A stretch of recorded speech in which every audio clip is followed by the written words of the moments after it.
Now these are the names of the children of Israel, which came into Egypt. Every man and his household came with Jacob: Reuben, Simeon, Levi and Judah, Issachar, Zebulun and Benjamin, Dan and Naphtali, Gad and Asher. And all the souls that came out of the loins of Jacob were 70 souls. For Joseph was in Egypt already, and Joseph died, and all his brethren, and all that generation.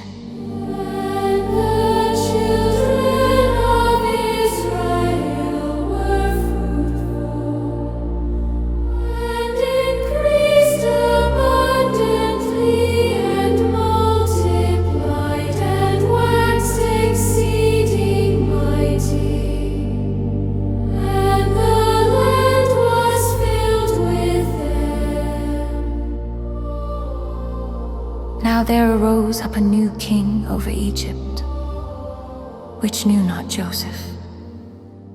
And he said unto his people, Behold, the people of the children of Israel are more and mightier than we. Come on, let us deal wisely with them, lest they multiply. And it come to pass, that when there falleth out any war, they join also unto our enemies, and fight against us, and so get them up out of the land. Therefore they did set over them taskmasters to afflict them with their burdens, and they built for Pharaoh treasure cities, Pithom and Ramses.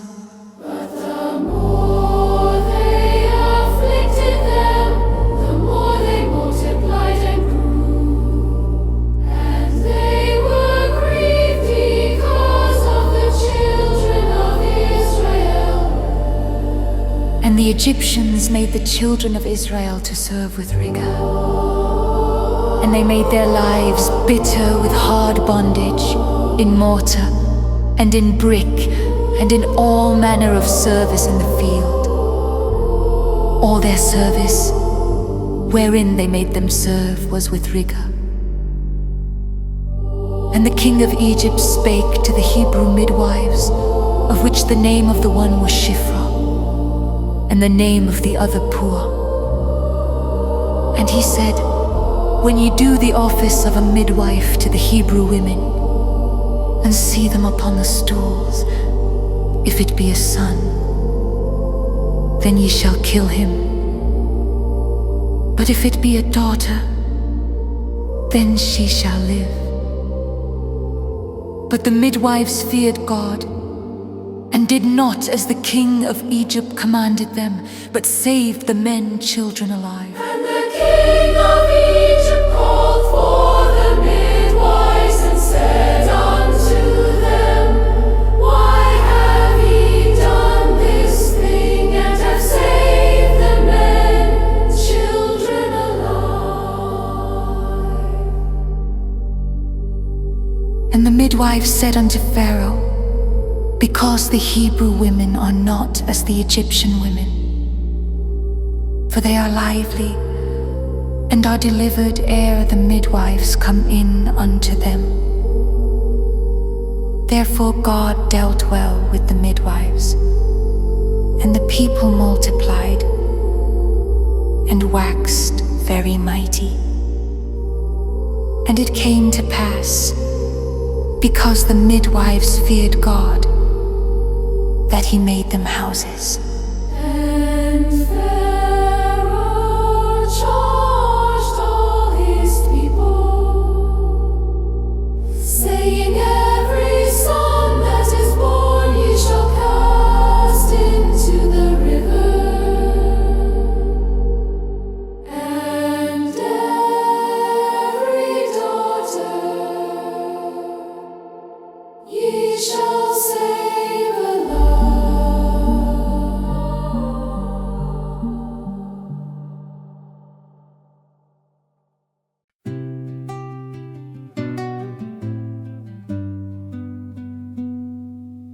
And there went a man of the house of Levi, and took to wife a daughter of Levi. And the woman conceived and bare a son. And when she saw him that he was a goodly child, she hid him 3 months. And when she could not longer hide him, she took for him an ark of bulrushes, and daubed it with slime and with pitch, and put the child therein. And she laid it in the flags by the river's brink. And his sister stood afar off, to wit what would be done to him. And the daughter of Pharaoh came down to wash herself at the river, and her maidens walked along by the riverside. And when she saw the ark among the flags, she sent her maid to fetch it. And when she had opened it, she saw the child, and behold, the babe wept. And she had compassion on him, and said, "This is one of the Hebrews' children." Then said his sister to Pharaoh's daughter, "Shall I go and call to thee a nurse of the Hebrew women, that she may nurse the child for thee?" And Pharaoh's daughter said to her, "Go." And the maid went and called the child's mother. And Pharaoh's daughter said unto her, "Take this child away, and nurse it for me, and I will give thee thy wages." And the women took the child and nursed it. And the child grew, and she brought him unto Pharaoh's daughter, and he became her son. And she called his name Moses, and she said, "Because I drew him out of the water." And it came to pass in those days, when Moses was grown, that he went out unto his brethren, and looked on their burdens. And he spied an Egyptian smiting an Hebrew, one of his brethren. And he looked this way and that way, and when he saw that there was no man, he slew the Egyptian, and hid him in the sand. And when he went out the second day, behold, 2 men of the Hebrews strove together. And he said to him that did the wrong, "Wherefore smitest thou thy fellow?"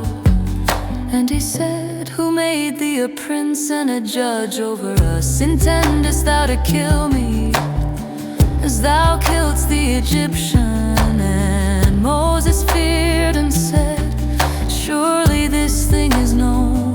Now when Pharaoh heard this thing, he sought to slay Moses. But Moses fled from the face of Pharaoh, and dwelt in the land of Midian. And he sat down by a well.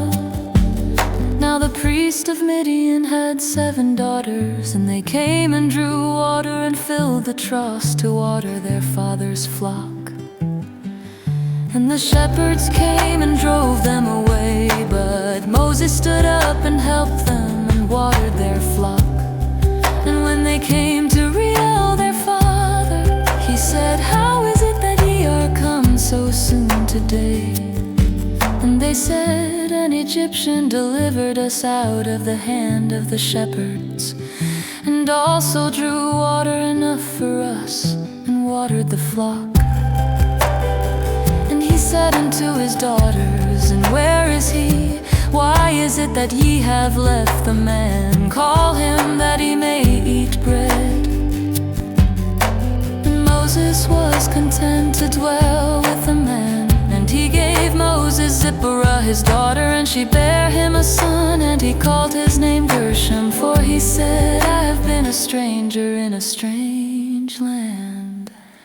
And it came to pass in process of time, that the king of Egypt died, and the children of Israel sighed by reason of the bondage. And they cried, and their cry came up unto God by reason of the bondage. God heard their groaning, and God remembered his covenant with Abraham, with Isaac, and with Jacob. And God looked upon the children of Israel, and God had respect unto them.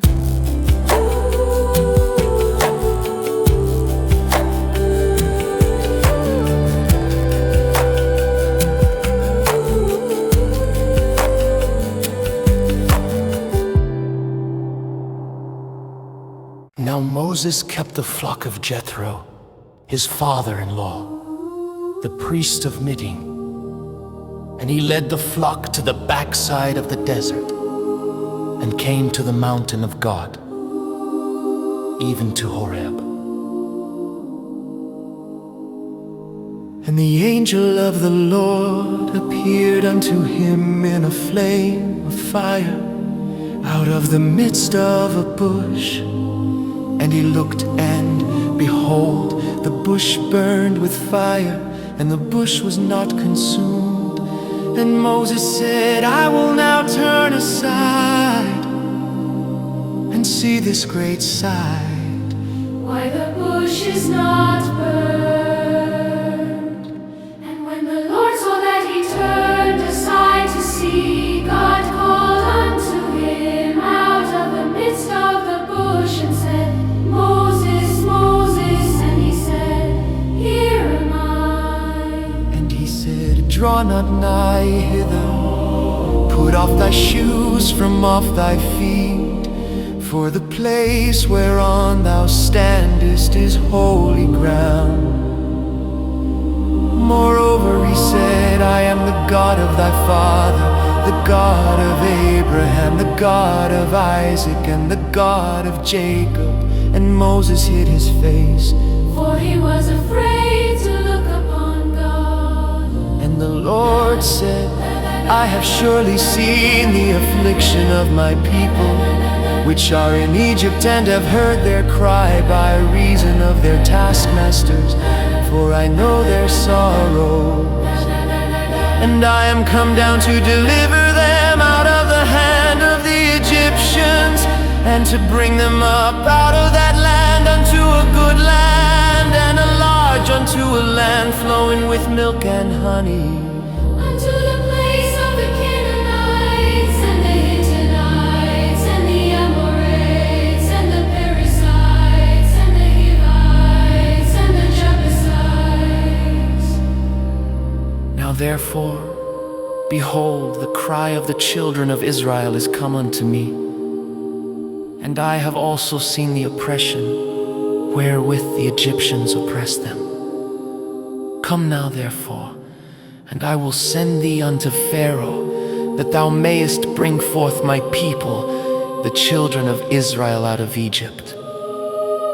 And Moses said unto God, Who am I, that I should go unto Pharaoh, and that I should bring forth the children of Israel out of Egypt? And he said, Certainly I will be with thee, and this shall be a token unto thee, that I have sent thee. When thou hast brought forth the people out of Egypt, ye shall serve God upon this mountain. And Moses said unto God, Behold, when I come unto the children of Israel, and shall say unto them, The God of your fathers hath sent me unto you. And they shall say to me, What is his name? What shall I say unto them? And God said unto Moses, I am that I am. And he said, Thus shalt thou say unto the children of Israel, I am hath sent me unto you. And God said moreover unto Moses, Thus shalt thou say unto the children of Israel, The Lord God of your fathers, the God of Abraham, the God of Isaac, and the God of Jacob, hath sent me unto you. This is my name forever, and this is my memorial unto all generations. Go and gather the elders of Israel together, and say unto them, The Lord God of your fathers, the God of Abraham, of Isaac, and of Jacob, appeared unto me, saying, I have surely visited you, and seen that which is done to you in Egypt. And I have said, I will bring you up out of the affliction of Egypt unto the land of the Canaanites, and the Hittites, and the Amorites, and the Perizzites, and the Hivites, and the Jebusites, unto a land flowing with milk and honey. And they shall hearken to thy voice, and thou shalt come, thou and the elders of Israel, unto the king of Egypt, and ye shall say unto him, The Lord God of the Hebrews hath met with us. And now let us go, we beseech thee. 3 days' journey hence, we may sacrifice to the Lord our God. And I am sure that the king of Egypt will not let you go, no, not by a mighty hand. And I will stretch out my hand and smite Egypt with all my wonders, which I will do in the midst thereof. After that he will let you go. And I will give this people favor in the sight of the Egyptians, And it shall come to pass that when ye go, ye shall not go empty. but every woman shall borrow of her neighbor, and of her that sojourneth in her house, jewels of silver and jewels of gold and raiment, and ye shall put them upon your sons and upon your daughters, and ye shall spoil the Egyptians.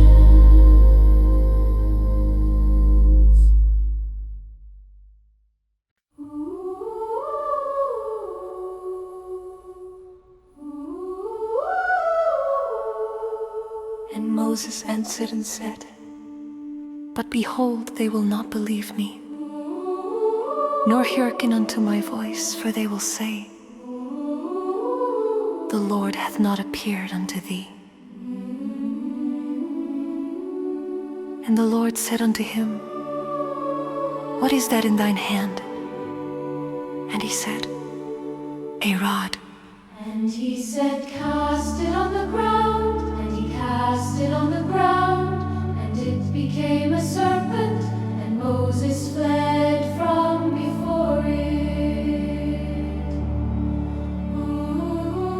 And the Lord said unto Moses, Put forth thine hand, and take it by the tail. And he put forth his hand, and caught it. And it became a rod in his hand. That they may believe that the Lord God of their fathers, the God of Abraham, the God of Isaac, and the God of Jacob, hath appeared unto thee, unto thee. And the Lord said furthermore unto him, Put now thine hand into thy bosom. And he put his hand into his bosom. And when he took it out, behold, his hand was leprous as snow. And he said, Put thine hand into thy bosom again. And he put his hand into his bosom again, and plucked it out of his bosom. And behold, it was turned again as his other flesh. And it shall come to pass, if they will not believe thee, neither hearken to the voice of the first sign, that they will believe the voice of the latter sign. And it shall come to pass, if they will not believe also these 2 signs, neither hearken unto thy voice, that thou shalt take of the water of the river, and pour it upon the dry land. And the water which thou takest out of the river shall become blood upon the dry land. And Moses said unto the Lord, O my Lord, I am not eloquent, neither heretofore nor since thou hast spoken unto thy servant, but I am slow of speech, and of a slow tongue. And the Lord said unto him, Who hath made man's mouth? Or who maketh the dumb, or deaf, or the seeing, or the blind? Have not I the Lord? Now therefore go, and I will be with thy mouth, and teach thee what thou shalt say. And he said, O my Lord, send, I pray thee, by the hand of him whom thou wilt send. And the anger of the Lord was kindled against Moses. And he said, Is not Aaron the Levite thy brother? I know that he can speak well. And also, behold, he cometh forth to meet thee. And when he seeth thee, he will be glad in his heart. And thou shalt speak unto him, and put words in his mouth, and I will be with thy mouth, and with his mouth, and will teach you what ye shall do. And he shall be thy spokesman unto the people, and he shall be, even he shall be to thee instead of a mouth, and thou shalt be to him instead of God. And thou shalt take this rod in thine hand, wherewith thou shalt do signs. And Moses went and returned to Jethro his father-in-law, and said unto him, Let me go, I pray thee, and return unto my brethren which are in Egypt, and see whether they be yet alive. And Jethro said to Moses, Go in peace. And the Lord said unto Moses in Midian, Go, return into Egypt, for all the men are dead which sought thy life. And Moses took his wife and his sons, and set them upon an ass, and he returned to the land of Egypt. And Moses took the rod of God in his hand. And the Lord said unto Moses, When thou goest to return into Egypt, see that thou do all those wonders before Pharaoh, which I have put in thine hand. But I will harden his heart, that he shall not let the people go. And thou say unto Pharaoh, Thus saith the Lord, Israel is my son, even my firstborn. And I say unto thee, Let my son go, that he may serve me. And if thou refuse to let him go, behold, I will slay thy son, even thy firstborn. And it came to pass by the way in the inn, that the Lord met him, and sought to kill him. Then Zipporah took a sharp stone, and cut off the foreskin of her son, and cast it at his feet, and said, Surely a bloody husband art thou to me. So he let him go. Then she said, A bloody husband thou art, because of the circumcision. And the Lord said to Aaron, Go into the wilderness to meet Moses. And he went and met him in the mount of God, and kissed him. And Moses told Aaron all the words of the Lord who had sent him, and all the signs which he had commanded him. And Moses and Aaron went and gathered together all the elders of the children of Israel. And Aaron spake all the words which the Lord had spoken unto Moses, and did the signs in the sight of the people. And the people believed. And when they heard that the Lord had visited the children of Israel, and that he had looked upon their affliction, then they bowed their heads and worshipped.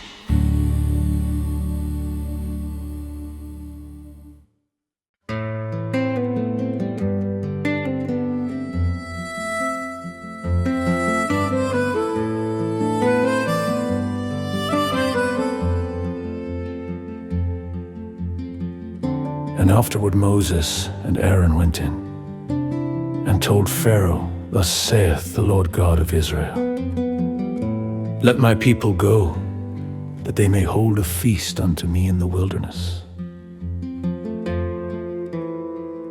And Pharaoh said, Who is the Lord, that I should obey his voice to let Israel go? I know not the Lord, neither will I let Israel go. And they said, The God of the Hebrews hath met with us. Let us go, we pray thee, 3 days' journey into the desert, and sacrifice unto the Lord our God, lest he fall upon us with pestilence or with the sword. And the king of Egypt said unto them, Wherefore do ye, Moses and Aaron? Let the people from their works get you unto your burdens. And Pharaoh said, Behold, The people of the land now are many, and ye make them rest from their burdens. And Pharaoh commanded the same day the taskmasters of the people and their officers, saying, Ye shall no more give the people straw to make brick as heretofore. Let them go and gather straw for themselves, and the tale of the bricks which they did make heretofore ye shall lay upon them, ye shall not diminish aught thereof. For they be idle, therefore they cry, saying, Let us go and sacrifice to our God. Let their more work be laid upon the men, that they may labor therein, and let them not regard vain words. And the taskmasters of the people went out, and their officers, and they spake to the people, saying, Thus saith Pharaoh, I will not give you straw. Go ye get you straw where ye can find it, yet not aught of your work shall be diminished. So the people were scattered abroad throughout all the land of Egypt to gather stubble instead of straw. And the taskmasters hasted them, saying, Fulfill your works, your daily tasks, as when there was straw.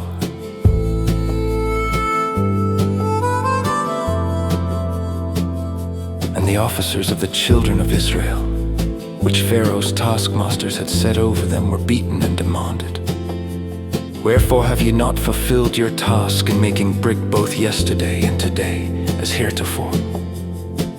Then the officers of the children of Israel came and cried unto Pharaoh, saying, Wherefore dealest thou thus with thy servants?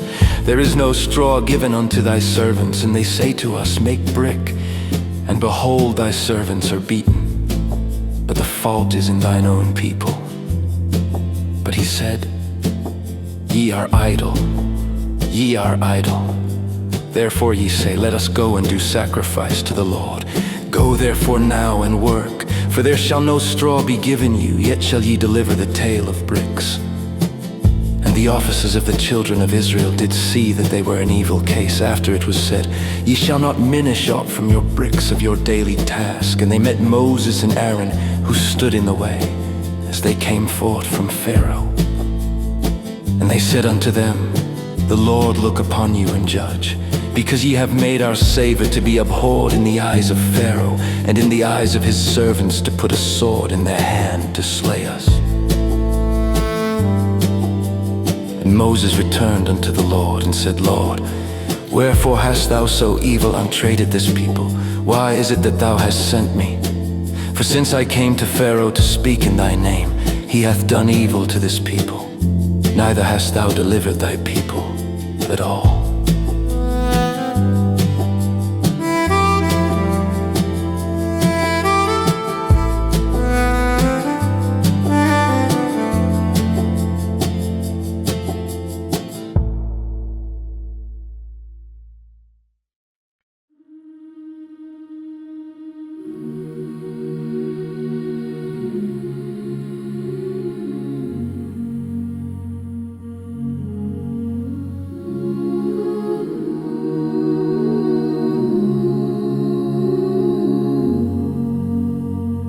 Then the Lord said unto Moses, Now shalt thou see what I will do to Pharaoh.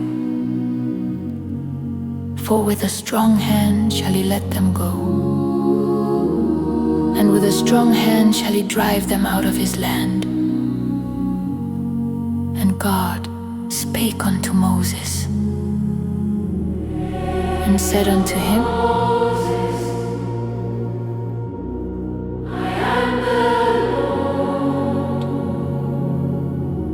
And I appeared unto Abraham, unto Isaac, and unto Jacob, but by my name Jehovah was I not known to them. Have also established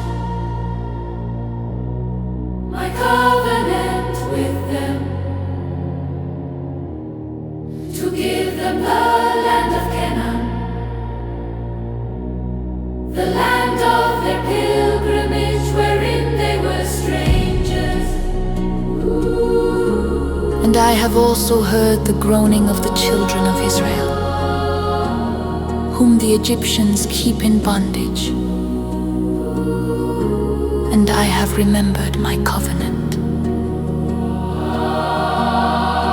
Wherefore, say unto the children of Israel, I am the Lord. and I will bring you out from under the burdens of the Egyptians.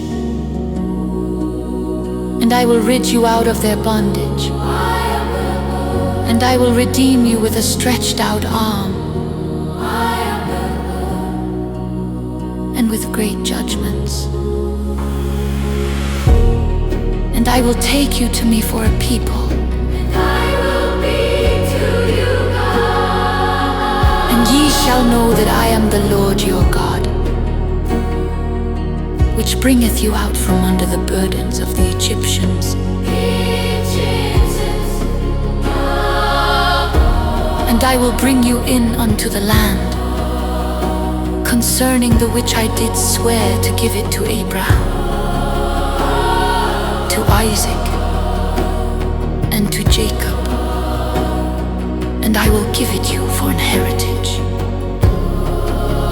I am the Lord. And Moses spake so unto the children of Israel. But they hearken not unto Moses for anguish of spirit, and for cruel bondage, And the Lord spake unto Moses, saying, Go and speak unto Pharaoh, king of Egypt, that he let the children of Israel go out of his land. And Moses spake before the Lord, saying, Behold, the children of Israel have not hearkened unto me. How then shall Pharaoh hear me, who am of uncircumcised lips?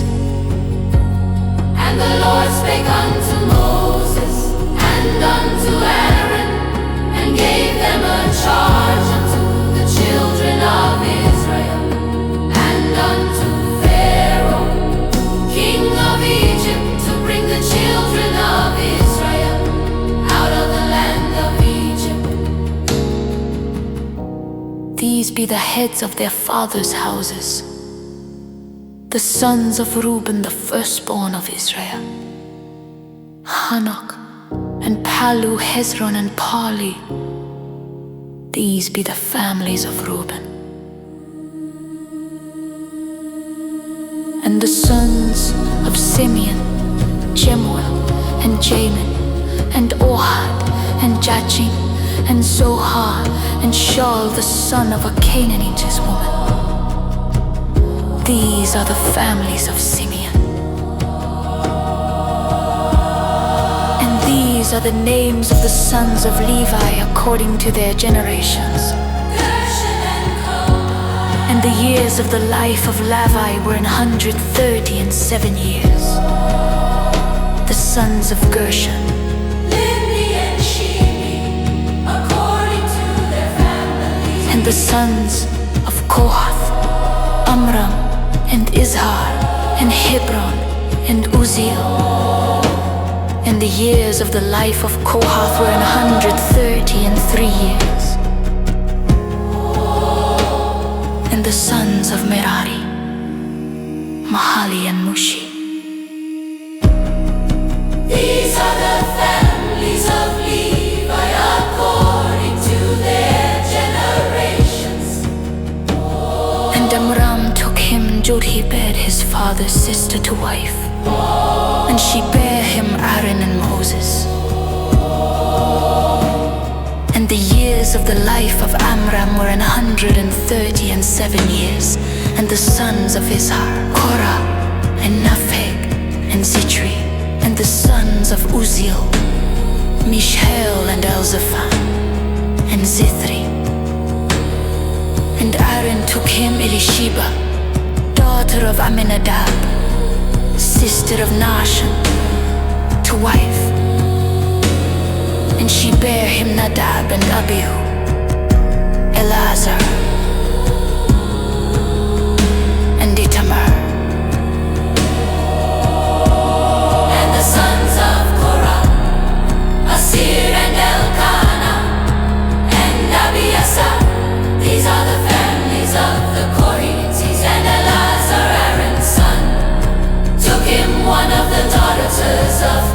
child to wife, and she bare him females. These are the heads of the fathers of the Levites according to their families.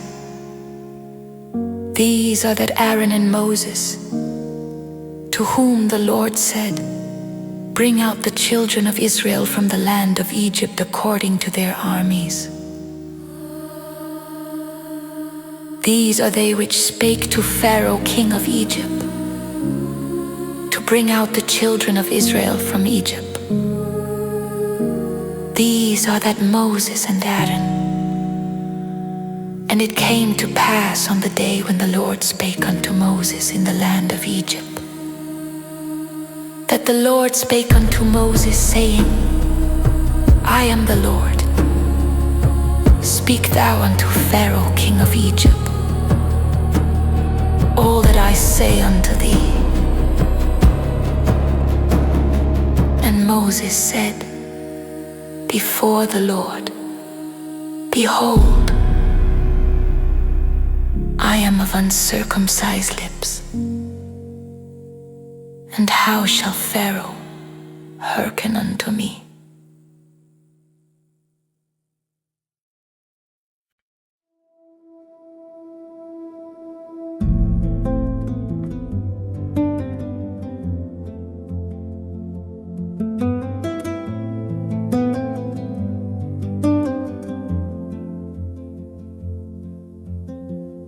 And the Lord said unto Moses, See, I have made thee a god to Pharaoh, and thy brother shall be thy prophet. Thou shalt speak all that I command thee. And Aaron thy brother shall speak unto Pharaoh, that he send the children of Israel out of his land. And I will harden Pharaoh's heart, and multiply my signs and my wonders in the land of Egypt. But Pharaoh shall not hearken unto you, that I may lay my hand upon Egypt, and bring forth mine armies, and my people the children of Israel, out of the land of Egypt by great judgments. And the Egyptians shall know that I am the Lord, when I stretch forth mine hand upon Egypt, and bring out the children of Israel from among them. And Moses and Aaron did as the Lord commanded them, so did they. And Moses was 80 years old, and Aaron 83 years old, when they spake unto Pharaoh. And the Lord spake unto Moses and unto Aaron, saying, When Pharaoh shall speak unto you, saying, Shew a miracle for you, then thou shalt say unto Aaron, Take thy rod, and cast it before Pharaoh, and it shall become a serpent. And Moses and Aaron went in unto Pharaoh, and they did so as the Lord had commanded. And before his servants, and it became a serpent. Then Pharaoh also called the wise men and the sorcerers, now the magicians of Egypt. They also did in like manner with their enchantments. For they cast down every man his rod, and they became serpents. But Aaron's rod swallowed up their rods. And he hardened Pharaoh's heart, that he hearkened not unto them, as the Lord had said. And the Lord said unto Moses, Pharaoh's heart is hardened. He refuseth to let the people go. Get thee unto Pharaoh in the morning. Lo, he goeth out unto the water. And thou shalt stand by the river's brink against he come. And the rod which was turned to a serpent shalt thou take in thine hand. And thou shalt say unto him, The Lord God of the Hebrews hath sent me unto thee, saying, Let my people go, that they may serve me in the wilderness. Behold, hitherto thou wouldest not hear. Thus saith the Lord, and this thou shalt know that I am the Lord. Behold, I will smite with the rod that is in mine hand upon the waters which are in the river, and they shall be turned to blood. And the fish that is in the river shall die, and the river shall stink, and the Egyptians shall loathe to drink of the water of the river. And the Lord spake unto Moses, say unto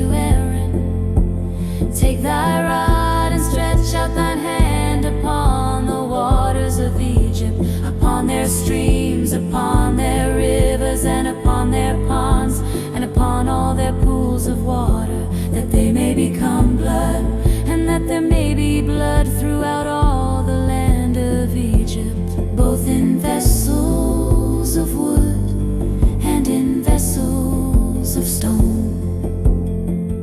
And Moses and Aaron did so, as the Lord commanded. And he lifted up the rod and smote the waters that were in the river, in the sight of Pharaoh, and in the sight of his servants, and all the waters that were in the river were turned to blood. And the fish that was in the river died, and the river stank, and the Egyptians could not drink of the water of the river, and there was blood throughout all the land of Egypt. And the magicians of Egypt did so with their enchantments, and Pharaoh's heart was hardened, neither did he hearken unto them, as the Lord had said. And Pharaoh turned and went into his house, neither did he set his heart to this also. And all the Egyptians dig round about the river for water to drink, for they could not drink of the water of the river. And 7 days were fulfilled. After that, the Lord had smitten the river.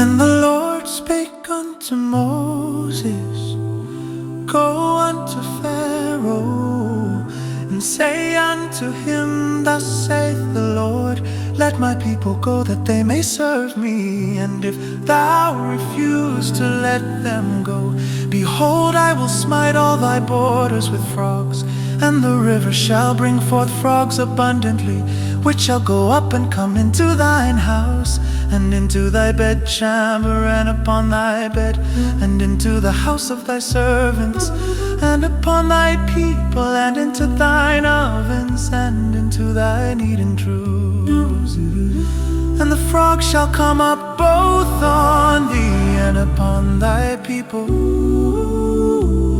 and upon all thy servants.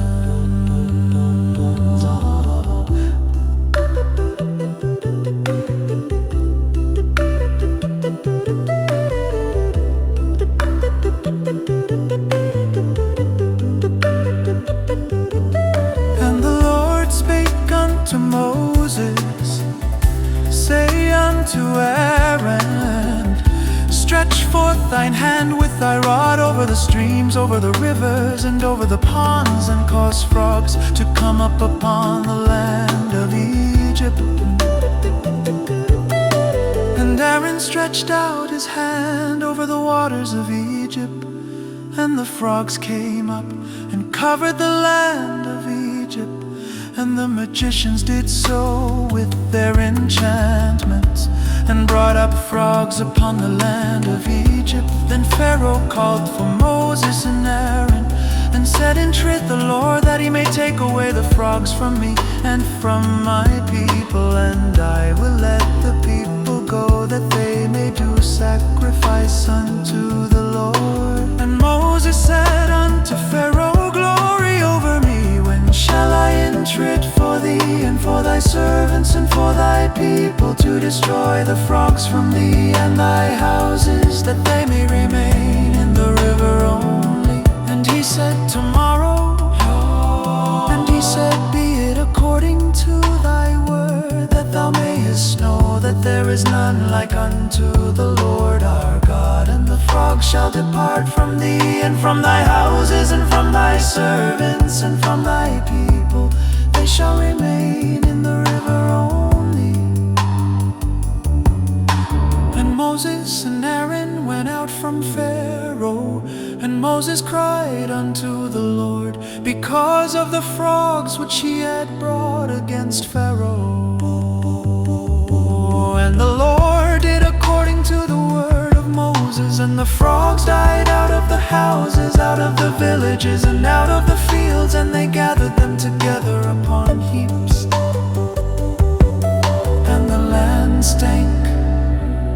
But When Pharaoh saw that there was respite, he hardened his heart, and hearkened not unto them as the Lord had said. And the Lord said unto Moses, say unto Aaron, stretch out thy rod, and smite the dust of the land, that it may become lice throughout all the land of Egypt.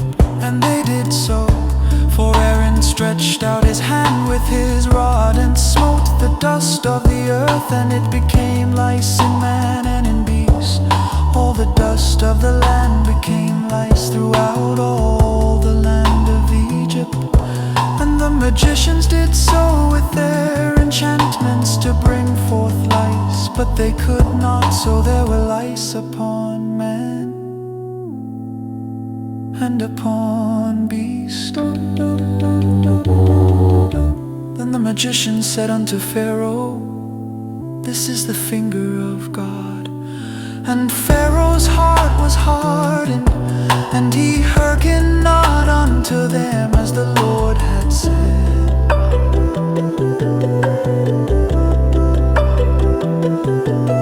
And the Lord said unto Moses, rise up early in the morning, and stand before Pharaoh. Lo, he cometh forth to the water, and say unto him, thus saith the Lord, let my people go, that they may serve me. Else, if thou wilt not let my people go, behold, I will send swarms of flies upon thee, and upon thy servants, and upon thy people, and into thy houses. And the houses of the Egyptians shall be full of swarms of flies, and also the ground whereon they are. And I will sever in that day the land of Goshen, in which my people dwell, that no swarms of flies shall be there to the end. Thou mayest know that I am the Lord in the midst of the earth. And I will put a division between my people and thy people. Tomorrow shall this sign be.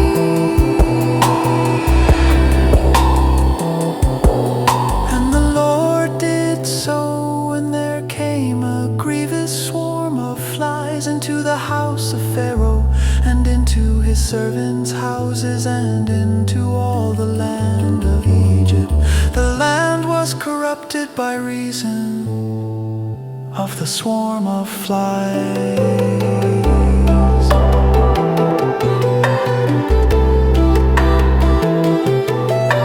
And Pharaoh called for Moses and for Aaron, and said, go ye, sacrifice to your God in the land. And Moses said, it is not meet so to do, for we shall sacrifice the abomination of the Egyptians to the Lord our God. Lo, shall we sacrifice the abomination of the Egyptians before their eyes, and will they not stone us? We will go 3 days' journey into the wilderness, and sacrifice to the Lord our God, as he shall command us.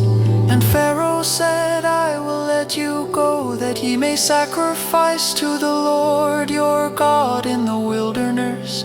Only ye shall not go very far away. Entreat for me. And Moses said, behold, I go out from thee, and I will entreat the Lord, that the swarms of flies may depart from Pharaoh, from his servants, and from his people tomorrow. But let not Pharaoh deal deceitfully anymore, in not letting the people go to sacrifice to the Lord.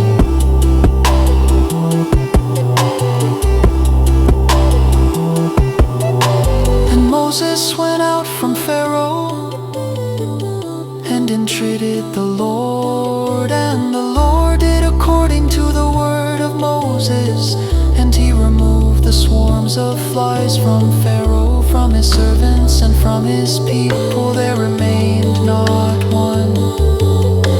And Pharaoh hardened his heart at this time also, neither would he let the people go.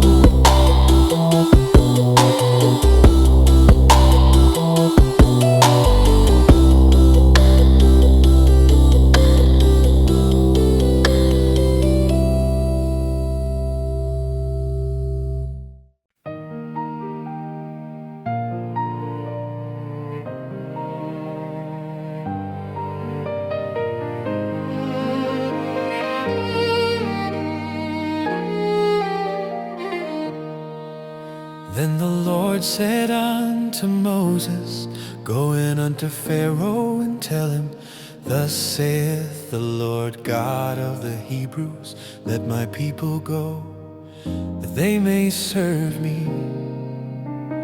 For if thou refuse to let them go, and wilt hold them still, behold, the hand of the Lord is upon thy cattle, which is in the field, upon the horses, upon the asses, upon the camels, upon the oxen, and upon the sheep. There shall be a very grievous murrain, and the Lord shall sever between the cattle of Israel and the cattle of Egypt, and there shall nothing die of all that is the children's of Israel. And the Lord appointed a set time, saying, Tomorrow the Lord shall do this thing in the land. And the Lord did that thing on the morrow, and all the cattle of Egypt died. But of the cattle of the children of Israel died not one. And Pharaoh sent, and behold, there was not one of the cattle of the Israelites dead. And the heart of Pharaoh was hardened, and he did not let the people go. And the Lord said unto Moses and unto Aaron, Take to you handfuls of ashes of the furnace, and let Moses sprinkle it toward the heaven in the sight of Pharaoh. And it shall become small dust in all the land of Egypt, and shall be a boil breaking forth with blains upon man and upon beast throughout all the land of Egypt. And they took ashes of the furnace, and stood before Pharaoh, and Moses sprinkled it up toward heaven. And it became a boil breaking forth with blains upon man and upon beast. And the magicians could not stand before Moses because of the boils, for the boil was upon the Egyptians, and upon all the Egyptians. And the Lord hardened the heart of Pharaoh, and he hearkened not unto them, as the Lord had spoken unto Moses. And the Lord said unto Moses, Rise up early in the morning, and stand before Pharaoh, and say unto him, Thus saith the Lord God of the Hebrews, Let my people go, that they may serve me. For I will at this time send all my plagues upon thine heart, and upon thy servants, and upon thy people, that thou mayest know that there is none like me in all the earth. For now I will stretch out my hand, that I may smite thee and thy people with pestilence, and thou shalt be cut off from the earth. And in very deed for this cause have I raised thee up, for to show in thee my power, and that my name may be declared throughout all the earth. As yet exaltest thou thyself against my people, that thou wilt not let them go. Behold, tomorrow about this time I will cause it to rain a very grievous hail, such as hath not been in Egypt since the foundation thereof, even until now. Send therefore now, and gather thy cattle, and all that thou hast in the field, for upon every man and beast which shall be found in the field, and shall not be brought home, the hail shall come down upon them, and they shall die. He that feared the word of the Lord among the servants of Pharaoh made his servants, and his cattle flee into the houses.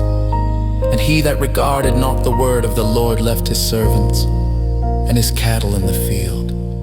And the Lord said unto Moses, Stretch forth thine hand toward heaven, that there may be hail in all the land of Egypt, upon man, and upon beast, and upon every herb of the field. And Moses stretched forth his rod toward heaven, and the Lord sent thunder and hail, and the fire ran along upon the ground. And the Lord rained hail upon the land of Egypt. So there was hail and fire mingled with the hail, very grievous, such as there was none like it in all the land of Egypt since it became a nation. And the hail smote throughout all the land of Egypt all that was in the field, both man and beast. And the hail smote every herb of the field, and brake every tree of the field. Only in the land of Goshen where the children of Israel were, was there no hail?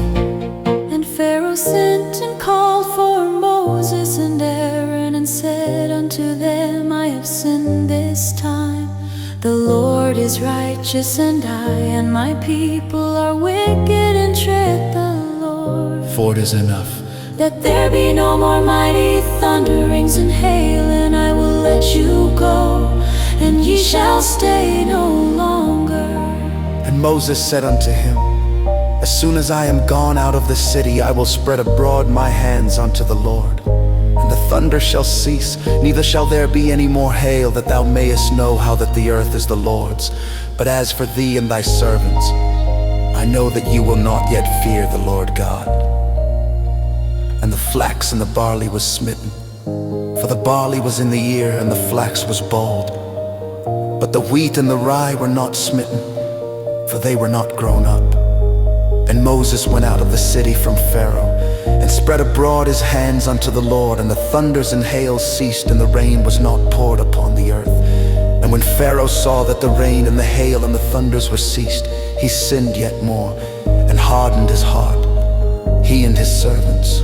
And the heart of Pharaoh was hardened, neither would he let the children of Israel go, as the Lord had spoken by Moses.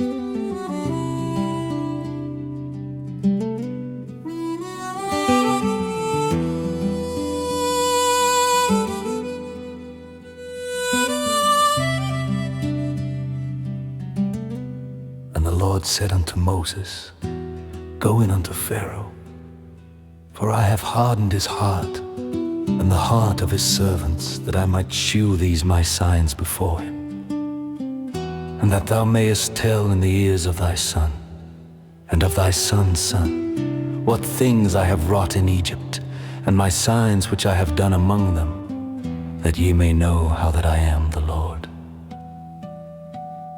And Moses and Aaron came in unto Pharaoh, and said unto him, Thus saith the Lord God of the Hebrews, How long wilt thou refuse to humble thyself before me? Let my people go, that they may serve me. Else, if thou refuse to let my people go, behold, tomorrow will I bring the locusts into thy coast, and they shall cover the face of the earth, that one cannot be able to see the earth. And they shall eat the residue of that which is escaped, which remaineth unto you from the hail, and shall eat every tree which groweth for you out of the field. And they shall fill thy houses, and the houses of all thy servants, and the houses of all the Egyptians, which neither thy fathers nor thy fathers' fathers have seen, since the day that they were upon the earth unto this day. And he turned himself and went out from Pharaoh. And Pharaoh's servants said unto him, How long shall this man be a snare unto us? Let the men go, that they may serve the Lord their God. Knowest thou not yet that Egypt is destroyed? And Moses and Aaron were brought again unto Pharaoh. And he said unto them, Go, serve the Lord your God. But who are they that shall go? And Moses said, We will go with our young and with our old, with our sons and with our daughters, with our flocks and with our herds will we go, for we must hold a feast unto the Lord. And he said unto them, Let the Lord be so with you, as I will let you go and your little ones. Look to it, for evil is before you. Not so. Go now, ye that are men, and serve the Lord, for that ye did desire. And they were driven out from Pharaoh's presence. And the Lord said unto Moses, Stretch out thine hand over the land of Egypt for the locusts, that they may come up upon the land of Egypt, and eat every herb of the land, even all that the hail hath left. And Moses stretched forth his rod over the land of Egypt, and the Lord brought an east wind upon the land all that day, and all that night. And when it was morning, the east wind brought the locusts, and the locust went up over all the land of Egypt, and rested in all the coasts of Egypt. Very grievous were they, Before them there were no such locusts as they, neither after them shall be such, for they covered the face of the whole earth, so that the land was darkened. And they did eat every herb of the land, and all the fruit of the trees which the hail had left, and there remained not any green thing in the trees, or in the herbs of the field, through all the land of Egypt. Then Pharaoh called for Moses and Aaron in haste. And he said, I have sinned against the Lord your God, and against you.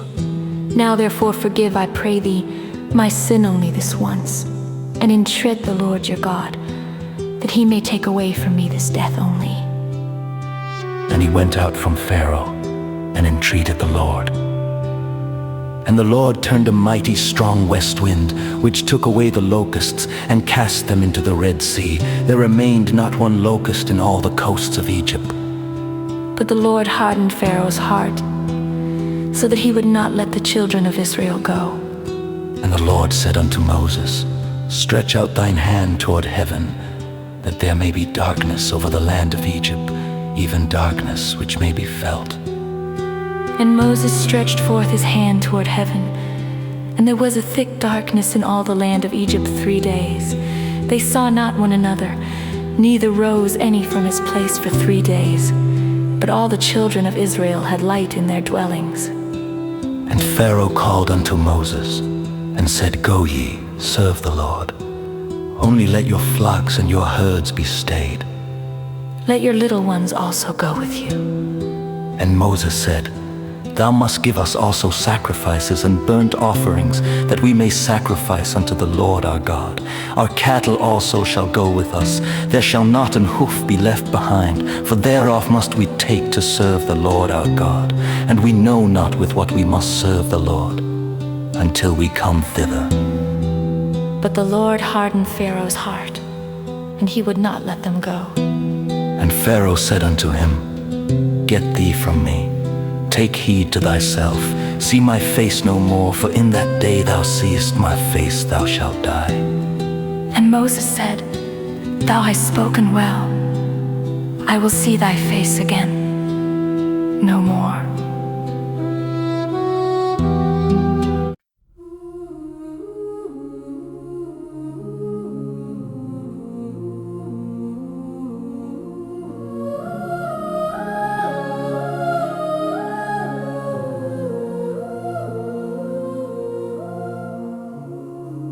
And the Lord said unto Moses, Yet will I bring one plague more upon Pharaoh, and upon Egypt. Afterwards he will let you go hence. When he shall let you go, he shall surely thrust you out, hence altogether. Speak now in the ears of the people, and let every man borrow of his neighbor, and every woman of her neighbor, jewels of silver and jewels of gold. And the Lord gave the people favor in the sight of the Egyptians. Moreover, the man Moses was very great in the land of Egypt, in the sight of Pharaoh's servants, and in the sight of the people. And Moses said, Thus saith the Lord, About midnight will I go out into the midst of Egypt, and all the firstborn in the land of Egypt shall die, from the firstborn of Pharaoh that sitteth upon his throne, even unto the firstborn of the maidservant that is behind the mill, and all the firstborn of beasts. And there shall be a great cry throughout all the land of Egypt, such as there was none like it, nor shall be like it any more. But against any of the children of Israel shall not a dog move his tongue, against man or beast, that ye may know how that the Lord doth put a difference between the Egyptians and Israel. And all these thy servants shall come down unto me, and bow down themselves unto me, saying, Get thee out, and all the people that follow thee. And after that I will go out And he went out from Pharaoh in a great anger.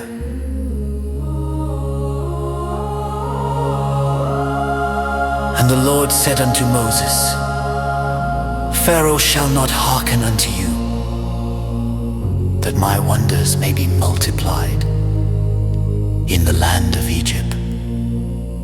And Moses and Aaron did all these wonders before Pharaoh.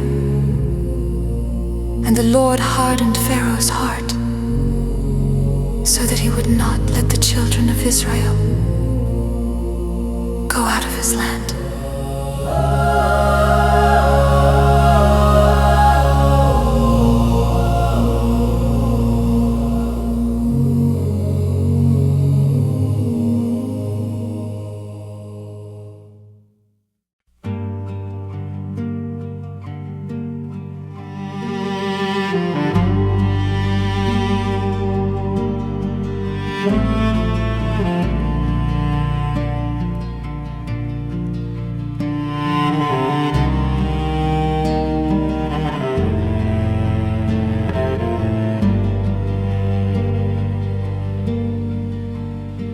And then the Lord spake unto Moses and Aaron in the land of Egypt, saying, This month shall be unto you the beginning of months. It shall be the first month of the year to you. Speak ye unto all the congregation of Israel, saying,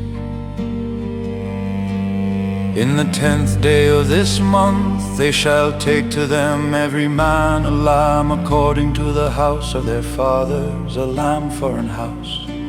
And if the household be too little for the lamb, let him and his neighbor next unto his house take it according to the number of the souls. Every man according to his eating shall make your count for the lamb. Your lamb shall be without blemish, a male of the first year. Ye shall take it out from the sheep or from the goats, and ye shall keep it up until the 14th day of the same month. And the whole assembly of the congregation of Israel shall kill it in the evening. And they shall take of the blood and strike it on the two side posts and on the upper doorpost of the houses wherein they shall eat it.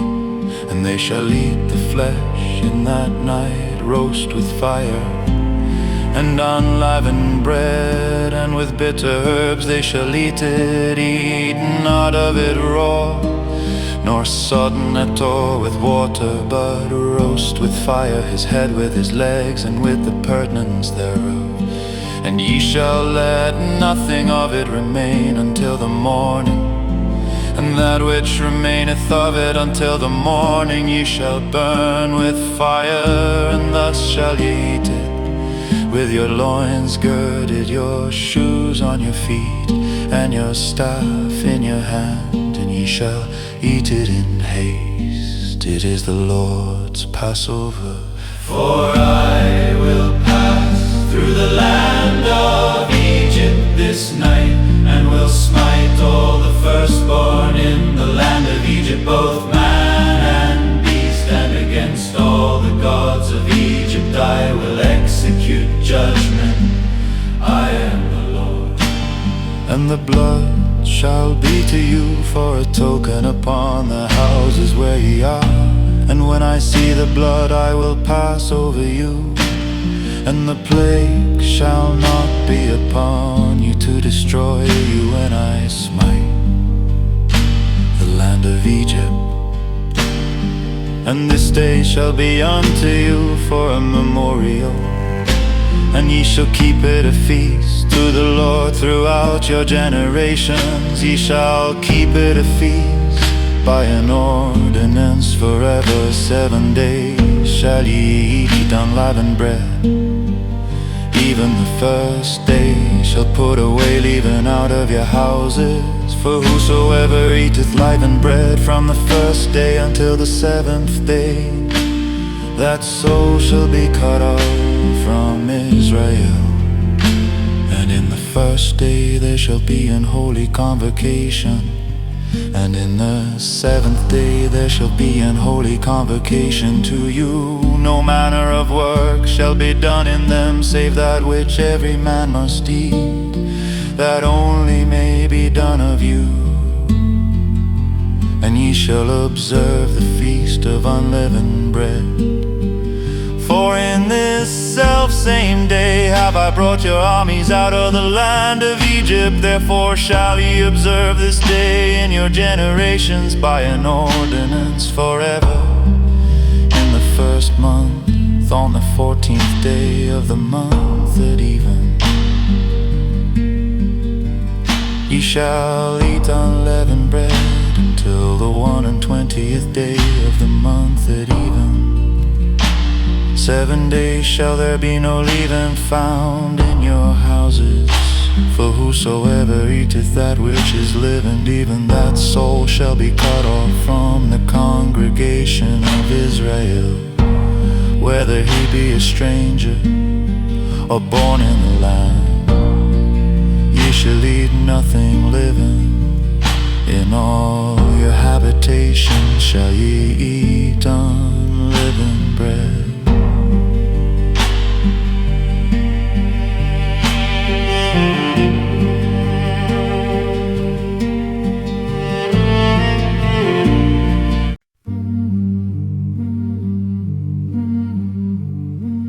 Then Moses called for all the elders of Israel and said unto them, Draw out and take you a lamb according to your families, and kill the Passover. And ye shall take a bunch of hyssop and dip it in the blood that is in the basin, and strike the lintel and the 2 side posts with the blood that is in the basin.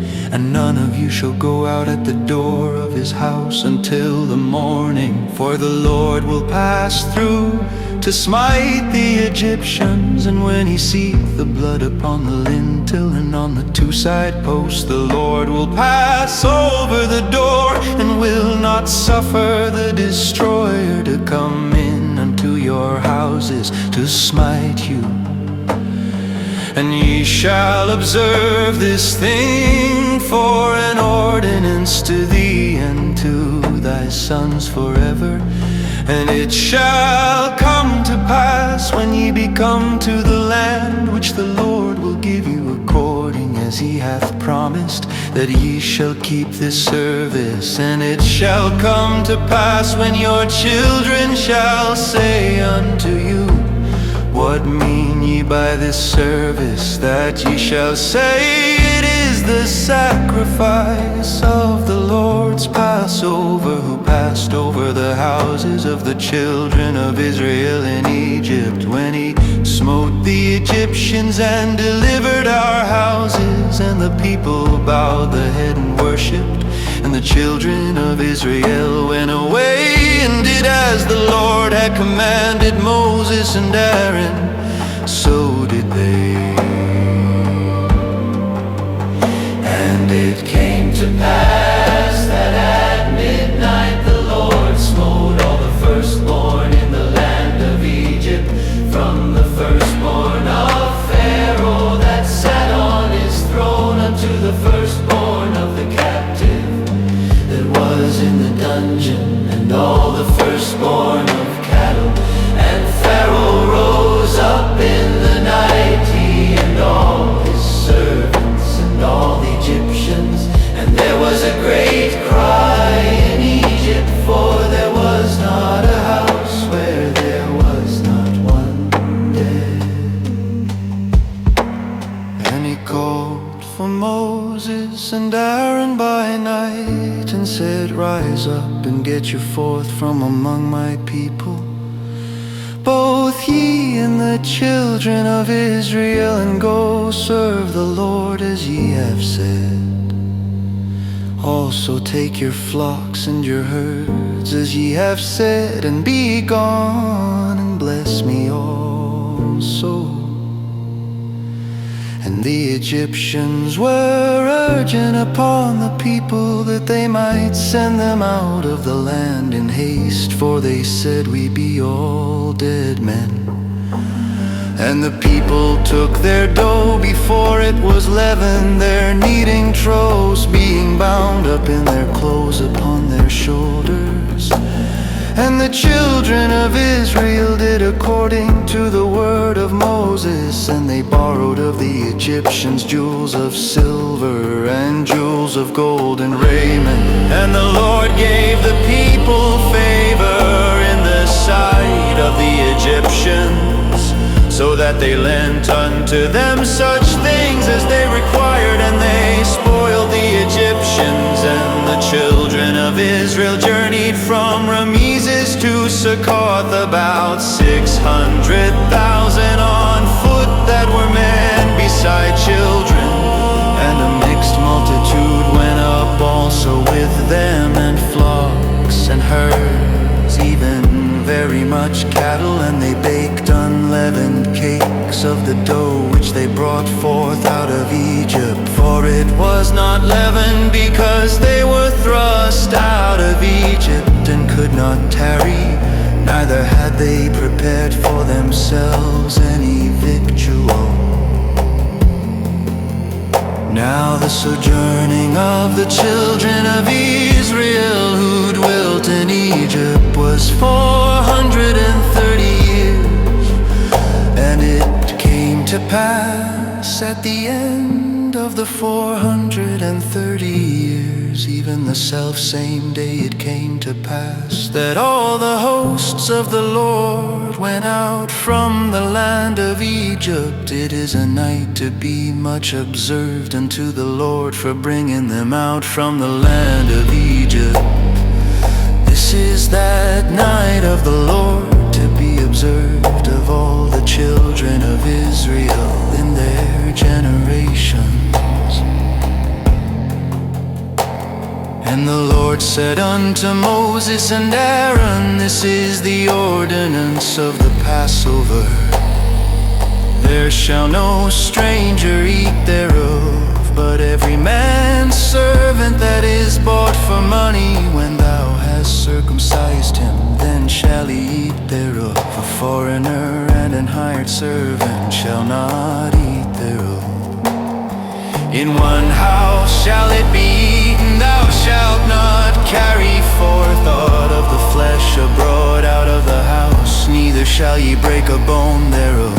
All the congregation of Israel shall keep it. And when a stranger shall sojourn with thee, and will keep the Passover to the Lord, let all his males be circumcised, and then let him come near and keep it, and he shall be as one that is born in the land. For no uncircumcised person shall eat thereof. One law shall be to him that is homeborn, and unto the stranger that sojourneth among you.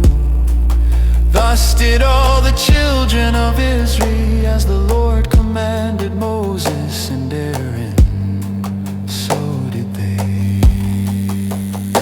And it came to pass the selfsame day, that the Lord did bring the children of Israel out of the land of Egypt by their armies,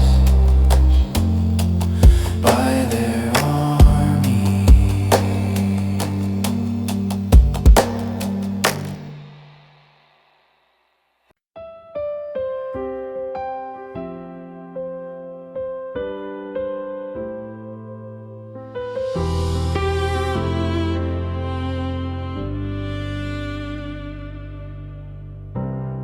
And the Lord spake unto Moses, saying, Sanctify unto me all the firstborn, whatsoever openeth the womb among the children of Israel,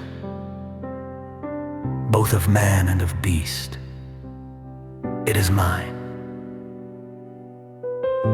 And Moses said unto the people, Remember this day, in which ye came out from Egypt, out of the house of bondage. For by strength of hand the Lord brought you out from this place. There shall no leavened bread be eaten, This day came ye out in the month Abib.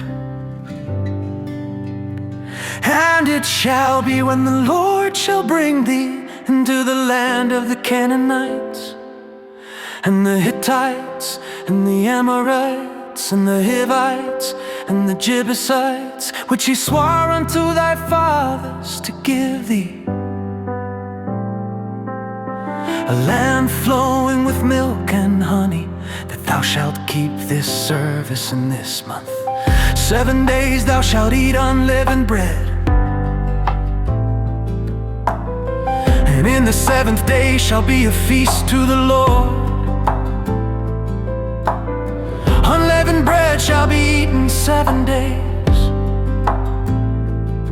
and there shall no leavened bread be seen with thee, neither shall there be leaven seen with thee in all thy quarters. And thou shalt shew thy son in that day, saying, This is done because of that which the Lord did unto me when I came forth out of Egypt. And it shall be for a sign unto thee upon thine hand, and for a memorial between thine eyes, that the Lord's law may be in thy mouth. For with a strong hand hath the Lord brought thee out of Egypt. Thou shalt therefore keep this ordinance in a season from year to year.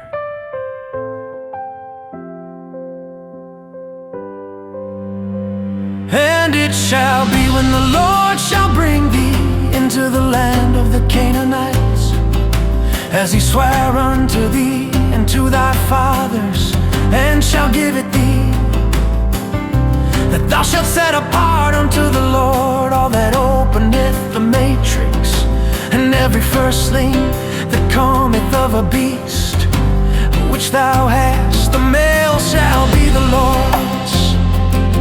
And every firstling of an ass thou shalt redeem with a lamb. And if thou wilt not redeem it, then thou shalt break his neck. And all the firstborn of man among thy children shalt thou redeem. And it shall be when thy son asketh thee in time to come, saying, What is this? That thou shalt say unto him, By strength of hand the Lord brought us out from Egypt, from the house of bondage. And it came to pass, when Pharaoh would hardly let us go, that the Lord slew all the firstborn in the land of Egypt, both the firstborn of man and the firstborn of beast. Therefore I sacrifice to the Lord all that openeth the matrix, being males. But all the firstborn of my children I redeem. And it shall be for a token upon thine hand, and for frontlets between thine eyes. For by strength of hand the Lord brought us forth out of Egypt. And it came to pass, when Pharaoh had let the people go, that God led them not through the way of the land of the Philistines, although that was near. For God said, Lest peradventure the people repent when they see war, and they return to Egypt.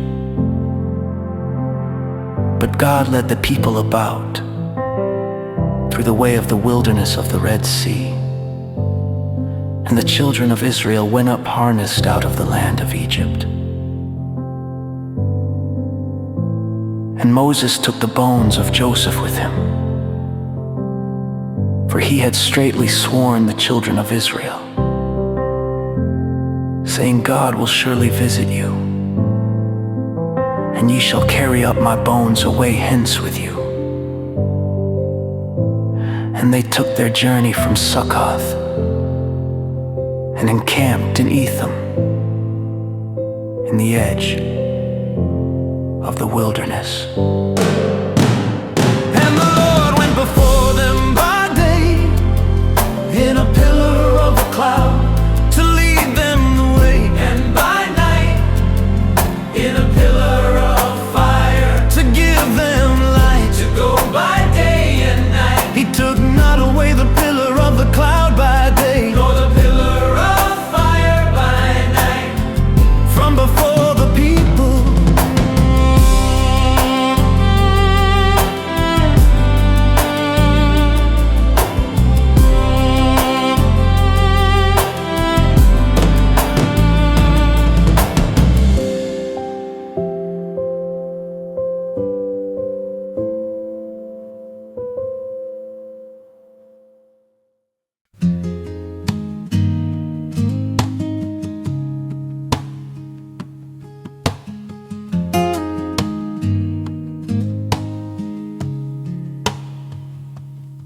And the Lord spake unto Moses, saying, Speak unto the children of Israel, that they turn and encamp before Pi-hahiroth, between Middle and the sea,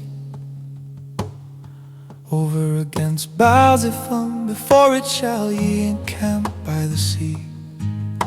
For Pharaoh will say of the children of Israel, they are entangled in the land, the wilderness hath shut them in.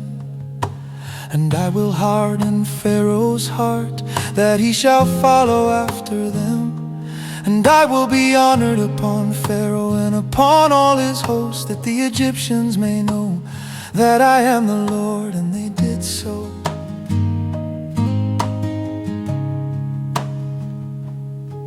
And it was told the king of Egypt that the people fled, and the heart of Pharaoh and of his servants was turned against the people.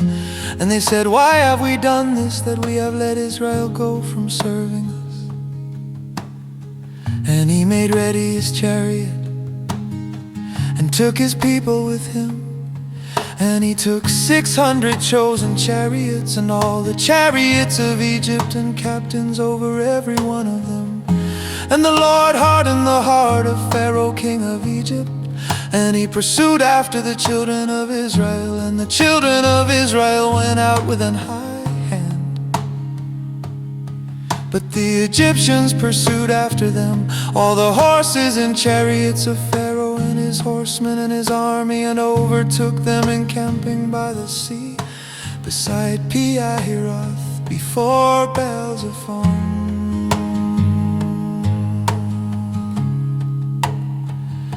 And when Pharaoh drew nigh, the children of Israel lifted up their eyes, and behold, the Egyptians marched after them, and they were sore afraid. And the children of Israel cried out unto the Lord. And they said unto Moses, Because there were no graves in Egypt, hast thou taken us away to die in the wilderness?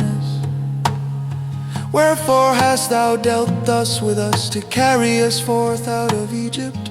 Is not this the word that we did tell thee in Egypt, saying, Let us alone, that we may serve the Egyptians?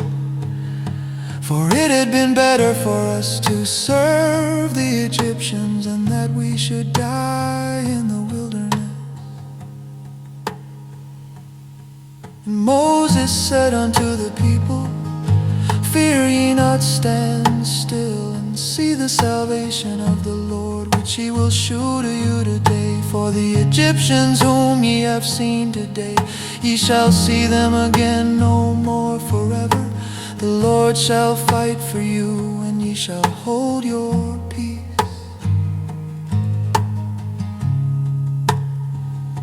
And the Lord said unto Moses, Wherefore criest thou unto me? Speak unto the children of Israel, that they go forward. But lift thou up thy rod, and stretch out thine hand over the sea, and divide it. And the children of Israel shall go on dry ground through the midst of the sea. And behold, I will harden the hearts of the Egyptians, and they shall follow them. And I will get me honor upon Pharaoh and upon all his hosts, upon his chariots and upon his horsemen. And the Egyptians shall know that I am the Lord, when I have gotten me honor upon Pharaoh, upon his chariots and upon his horsemen.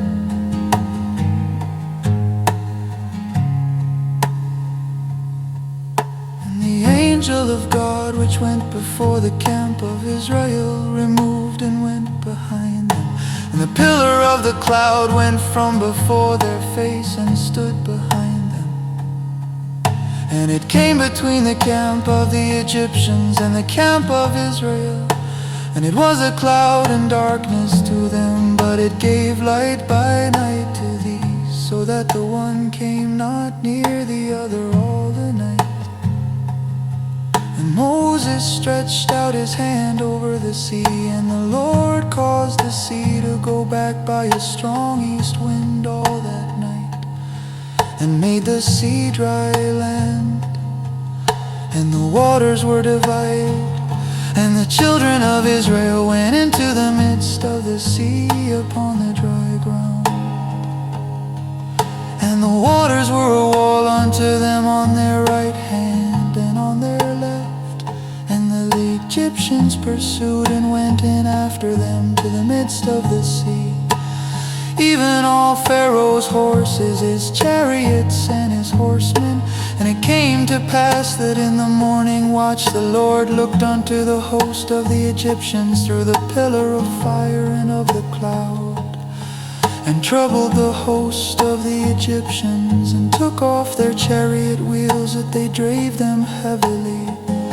So that the Egyptians said, Let us flee from the face of Israel, for the Lord fighteth for them against the Egyptians.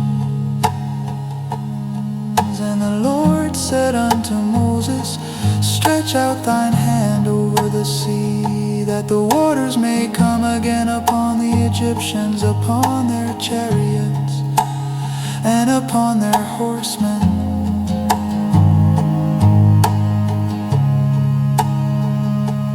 Moses stretched forth his hand over the sea, and the sea returned to his strength when the morn appeared. And the Egyptians fled against it, and the Lord overthrew the Egyptians in the midst of the sea. And the waters returned and covered the chariots and the horsemen, and all the host of Pharaoh that came into the sea after them. There remained not so much as one of them. But the children of Israel walked upon dry land in the midst of the sea.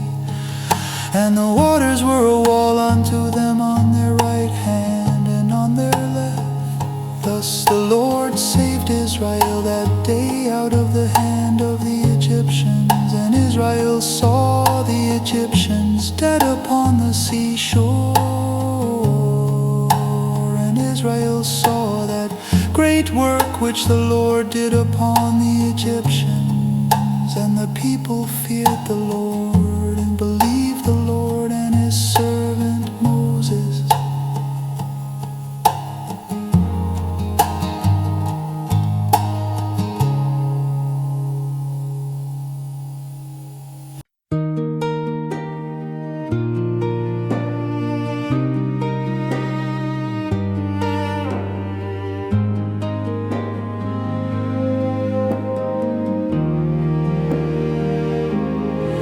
Then sang Moses and the children of Israel this song unto the Lord, and spake, saying, I will sing unto the Lord, for he hath triumphed gloriously. The horse and his rider hath he thrown into the sea. The Lord is my strength and song, and he is become my salvation. He is my God, and I will prepare him an habitation. My Father's God, and I will exalt him.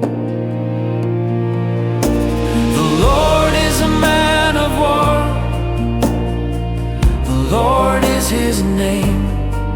Pharaoh's chariots and his host hath he cast into the sea. His chosen captains also are drowned in the Red Sea. The depths have covered them, they sank into the bottom as a stone. Thy right hand, O Lord, is become glorious in power. Thy right hand, O Lord, hath dashed in pieces the enemy. And in the greatness of thine excellency, thou hast overthrown them that rose up against thee. Thou sentest forth thy wrath, which consumed them as stubble. And with the blast of thy nostrils the waters were gathered together. The flood stood upright as an heap, and the depth ships were congealed in the heart of the sea. The enemy said, I will pursue, I will overtake, I will divide the spoil. My lust shall be satisfied upon them. I will draw my sword, my hand shall destroy them. Thou didst blow with thy wind, the sea covered them. They sank as lead in the mighty waters. Who is like unto thee, O Lord, among the gods? Who is like thee, glorious in holiness, fearful in praises, doing wonders? Thou stretchedst out thy right hand, the earth swallowed them. Thou in thy mercy hast led forth the people which thou hast redeemed. Thou hast guided them in thy strength unto thy holy habitation. The people shall hear and be afraid. Sorrow shall take hold on the inhabitants of Palestina. Then the dukes of Edom shall be amazed. The mighty men of Moab trembling shall take hold upon them. All the inhabitants of Canaan shall melt away. Fear and dread shall fall upon them. By the greatness of thine arm they shall be as still as a stone, till thy people pass over, O Lord, till the people pass over, which thou hast purchased. Thou shalt bring them in and plant them in the mountain of thine inheritance, in the place, O Lord, which thou hast made for thee to dwell in the sanctuary, O Lord, which thy hands have established. The Lord shall reign forever and ever.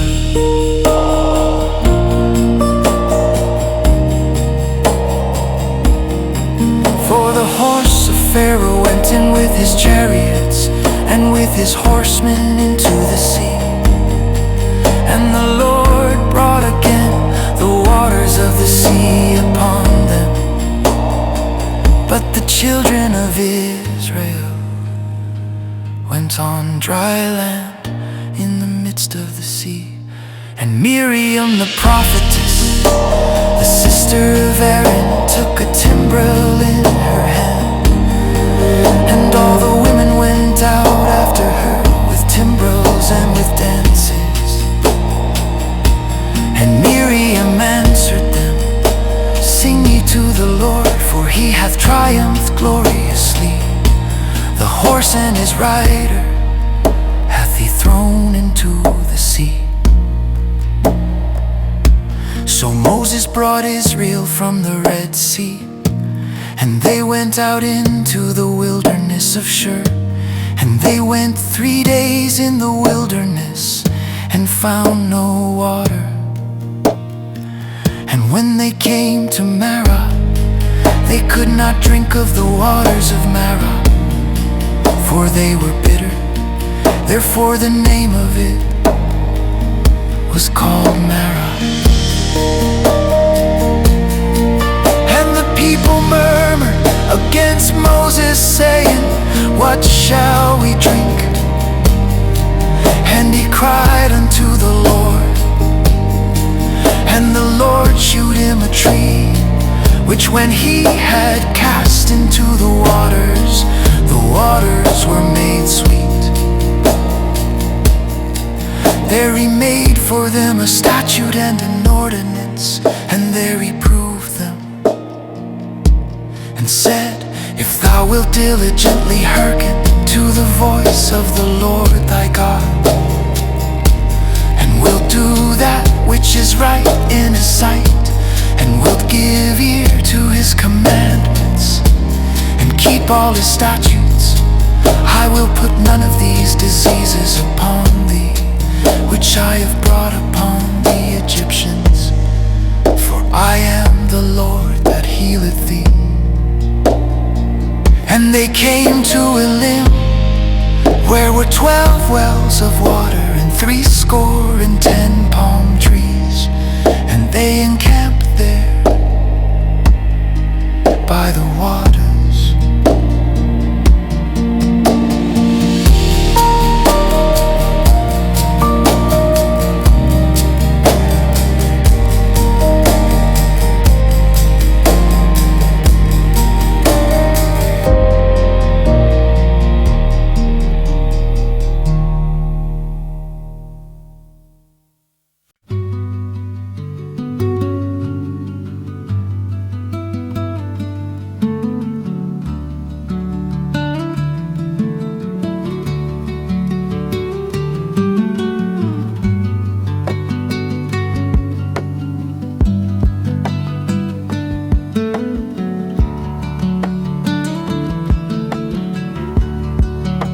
They took their journey from Elim, and all the congregation of the children of Israel came unto the wilderness of Sin, which is between Elim and Sinai, on the 15th day of the 2nd month, after their departing out of the land of Egypt.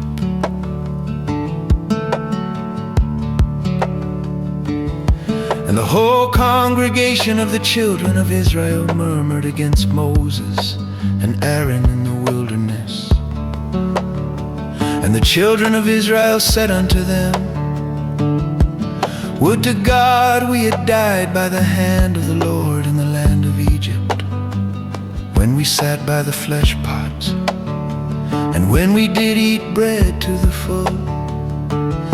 For ye have brought us forth into this wilderness to kill this whole assembly with hunger.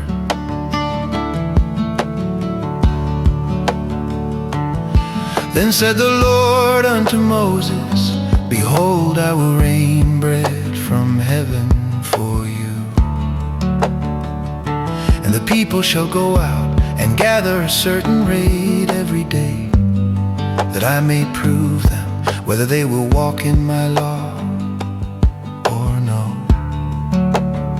And it shall come to pass that on the 6th day they shall prepare that which they bring in, and it shall be twice as much as they gather daily. And Moses and Aaron said unto all the children of Israel, At even then ye shall know that the Lord hath brought you out from the land of Egypt. And in the morning, then ye shall see the glory of the Lord, for that he heareth your murmurings against the Lord. And what are we, that ye murmur against us? And Moses said, This shall be, when the Lord shall give you in the evening flesh to eat, and in the morning bread to the full, for that the Lord heareth your murmurings which ye murmur against him. And what are we? Your murmurings are not against us, but against the Lord. And Moses spake unto Aaron, Say unto all the congregation of the children of Israel, Come near before the Lord, for he hath heard your murmurings. And it came to pass, as Aaron spake unto a whole congregation of the children of Israel, that they looked toward the wilderness, and behold, the glory of the Lord appeared in the cloud.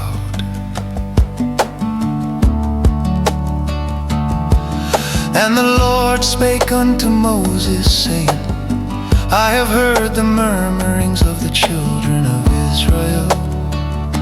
Speak unto them, saying, That even ye shall eat flesh, And in the morning ye shall be filled with bread, and ye shall know that I am the Lord your God. And it came to pass that even the quails came up and covered the camp. And in the morning the dew lay round about the host. And when the dew that lay was gone up, behold, upon the face of the wilderness there lay a small round thing, as small as the hoarfrost on the ground. And when the children of Israel saw it, they said one to another, it is manna. For they wist not what it was. And Moses said unto them, this is the bread which the Lord hath given you to eat. This is the thing which the Lord hath commanded.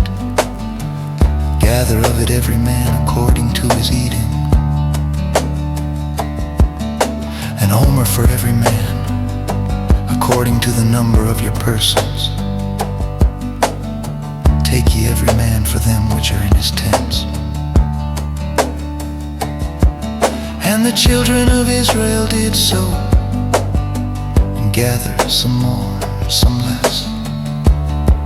And when they did mediate with an omer, he that gathered much had nothing over, and he that gathered little had no lack. They gathered every man according to his eating. And Moses said, let no man leave of it till the morning. Notwithstanding, they hearkened not unto Moses, but some of them left of it until the morning, and it bred worms and stank.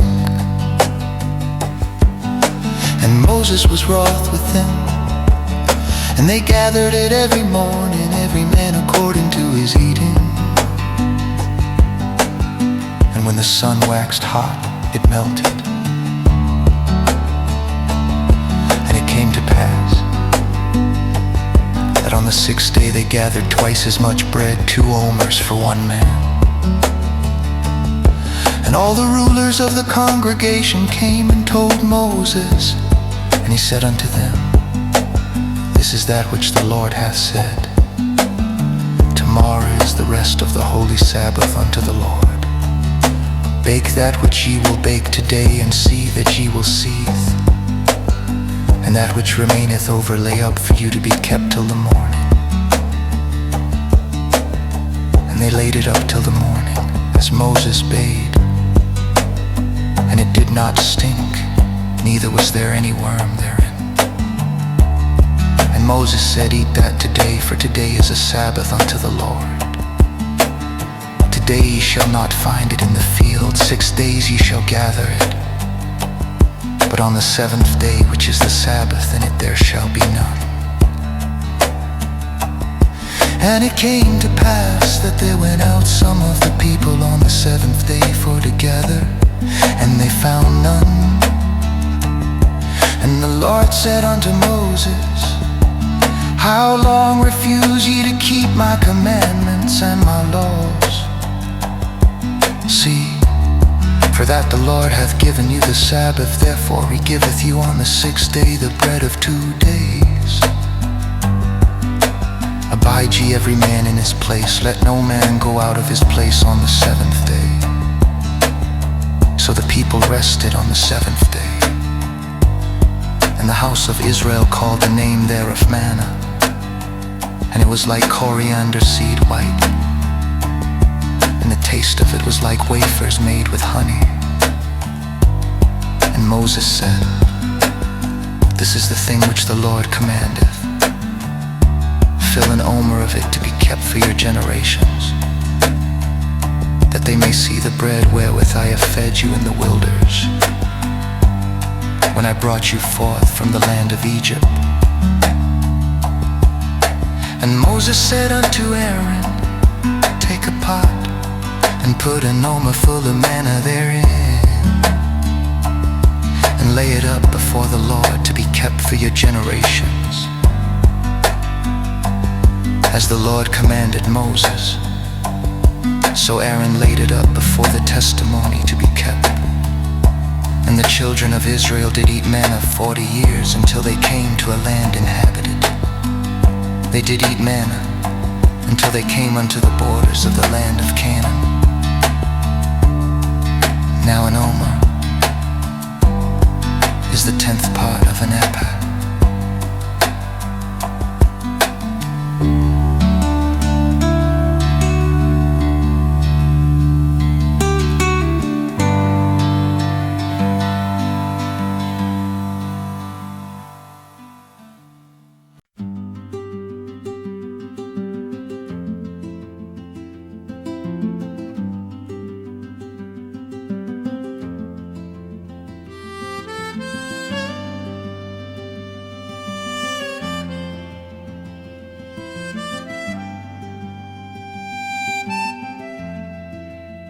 And all the congregation of the children of Israel journeyed from the wilderness of sin after their journeys, according to the commandment of the Lord, and pitched in Rephidim.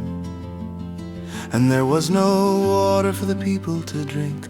Wherefore the people did chide with Moses, and said, Give us water that we may drink. And Moses said unto them, Why chide ye with me? Wherefore do ye tempt the Lord?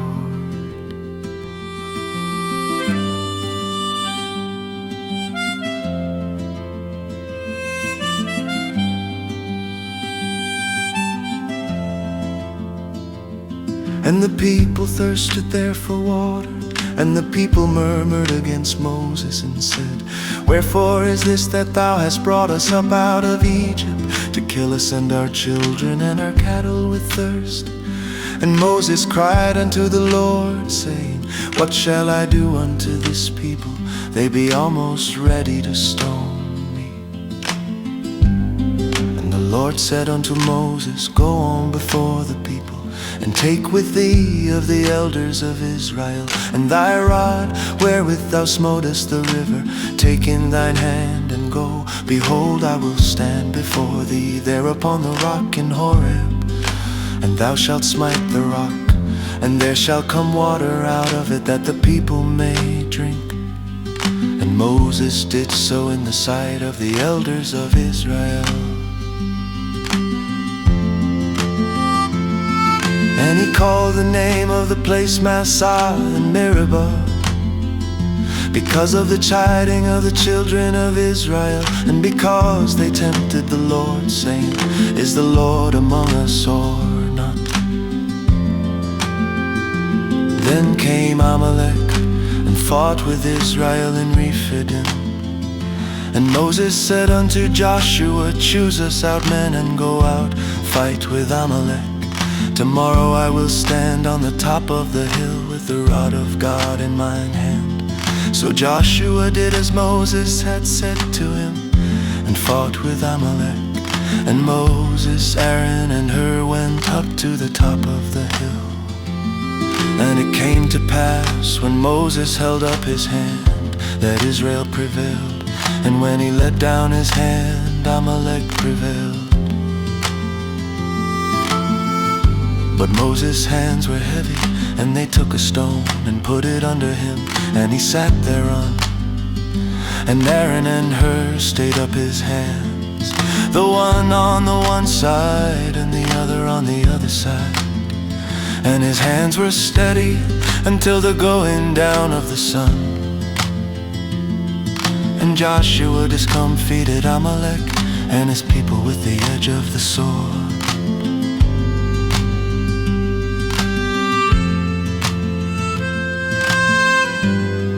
The Lord said unto Moses, Write this for a memorial in a book, and rehearse it in the ears of Joshua. For I will utterly put out the remembrance of Amalek from under heaven. And Moses built an altar, and called the name of it Jehovah-Nissi. For he said, Because the Lord hath sworn that the Lord will have war with Amalek from generation to generation.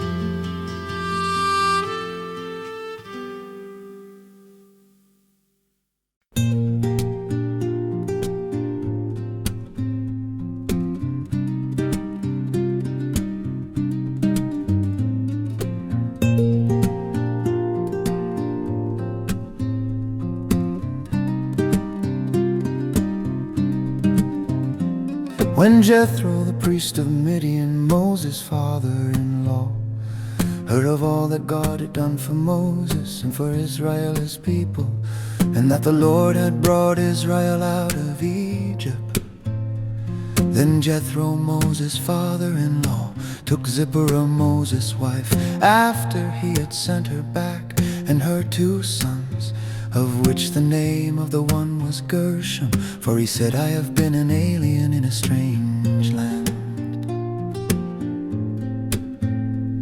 And the name of the other was Eliezer, for the God of my father said he was mine help, and delivered me from the sword of Pharaoh. And Jethro, Moses' father-in-law, came with his sons and his wife unto Moses into the wilderness, where he encamped at the mount of God. And he said unto Moses, I thy father-in-law Jethro am come unto thee, and thy wife and her 2 sons with her. And Moses went out to meet his father-in-law, and did obeisance and kissed him. And they asked each other of their welfare, and they came into the tent. And Moses told his father-in-law all that the Lord had done unto Pharaoh and to the Egyptians for Israel's sake, and all the travail that had come upon them by the way, and how the Lord delivered them. And Jethro rejoiced for all the goodness which the Lord had done to Israel, whom he had delivered out of the hand of the Egyptians. And Jethro said, Blessed be the Lord, who hath delivered you out of the hand of the Egyptians, and out of the hand of Pharaoh, who hath delivered the people from under the hand of the Egyptians.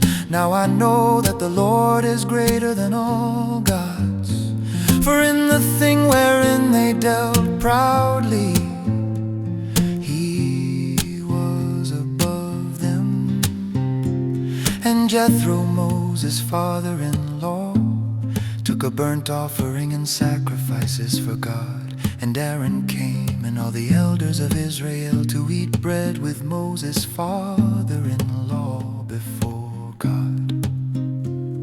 And it came to pass on the morrow that Moses sat to judge the people, and the people stood by Moses from the morning unto the evening. And when Moses' father-in-law saw all that he did to the people, he said, What is this thing that thou dost to the people? Why sittest thou thyself alone, and all the people stand by thee from morning unto even? And Moses said unto his father-in-law, Because the people come unto me to inquire of God. When they have a matter, they come unto me, and I judge between one and another, and I do make them know the statutes of God and his laws. And Moses' father-in-law said unto him, The thing that thou dost is not good. Thou wilt surely wear away both thou and this people that is with thee, for this thing is too heavy for thee. Thou art not able to perform it thyself alone.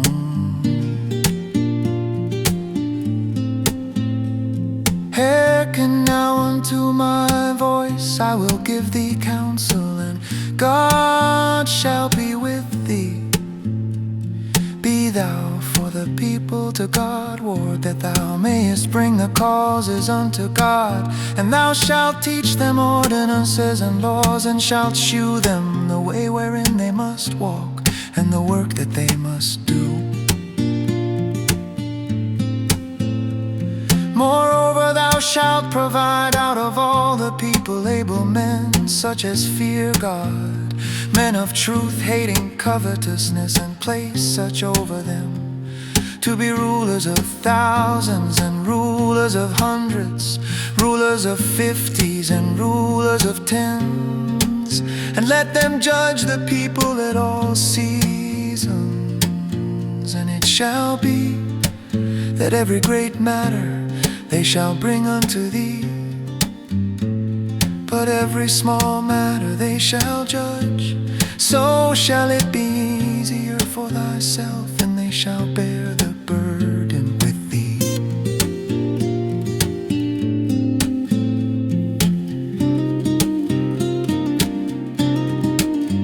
If thou shalt do this thing, and God command thee so, then thou shalt be able to endure. And all this people shall also go to their place in peace. So Moses hearkened to the voice of his father-in-law, and did all that he had said. And Moses chose able men out of all Israel, and made them heads over the people, rulers of thousands, rulers of hundreds, rulers of 50s, and rulers of 10s. And they judged the people at all seasons. The hard causes they brought unto Moses, but every small matter they judged themselves. And Moses let his father-in-law depart, and he went his way into his own land.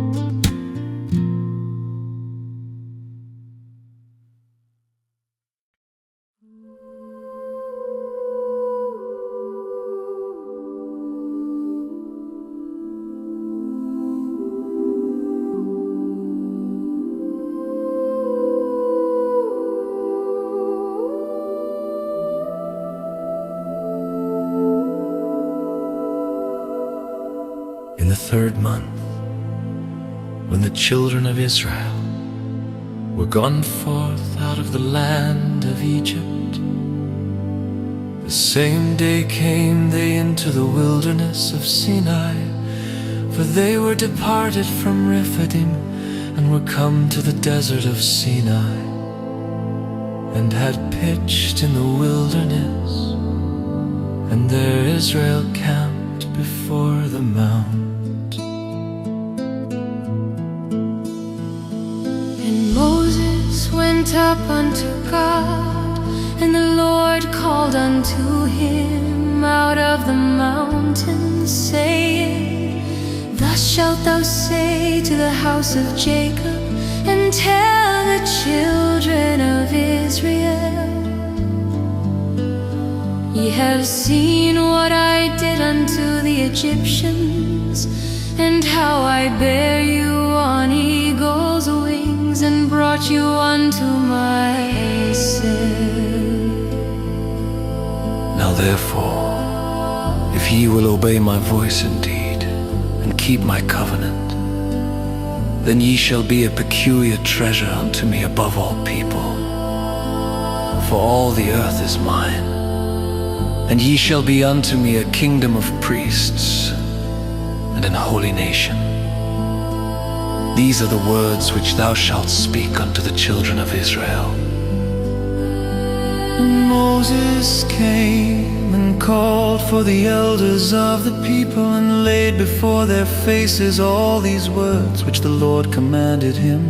And all the people answered together, and said, All that the Lord hath spoken we will do. And Moses returned the words of the people unto the Lord.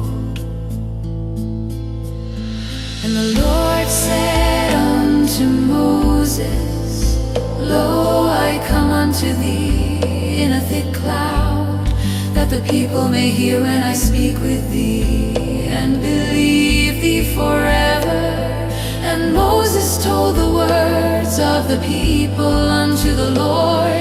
And the Lord said unto Moses, Go unto the people, and sanctify them today and tomorrow, and let them wash their clothes.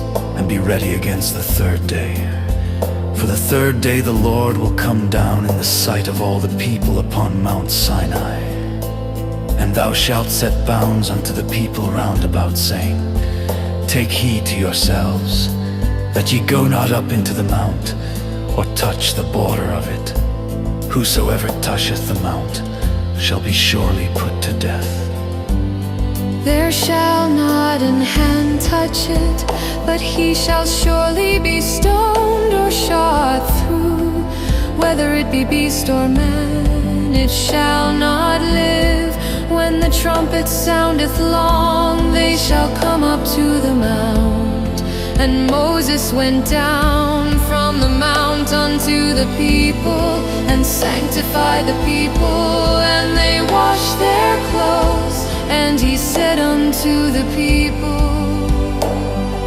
Be ready against the third day, come not at your wives. And it came to pass on the third day in the morning, that there were thunders and lightnings, and a thick cloud upon the mount, and the voice of the trumpet exceeding loud, so that all the people that was in the camp trembled. And Moses brought forth the people out of the camp to meet with God, and they stood at the nether part of the mount. And Mount Sinai was altogether on a smoke, because the Lord descended upon it in fire, and the smoke thereof ascended as the smoke of a furnace, and the whole mount quaked greatly. And when the voice of the trumpet sounded long, and waxed louder and louder, Moses spake, and God answered him by a voice. And the Lord came down upon Mount Sinai on the top of the mount. And the Lord called Moses up to the top of the mount. And Moses went up, and the Lord said unto Moses, Go down, charge the people, lest they break through unto the Lord to gaze, and many of them perish. And let the priests also, which come near to the Lord, sanctify themselves, lest the Lord break forth upon them. And Moses said unto the Lord, The people cannot come up to Mount Sinai. For thou charged us, saying, Set bounds about the mount and sanctify it. And the Lord said unto him, Away, get thee down, and thou shalt come up, thou and Aaron with thee. But let not the priests and the people break through to come up unto the Lord, lest he break forth upon them. So Moses went down unto the people, and spake unto them.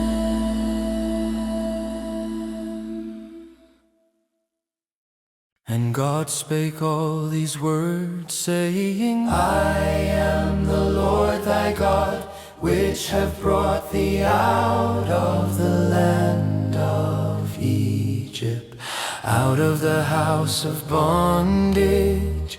Thou shalt have no other gods before me. Thou shalt not make unto thee any graven image, or any likeness of anything that is in heaven above, or that is in the earth beneath, or that is in the water under the earth. Thou shalt not bow down thyself to them, nor serve them. For I, the Lord thy God, am a jealous God, visiting the iniquity of the fathers upon the children, unto the third and fourth generation of them that hate me, and shewing mercy unto thousands of them that love me and keep my commandments. Thou shalt not take the name of the Lord thy God in vain, for the Lord will not hold him guiltless that taketh his name in vain. Remember the Sabbath day to keep it holy. 6 days shalt thou labor and do all thy work, but the seventh day is the Sabbath of the Lord thy God. In it thou shalt not do any work, thou nor thy son, nor thy daughter, thy manservant, nor thy maidservant, nor thy cattle, nor thy stranger that is within thy gates. For in 6 days the Lord made heaven and earth, the sea, and all that in them is, and rested the 7th day. Wherefore the Lord blessed the Sabbath day, and hallowed it. Honor thy father and thy mother, that thy days may be long upon the land which the Lord thy God giveth thee. Thou shalt not kill, thou shalt not commit adultery, thou shalt not steal, thou shalt not bear false witness against thy neighbor, thou shalt not covet thy neighbor's house, thou shalt not covet thy neighbor's wife, nor his maidservant, nor his maidservant, nor his ox, nor his ass, nor anything that is thy neighbor's. And all the people saw the thunderings, and the lightnings, and the noise of the trumpet, and the mountain smoking. And when the people saw it, they removed and stood afar off. And they said unto Moses, Speak thou with us, and we will hear. But let not God speak with us, lest we die. And Moses said unto the people, Fear not, for God is come to prove you, and that his fear may be before your faces, that ye sin not. And the people stood afar off, and Moses drew near unto the thick darkness where God was. And the Lord said unto Moses, Thus thou shalt say unto the children of Israel, Ye have seen that I have talked with you from heaven. Ye shall not make with me gods of silver, neither shall ye make unto you gods of gold. An altar of earth thou shalt make unto me, and shalt sacrifice thereon thy burnt offerings, and thy peace offerings, thy sheep, and thine oxen. In all places where I record my name, I will come unto thee, and I will bless thee. And if thou wilt make me an altar of stone, thou shalt not build it of hewn stone. For if thou lift up thy tool upon it, thou hast polluted it. Neither shalt thou go up by steps unto mine altar, that thy nakedness be not discovered thereon.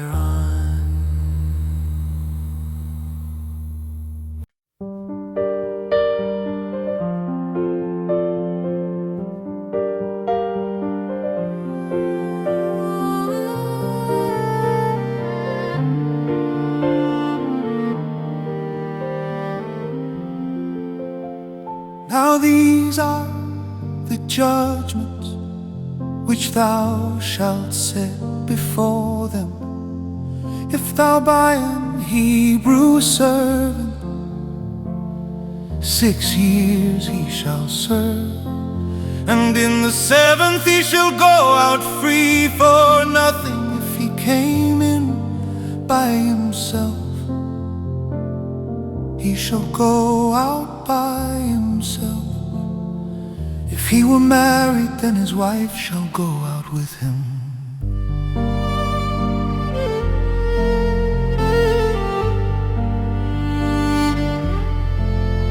If his master have given him a wife, and she have borne him sons or daughters, the wife and her children shall be her master's, and he shall go out by himself.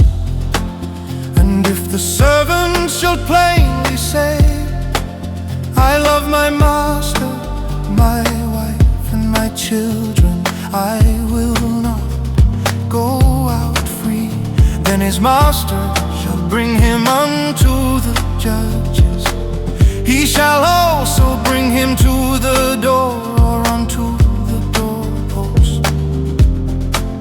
And his master shall bore his ear through with an awl, and he shall serve him forever. And if a man sell his daughter to be a maidservant, she shall not go out as the men servants do, if she please not her master, who hath betrothed her to himself. Then shall he let her be redeemed, to sell her unto a strange nation. He shall have no power, seeing he hath dealt deceitfully with her. And if he have betrothed her unto his son, he shall deal with her after the manner of daughters. If he take him another wife, her food, her raiment, and her duty of marriage shall he not diminish. And if he do not these three unto her, then shall she go out free without money. He that smiteth a man so that he die shall be surely put to death. And if a man lie not in wait, but God deliver him into his hand, then I will appoint thee a place whither he shall flee. But if a man come presumptuously upon his neighbor, to slay him with guile, thou shalt take him from mine altar, that he may die. And he that smiteth his father or his mother shall be surely put to death. And he that stealeth a man and selleth him, or if he be found in his hand, he shall surely be put to death. And he that curseth his father or his mother shall surely be put to death. And if men strive together, and one smite another with a stone or with his fist, and he die not, but keepeth his bed, if he rise again and walk abroad upon his staff, then shall he that smote him be quit. Only he shall pay for the loss of his time, and shall cause him to be thoroughly healed. And if a man smite his servant or his maid with the rod, and he die under his hand, he shall be surely punished. Notwithstanding, if he continue a day or two, he shall not be punished, for he is his money. If men strive and hurt a woman with child, so that her fruit depart from her, and yet no mischief follow, he shall be surely punished, according as the woman's husband will lay upon him. And he shall pay as the judge determined. And if any mischief follow, then thou shalt give life for life, eye for eye, tooth for tooth, hand for hand, foot for foot, burning for burning, wound for wound, stripe for stripe. And if a man smite the eye of his servant or the eye of his maid, that it perish, he shall let him go free for his eye's sake. And if he smite out his manservant's tooth or his maidservant's tooth, he shall let him go free for his tooth's sake.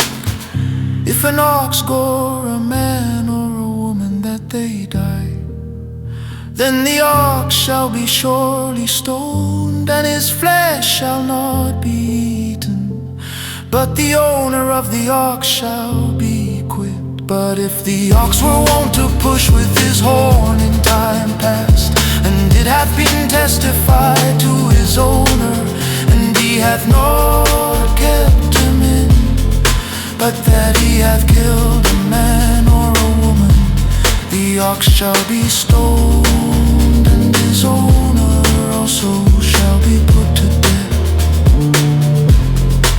If there be laid on him a sum of money, then he shall give for the ransom of his life whatsoever is laid upon him, whether he have gored a son or have gored a daughter. According to this judgment shall it be done unto him. If the ox shall push a manservant or a maidservant, he shall give unto their master 30 shekels of silver, and the ox shall be stoned. And if a man shall open a pit, or if a man shall dig a pit and not cover it, and an ox or an ass fall therein, the owner of the pit shall make it good, and give money unto the owner of them, and the dead beast shall be his. And if one man's ox hurt another's, that he die, then they shall sell the live ox and divide the money of it, and the dead ox also they shall divide. Or if it be known that the ox hath used to push in time past, and his owner hath not kept him in, he shall surely pay ox for ox, and the dead shall be his own.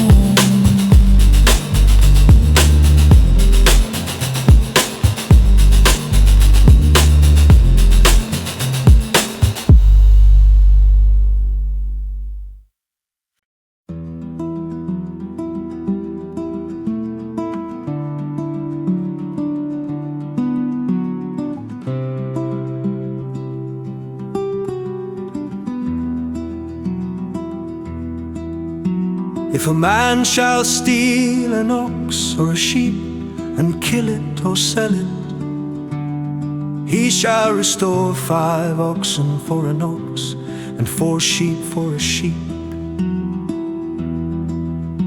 If a thief be found breaking up and be smitten that he die, there shall no blood be shed for him. If the sun be risen upon him, there shall be blood shed for him. For he should make full restitution. If he have nothing, then he shall be sold for his theft. If theft be certainly found in his hand alive, whether it be ox or ass or sheep, he shall restore double. If a man shall cause a field or vineyard to be eaten, and shall put in his beast, and shall feed in another man's field, of the best of his own field and of the best of his own vineyard shall he make restitution.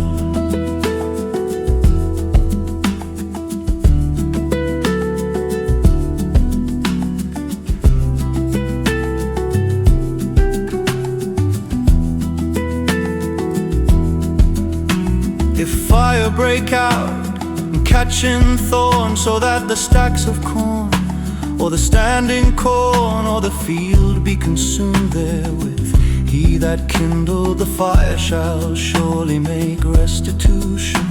If a man shall deliver unto his neighbor money or stuff to keep, and it be stolen out of the man's house, if the thief be found, let him pay double.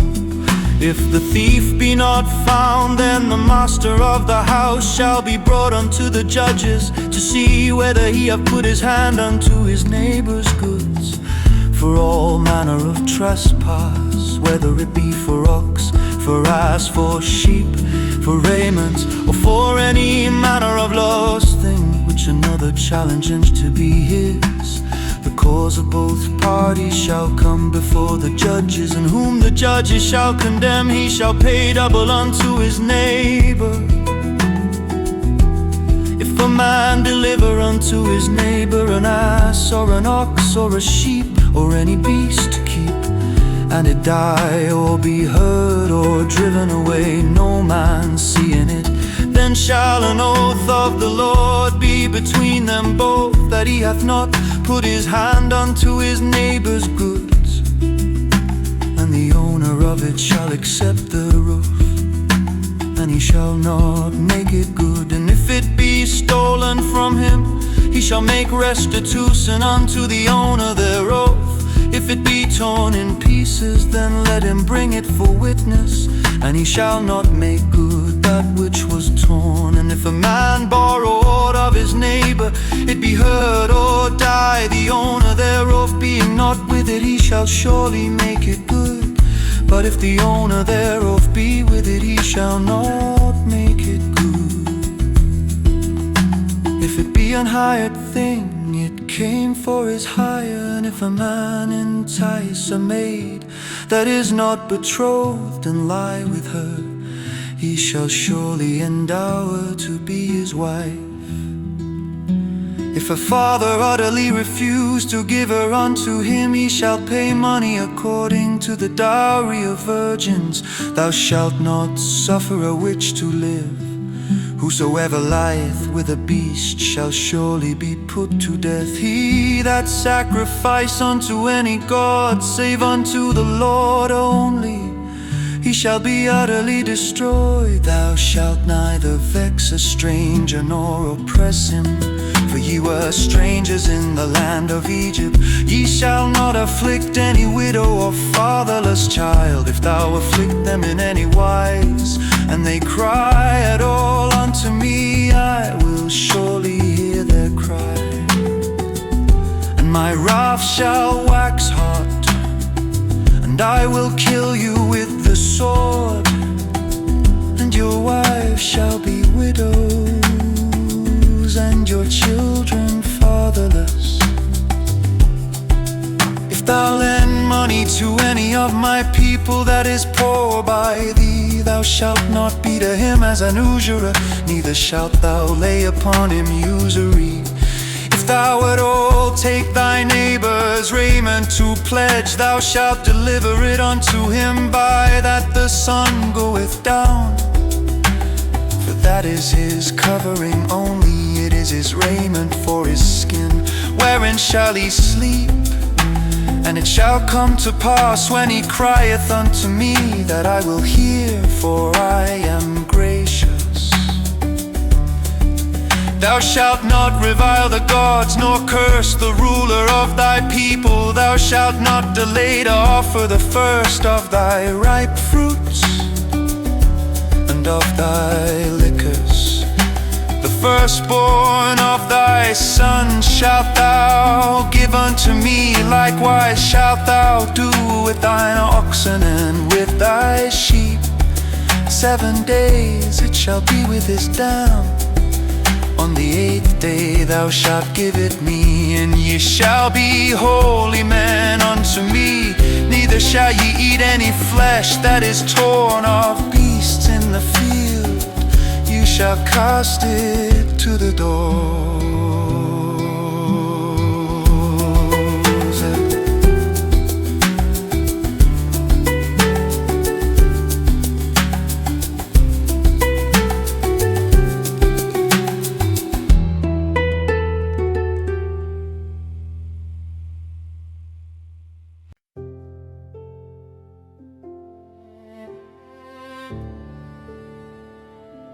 Thou shalt not raise a false report. Put not thine hand with the wicked to be an unrighteous witness.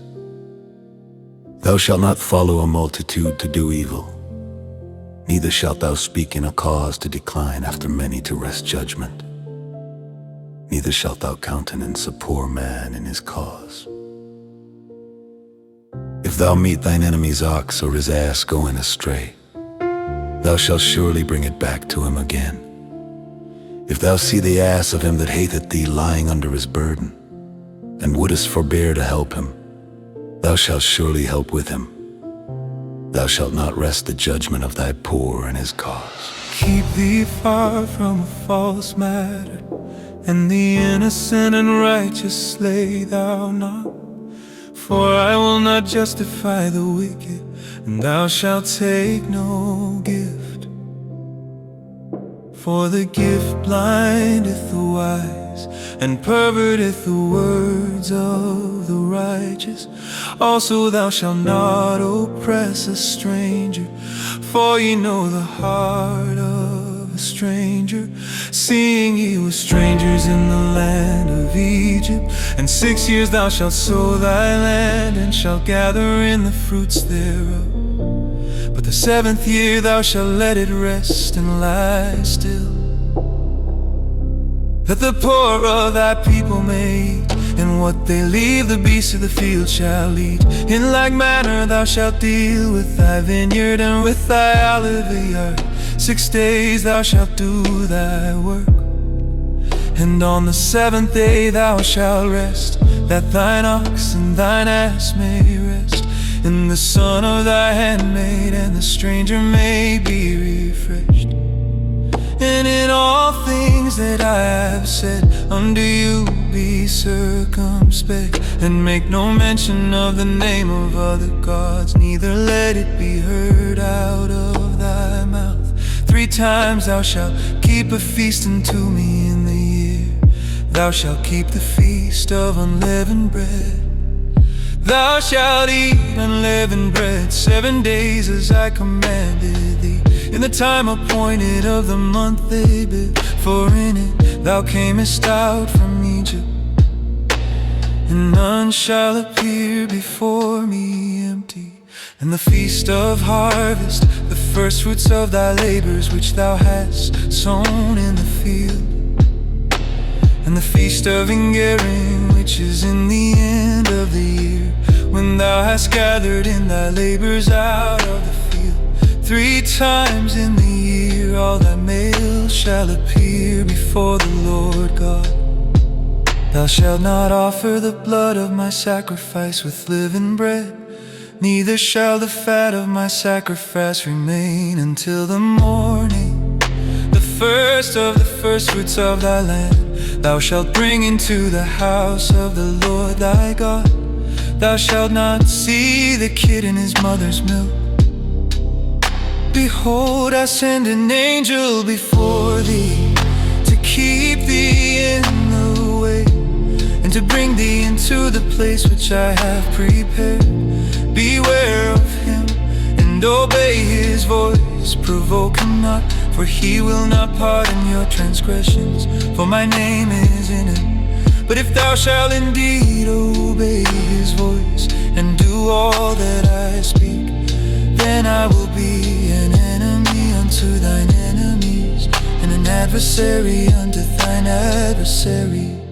For mine angel shall go before thee, and bring thee in unto the Amorites, and the Hittites, and the Perizzites, and the Canaanites, the Hivites, and the Jebusites, and I will cut them off. Thou shalt not bow down to their gods, nor serve them, nor do after their works, but thou shalt utterly overthrow them, and quite break down their images. And ye shall serve the Lord your God, and he shall bless thy bread and thy water. And I will take sickness away from the midst of thee. There shall nothing cast their young, nor be barren in thy land. The number of thy days I will fulfill. I will send my fear before thee, and will destroy all the people to whom thou shalt come. And I will make all thine enemies turn their backs unto thee.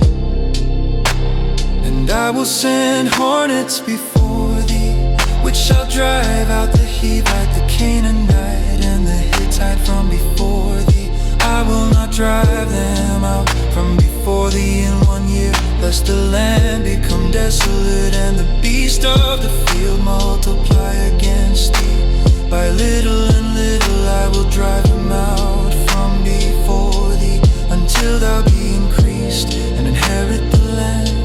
And I will set thy bounds from the Red Sea, even unto the sea of the Philistines, and from the desert unto the river. For I will deliver the inhabitants of the land into your hand, and thou shalt drive them out before thee. Thou shalt make no covenant with them, nor with their gods. They shall not dwell in thy land. lest they make thee sin against me. For if thou serve their gods, it will surely be a snare unto thee.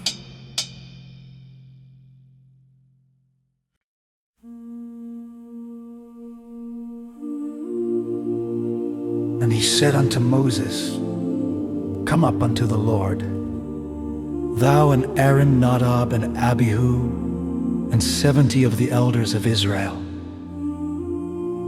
and worship ye afar off. And Moses alone shall come near the Lord, but they shall not come nigh, neither shall the people go up with him. And Moses came and told the people all the words of the Lord and all the judgments. And all the people answered with one voice and said, All the words which the Lord hath said will we do. And Moses wrote all the words of the Lord, and rose up early in the morning, and builded an altar under the hill, and 12 pillars according to the 12 tribes of Israel. And he sent young men of the children of Israel, which offered burnt offerings, and sacrificed peace offerings of oxen unto the Lord. And Moses took half of the blood, and put it in basins, and half of the blood he sprinkled on the altar. And he took the book of the covenant, and read in the audience of the people. And they said, All that the Lord hath said will we do, and be obedient. And Moses took the blood and sprinkled it on the people, and said, Behold the blood of the covenant which the Lord hath made with you concerning all these words.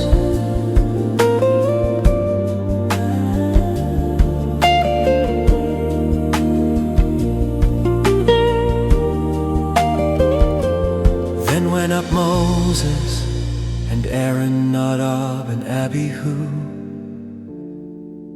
and 70 of the elders of Israel.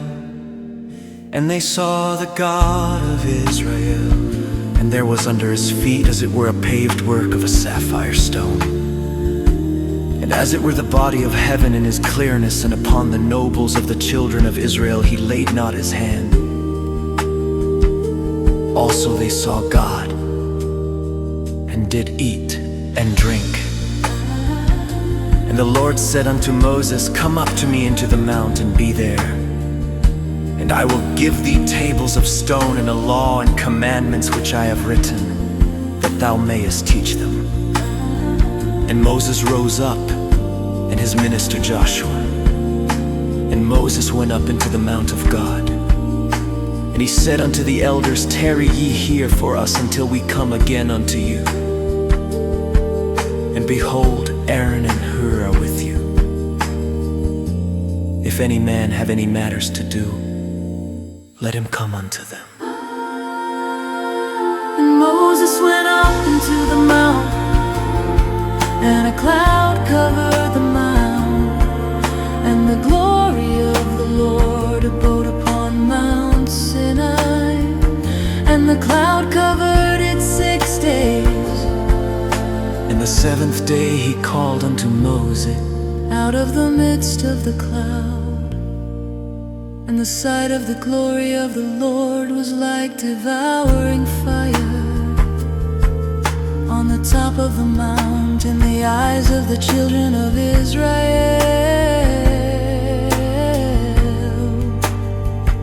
And Moses went into the midst of the cloud, and gat him up into the mount. And Moses was in the mount 40 days and 40 nights.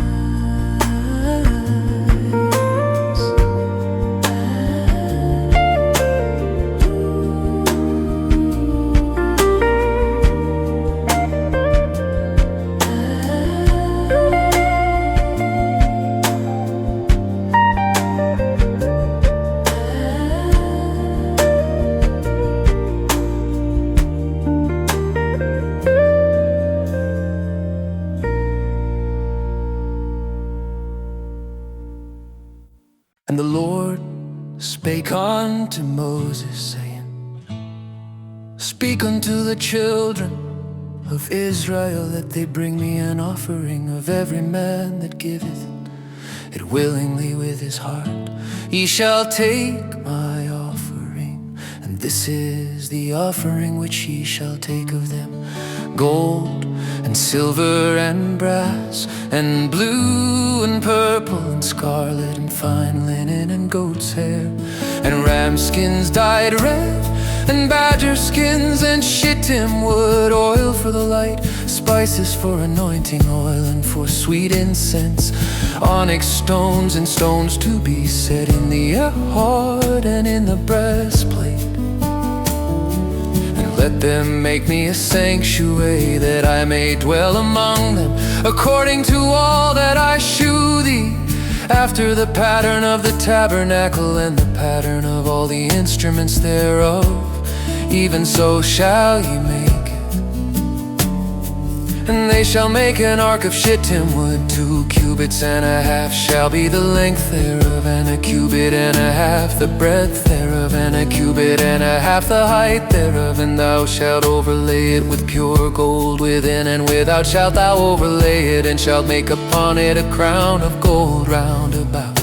And thou shalt cast 4 rings of gold for it, and put them in the 4 corners thereof, and 2 rings shall be in the one side of it, and 2 rings in the other side of it. And thou shalt make staves of shittim wood, and overlay them with gold. And thou shalt put the staves into the rings by the sides of the ark, that the ark may be borne with them. The staves shall be in the rings of the ark, they shall not be taken from it. And thou shalt put into the ark the testimony which I shall give thee. And thou shalt make a mercy seat of pure gold.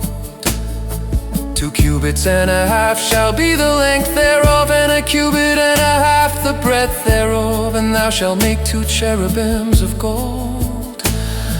Of beaten work shalt thou make them in the 2 ends of the mercy seat, and make 1 cherub on the one end, and the other cherub on the other end. Even of the mercy seat shall ye make the cherubims on the 2 ends thereof. And the cherubim shall stretch forth their wings on high, covering the mercy seat with their wings, and their faces shall look one to another.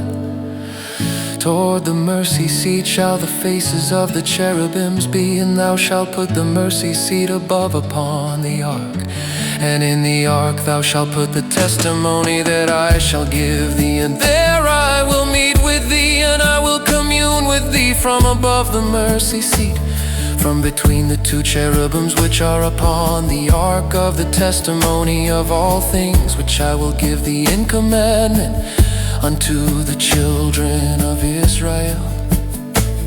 Thou shalt also make a table of shittim wood. 2 cubits shall be the length thereof, and 1 cubit the breadth thereof, and 1 cubit and a half the height thereof. And thou shalt overlay it with pure gold, and make thereto a crown of gold round about. And thou shalt make unto it a border of an hand breadth round about. And thou shalt make a golden crown to the border thereof round about. And thou shalt make for it 4 rings of gold, and put the rings in the 4 corners that are on the 4 feet thereof. Over against the border shall the rings be for places of the staves to bear the table. And thou shalt make the staves of shittim wood, and overlay them with gold, that the table may be borne with them. And thou shalt make the dishes thereof, spoons thereof, and covers thereof, and bowls thereof, to cover with a of pure gold shalt thou make them. And thou shalt set upon the table shewbread before me always. And thou shalt make a candlestick of pure gold. Of beaten work shall the candlestick be made. His shaft and his branches, his bowls, his knops, and his flowers shall be of the same. And 6 branches shall come out of the sides of it. 3 branches of the candlestick out of the one side, and 3 branches of the candlestick out of the other side. 3 bowls made like unto almonds, with a knop and a flower in one branch, and 3 bowls made like almonds in the other branch, with a knop and a flower. So in the 6 branches that come out of the candlestick, and in the candlestick shall be 4 bowls made like unto almonds, with their knops and their flowers. And there shall be a knop under 2 branches of the same, and a knop under 2 branches of the same, and a knop under 2 branches of the same, according to the 6 branches that proceed out of the candlestick. Their knops and their branches shall be of the same. All it shall be one beaten work of pure gold. And thou shalt make the 7 lamps thereof, and they shall light the lamps thereof, that they may give light over against it.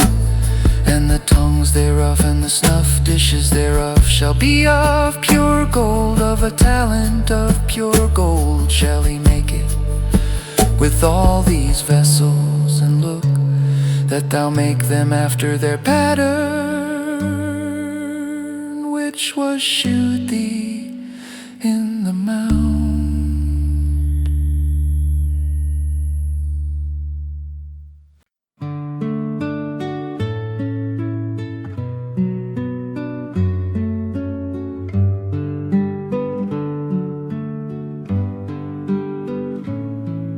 Moreover, thou shalt make the tabernacle with 10 curtains of fine twined linen, and blue and purple and scarlet. With cherubims of cunning work shalt thou make them. The length of 1 curtain shall be 28 cubits, and the breadth of 1 curtain 4 cubits. And every one of the curtains shall have 1 measure. The 5 curtains shall be coupled together one to another, and other 5 curtains shall be coupled one to another. And thou shalt make loops of blue upon the edge of the 1 curtain, from the selvedge in the coupling. And likewise shalt thou make in the uttermost edge of another curtain, in the coupling of the 2nd. 50 loops shalt thou make in the 1 curtain, and 50 loops shalt thou make in the edge of the curtain that is in the coupling of the 2nd, that the loops may take hold one of another. And thou shalt make 50 taches of gold, and couple the curtains together with the taches, and it shall be 1 tabernacle. And thou shalt make curtains of goat's hair to be a covering upon the tabernacle. 11 curtains shalt thou make. The length of 1 curtain shall be 30 cubits, and the breadth of 1 curtain 4 cubits. And the 11 curtains shall be all of 1 measure. And thou shalt couple 5 curtains by themselves, and 6 curtains by themselves, and shalt double the 6th curtain in the forefront of the tabernacle. And thou shalt make 50 loops on the edge of the 1 curtain that is outmost in the coupling, and 50 loops in the edge of the curtain which coupleth the 2nd. And thou shalt make 50 tasses of brass, and put the taches into the loops, and couple the tent together, that it may be 1. And the remnant that remaineth of the curtains of the tent, the half curtain that remaineth, shall hang over the backside of the tabernacle, and a cubit on the 1 side, and a cubit on the other side of that which remaineth in the length of the curtains of the tent. It shall hang over the sides of the tabernacle on this side, and on that side, to cover it.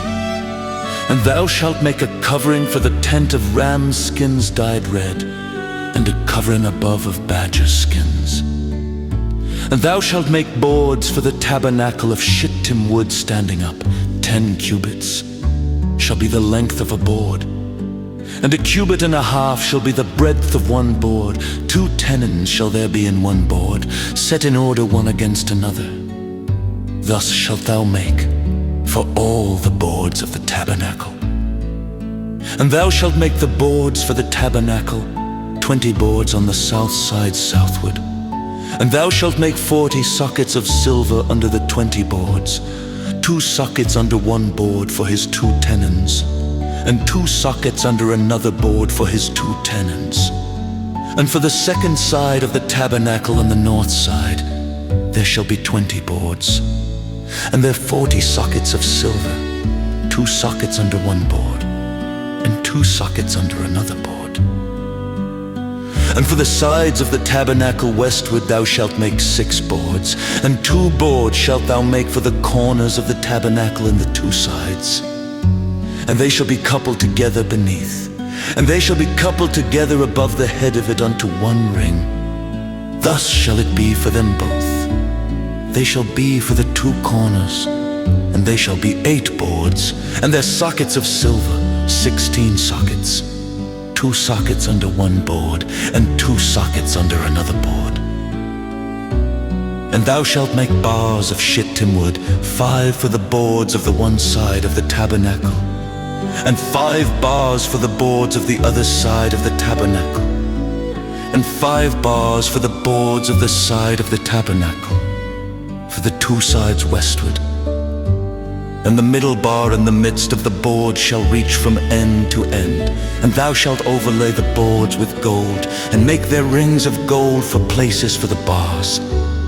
And thou shalt overlay the bars with gold, and thou shalt rear up the tabernacle according to the fashion thereof, which was shewed thee in the mount.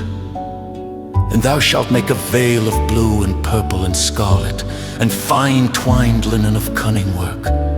With cherubim shall it be made. And thou shalt hang it upon 4 pillars of shittim wood overlaid with gold. Their hooks shall be of gold, upon the 4 sockets of silver. And thou shalt hang up the veil under the taches, that thou mayest bring in thither within the veil the ark of the testimony. And the veil shall divide unto you between the holy place and the most holy.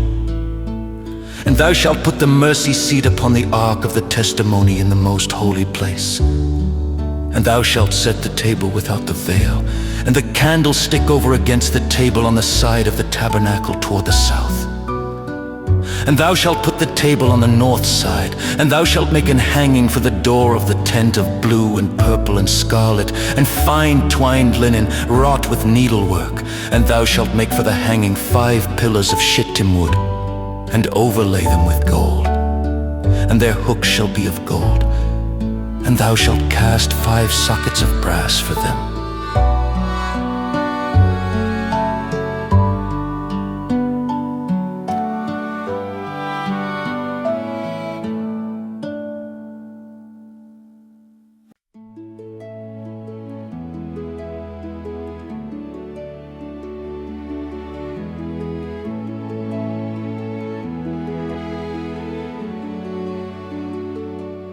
Thou shalt make an altar of shittim wood, 5 cubits long,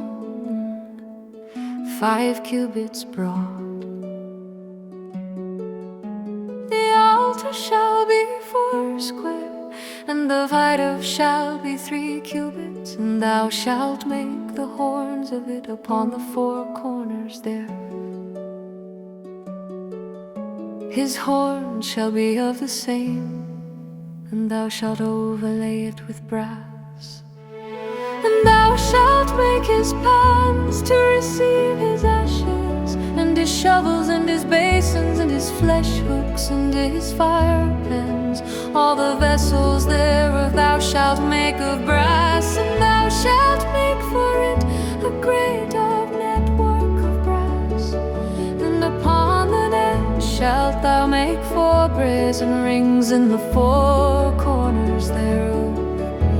And thou shalt put it under the compass of the altar beneath, that the net may be even to the midst of the altar. And thou shalt make staves for the altar, staves of shittim wood, and overlay them with brass. And the staves shall be put into the rings, and the staves shall be upon the 2 sides of the altar, to bear it hollow. With boards shalt thou make it, as it was shewed thee in the mount, so shall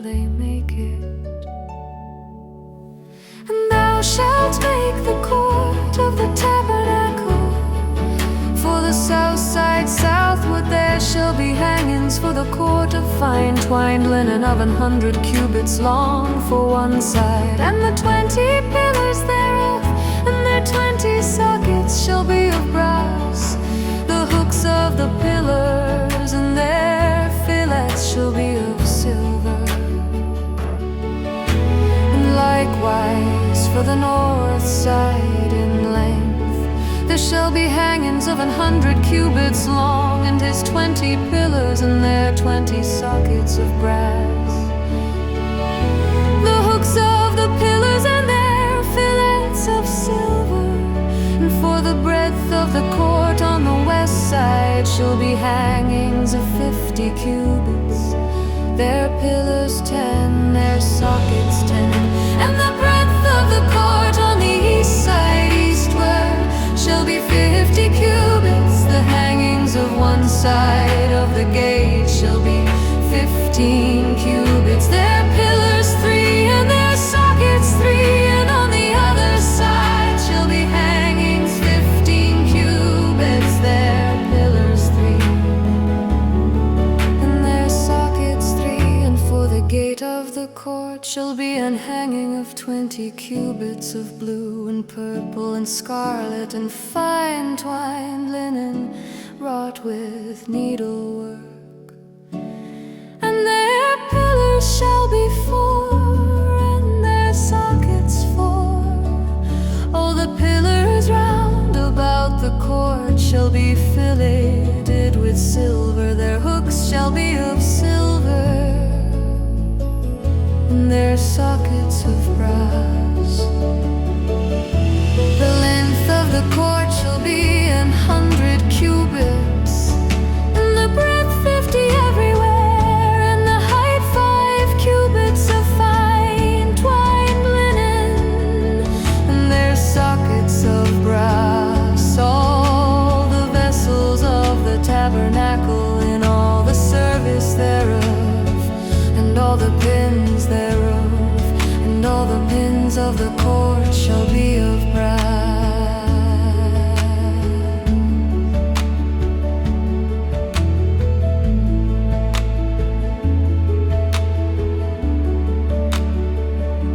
And thou shalt command the children of Israel that they bring thee pure oil olive beaten for the light, to cause the lamp to burn always in the tabernacle of the congregation without the veil, which is before the testimony. Aaron and his sons shall order it from evening to morning before the Lord. It shall be a statute forever unto their generations on the behalf of the children of Israel.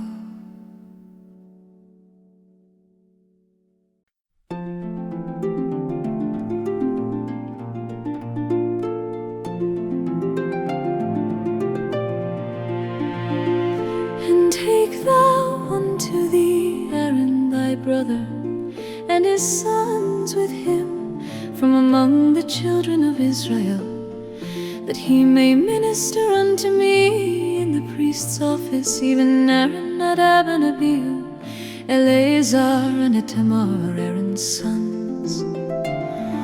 And thou shalt make holy garments for Aaron thy brother, for glory and for beauty.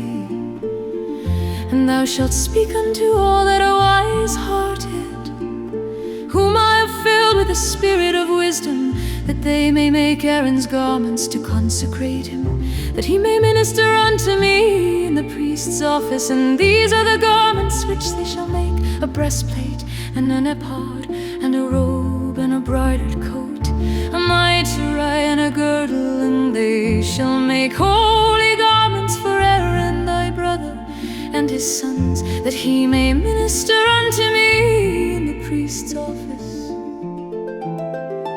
And they shall take gold and blue and purple and scarlet and fine linen, and they shall make the ephod of gold, of blue, and of purple, of of scarlet and fine twined linen with cunning work. It shall have the 2 shoulder pieces thereof joined at the 2 edges thereof, and so it shall be joined together. And the curious girdle of the ephod which is upon it shall be of the same according to the work thereof, even of gold, of blue and purple and scarlet and fine twined linen. And thou shalt take 2 onyx stones, engrave on them the names of the children of Israel, 6 of their names on 1 stone, and the other 6 names of the rest on the other stone, according to their birth, with the work of an engraver in stone, like the engravings of a signet. Shalt thou engrave the 2 stones with the names of the children of Israel. Thou shalt make them to be set in ouches of gold, and thou shalt put the 2 stones upon the shoulders of the ephod, for stones of memorial unto the children of Israel. And Aaron shall bear their names before the Lord upon his 2 shoulders for a memorial.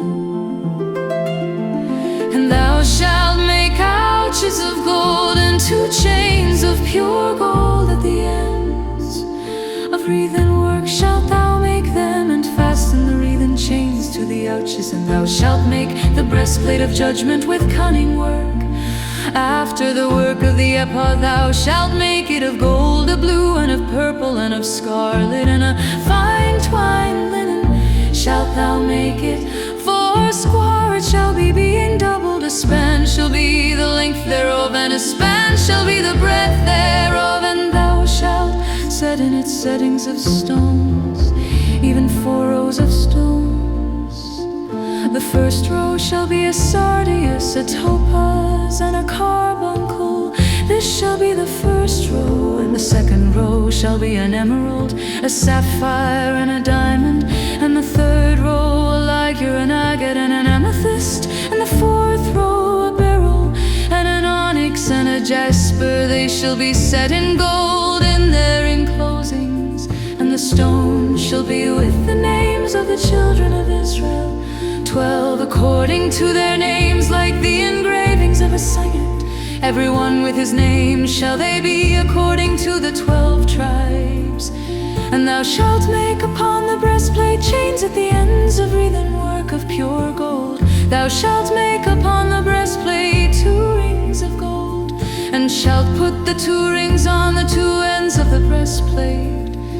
And thou shalt put the 2 wreathen chains of gold in the 2 rings which are on the ends of the breastplate, and the other 2 ends of the 2 wreathen chains thou shalt fasten in the 2 ouches, and put them on the shoulder pieces of the ephod before it. And thou shalt make 2 rings of gold, and thou shalt put them upon the 2 ends of the breastplate, in the border thereof, which is in the side of the ephod inward.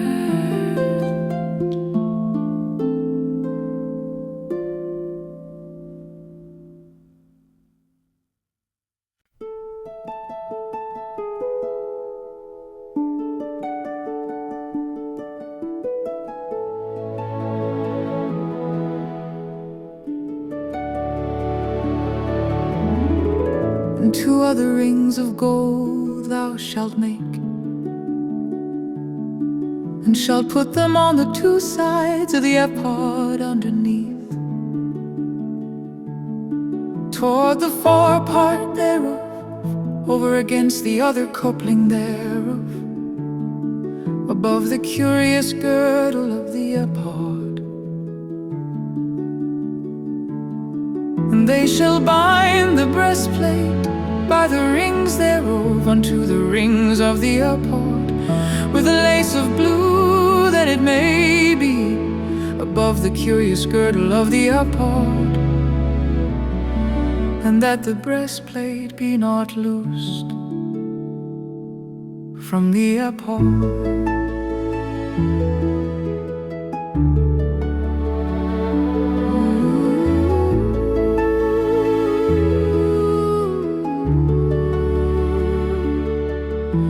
And Aaron shall bear the names of the children of Israel in the breastplate of judgment upon his heart. When he goeth in unto the holy place for a memorial before the Lord continually. And thou shalt put in the breastplate of judgment the Urim and the Thummim, and they shall be upon Aaron's heart when he goeth in before the Lord. And Aaron shall bear the judgment of the children of Israel upon his heart before the Lord continually.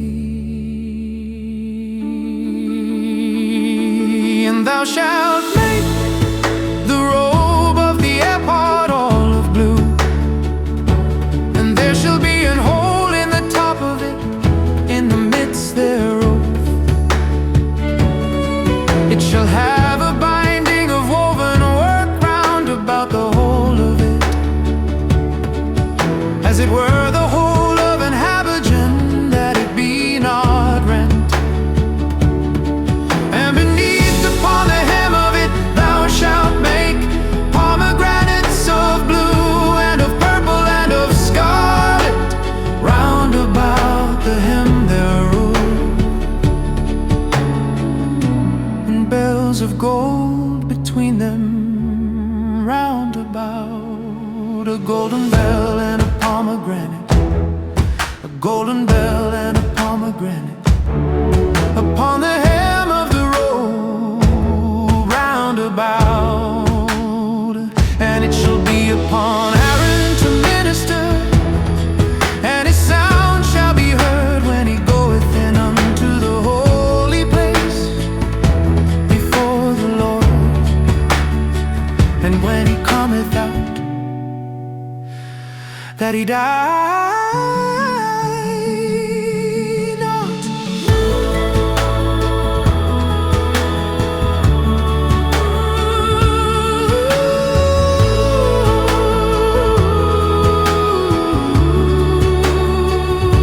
And thou shalt make a plate of pure gold, and engrave upon it like the engravings of a signet, holiness to the Lord. And thou shalt put it on a blue lace, that it may be upon the mitre, upon the forefront of the mitre it shall be. And it shall be upon Aaron's forehead, that Aaron may bear the iniquity of the holy things which the children of Israel shall hallow in all their holy gifts. And it shall be always upon his forehead, that they may be accepted before the Lord. And thou shalt embroider the coat of fine linen, and thou shalt make the mitre of fine linen, and thou shalt make the girdle of needlework. And for Aaron's sons thou shalt make coats, and thou shalt make for them girdles, and bonnets shalt thou make for them for glory and for beauty. And thou shalt put them upon Aaron thy brother and his sons with him, and shalt anoint them and consecrate them and sanctify them, that they may minister unto me in the priest's office. And thou shalt make them linen breeches to cover their nakedness.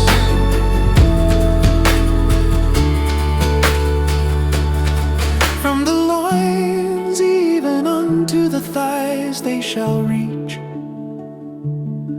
and they shall be upon Aaron and upon his sons when they come in unto the tabernacle of the congregation, or when they come near unto the altar to minister in the holy place, that they bear not iniquity and die. It shall be a statute forever unto him and his seed after him.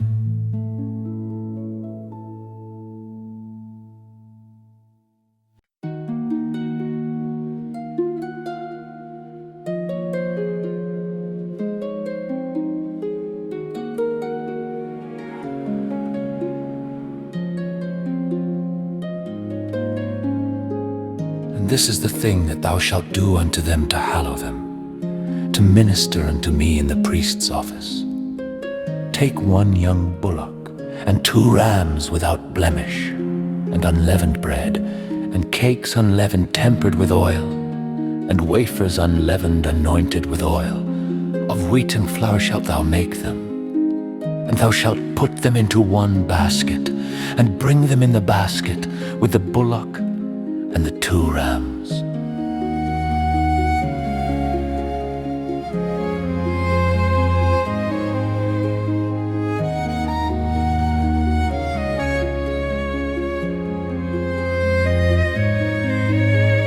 And Aaron and his sons thou shalt bring unto the door of the tabernacle of the congregation, and shalt wash them with water. And thou shalt take the garments, and put upon Aaron the coat, and the robe of the ephod, and the breastplate, and gird him with the curious girdle of the ephod. And thou shalt put the mitre upon his head, and put the holy crown upon the mitre. Then shalt thou take the anointing oil, and pour it upon his head, and anoint him. And thou shalt bring his sons, and put coats upon them. And thou shalt gird them with girdles, Aaron and his sons, and put the bonnets on them. And the priest's office shall be theirs for a perpetual statute. And thou shalt consecrate Aaron and his sons. And thou shalt cause a bullock to be brought before the tabernacle of the congregation. And Aaron and his sons shall put their hands upon the head of the bullock, and thou shalt kill the bullock before the Lord by the door of the tabernacle of the congregation. And thou shalt take of the blood of the bullock, and put it upon the horns of the altar with thy finger, and pour all the blood beside the bottom of the altar. And thou shalt take all the fat that covereth the inwards, and the caul that is above the liver, and the 2 kidneys, and the fat that is upon them, and burn them upon the altar. But the flesh of the bullock, and his skin, and his dung, shalt thou burn with fire without the camp. It is a sin offering. Thou shalt also take 1 ram, and Aaron and his sons shall put their hands upon the head of the ram. And thou shalt slay the ram, and thou shalt take his blood and sprinkle it round about upon the altar. And thou shalt cut the ram in pieces, and wash the inwards of him and his legs, and put them onto his pieces and onto his head. And thou shalt burn the whole ram upon the altar. It is a burnt offering unto the Lord. It is a sweet savor, an offering made by fire unto the Lord. And thou shalt take the other ram, and Aaron and his sons shall put their hands upon the head of the ram.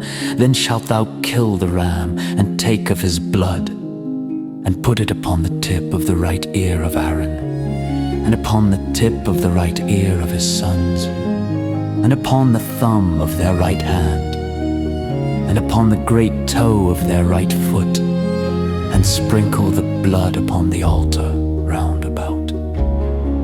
And thou shalt take of the blood that is upon the altar, and of the anointing oil, and sprinkle it upon Aaron, and upon his garments, and upon his sons, and upon the garments of his sons with him. And he shall be hallowed, and his garments and his sons' garments with him.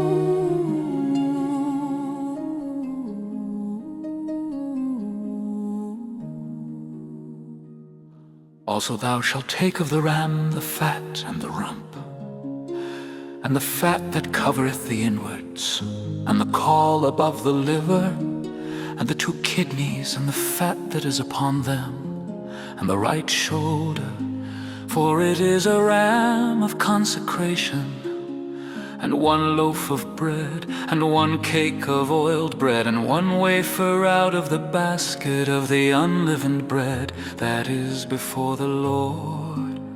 And thou shalt put all in the hands of Aaron, and in the hands of his sons, and shalt wave them for a wave offering before the Lord.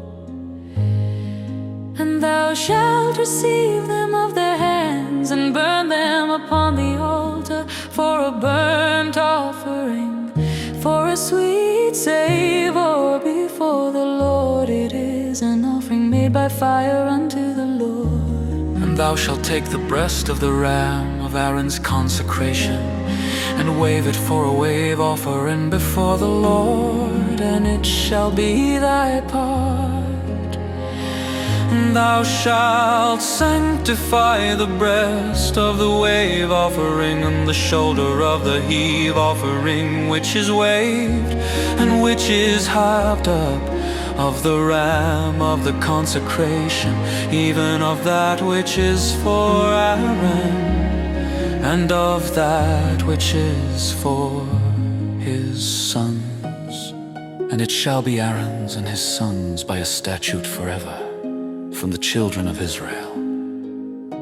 For it is an heave offering, and it shall be an heave offering from the children of Israel of the sacrifice of their peace offerings, even their heave offering unto the Lord. And the holy garments of Aaron shall be his sons after him, to be anointed therein, and to be consecrated in them. And that son that is priest in his stead shall put them on 7 days, when he cometh into the tabernacle of the congregation to minister in the holy place. And thou shalt take the ram of the consecration, and seethe his flesh in the holy place. And Aaron and his sons shall eat the flesh of the ram, and the bread that is in the basket by the door of the tabernacle of the congregation. And they shall eat those things wherewith the atonement was made, to consecrate and to sanctify them. But a stranger shall not eat thereof, because they are holy. And if aught of the flesh of the consecrations or of the bread remain unto the morning, then thou shalt burn the remainder with fire. It shall not be eaten, because it is holy. And thus shalt thou do unto Aaron and to his sons, according to all things which I have commanded thee. 7 days shalt thou consecrate them, and thou shalt offer every day a bullock for a sin offering for atonement. And thou shalt cleanse the altar when thou hast made an atonement for it, and thou shalt anoint it to sanctify it. 7 days thou shalt make an atonement for the altar and sanctify it, and it shall be an altar most holy. Whatsoever toucheth the altar shall be holy. Now this is that which thou shalt offer upon the altar: 2 lambs of the first year, day by day continually. The 1 lamb thou shalt offer in the morning, and the other lamb thou shalt offer at even. And with the 1 lamb 1/10 deal of flour mingled with the 4th part of an hin of beaten oil, and the 4th part of an hin of wine for a drink offering. And the other lamb thou shalt offer at even, and shalt do thereto according to the meat offering of the morning, and according to the drink offering thereof for a sweet savor, an offering made by fire unto the Lord. This shall be a continual burnt offering throughout your generations, at the door of the tabernacle of the congregation before the Lord, where I will meet you to speak there unto thee.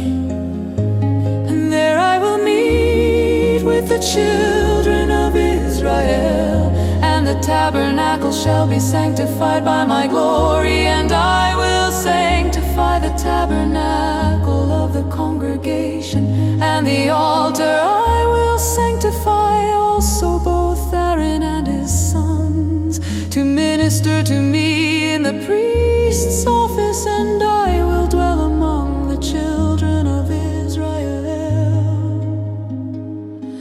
and will be their God.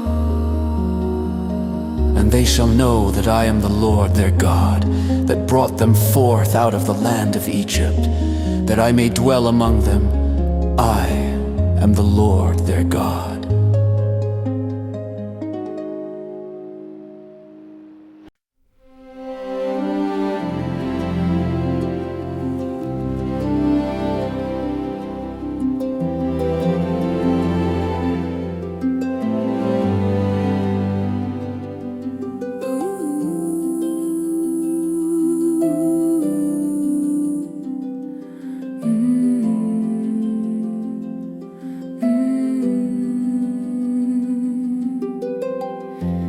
Thou shalt make an altar to burn incense upon. Of shittim wood shalt thou make it. A cubit shall be the length thereof, and a cubit the breadth thereof. 4 square shall it be, and 2 cubits shall be the height thereof. The horns thereof shall be of the same, and thou shalt overlay it with pure gold, the top thereof, and the sides thereof round about, and the horns thereof. And thou shalt make unto it a crown of gold round about.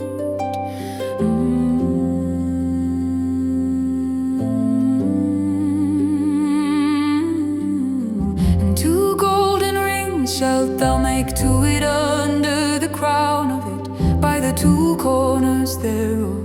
Upon the 2 sides of it shalt thou make it, and they shall be for places for the staves to bear it withal. And thou shalt make the staves of shittim wood, and overlay them with gold. And thou shalt put it before the veil that is by the ark of the testimony, before the mercy seat that is over the testimony, where I will meet with thee.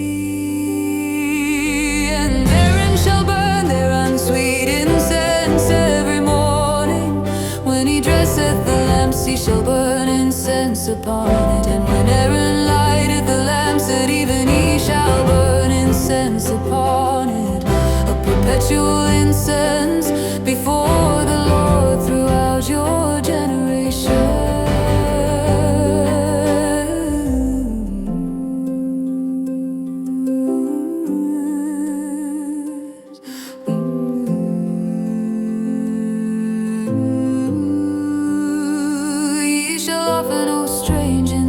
There, nor burnt sacrifice, nor meat offering, neither shall ye pour drink offering thereon. And Aaron shall make an atonement upon the horns of it once in a year, with the blood of the sin offering of atonements. Once in the year shall he make atonement upon it throughout your generations. It is most holy unto the Lord.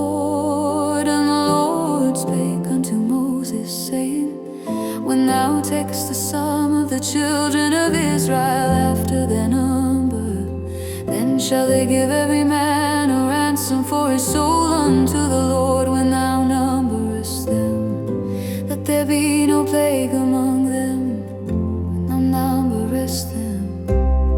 This they shall give every one that passeth among them that are numbered, half a shekel after the shekel of the sanctuary. A shekel is 20 gerahs, and half shekel shall be the offering of the Lord. Every one that passeth among them that are numbered from 20 years old and above shall give an offering unto the Lord. The rich shall not give more, and the poor shall not give less than half a shekel, when they give an offering unto the Lord to make an atonement for your souls. And thou shalt take the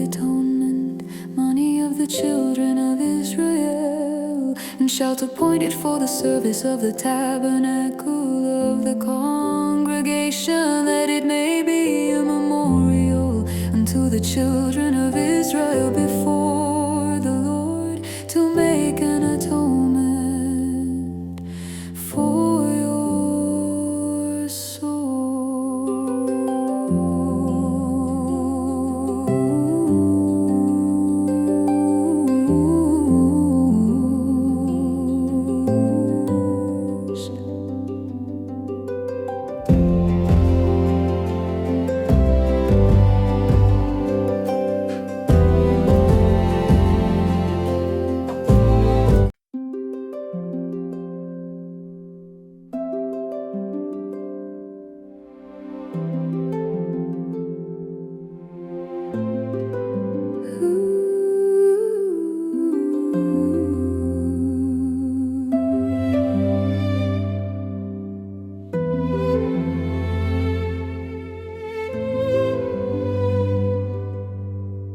And the Lord spake unto Moses, saying, Thou shalt also make a laver of brass, and his foot also of brass, to wash withal.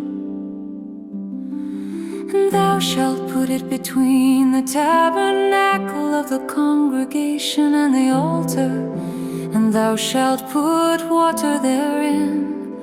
For Aaron and his sons shall wash their hands and their feet there,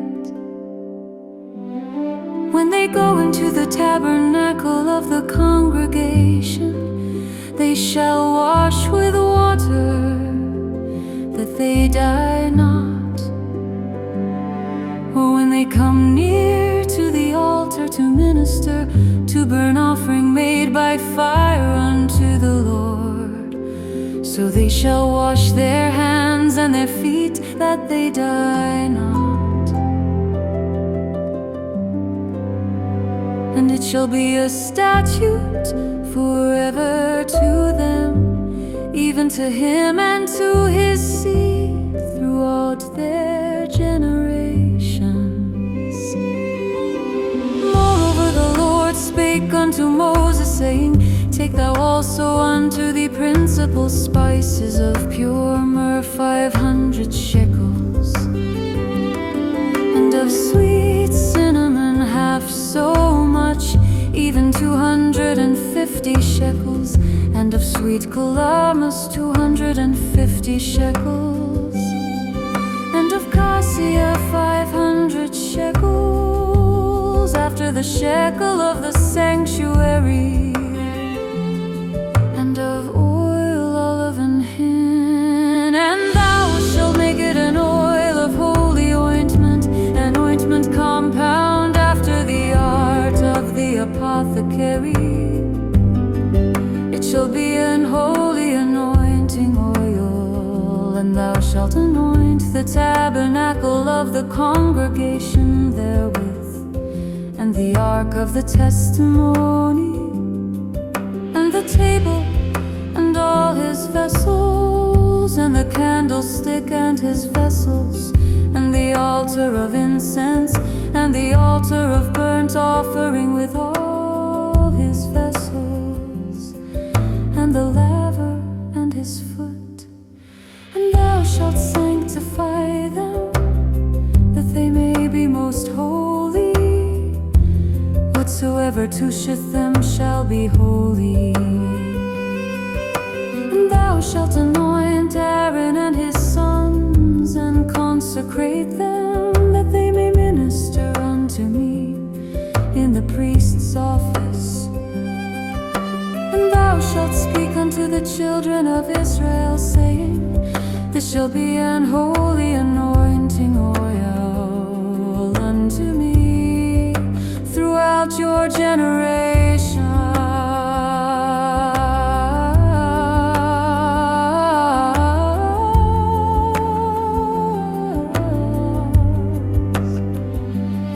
Upon man's flesh shall it not be poured, neither shall you make any other like it after the composition of it. It is holy, and it shall be holy unto you. Whosoever compoundeth any like it, or whosoever putteth any of it upon a stranger shall even be cut off from his people. And the Lord said unto Moses, take unto thee sweet spices, step, and onycha, and galbanum. These sweet spices with pure frankincense, of each shall there be a like weight, and thou shalt make it a perfume, a confection after the art of the apothecary, tempered together, pure and holy. And thou shalt beat some of it very small, and put of it before the testimony in the tabernacle of the congregation, where I will meet with thee. It shall be unto you most holy.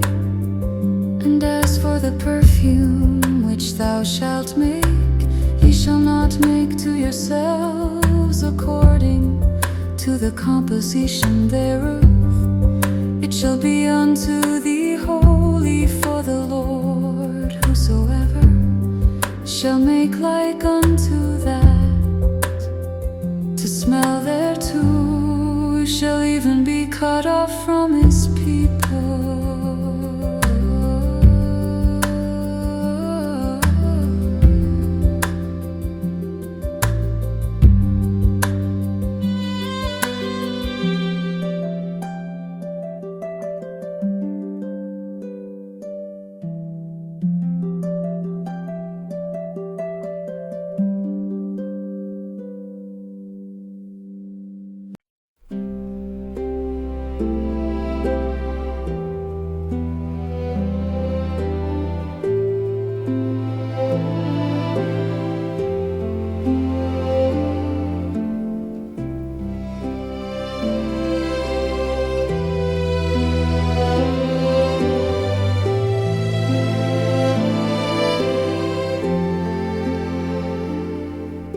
And the Lord spake unto Moses, saying, See, I have called by name Bezaleel, the son of Uri, the son of Hur of the tribe of Judah. And I have filled him with the Spirit of God, in wisdom and in understanding and in knowledge, and in all manner of workmanship, to devise cunning works, to work in gold, and in silver, and in brass, and in cutting of stones to set them, and in carving of timber, to work in all manner of workmanship. And I, behold, I have given with him Aholiab, the son of Ahisamach of the tribe of Dan.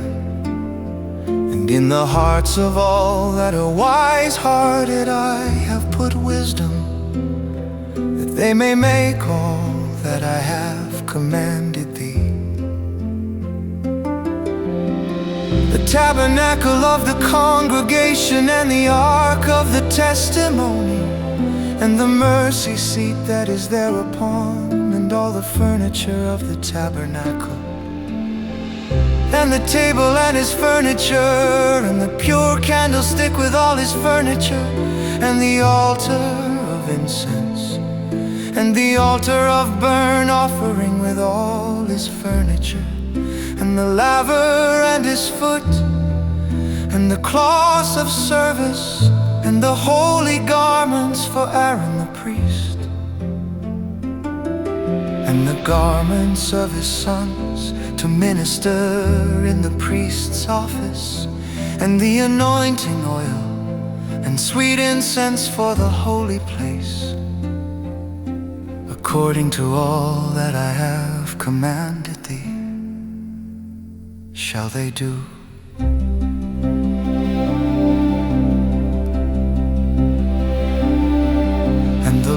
Spake unto Moses, saying, Speak thou also unto the children of Israel, saying, Verily my Sabbaths ye shall keep. For it is a sign between me and you throughout your generations, that ye may know that I am the Lord that doth sanctify you. Ye shall keep the Sabbath therefore, for it is holy unto you. Every one that defileth, it shall surely be put to death. For whosoever doeth any work therein, that soul shall be cut off from among his people. 6 days may work be done, but in the seventh is the Sabbath of rest, holy to the Lord. Whosoever doeth any work in the Sabbath day, he shall surely be put to death. Wherefore the children of Israel shall keep the Sabbath, to observe the Sabbath throughout their generations for a perpetual covenant. It is a sign between me and the children of Israel forever. For in 6 days the Lord made heaven and earth, and on the seventh day he rested and was refreshed. And he gave unto Moses, when he had made an end of communing with him upon Mount Sinai, 2 tables of testimony, tables of stone, written with the finger of God.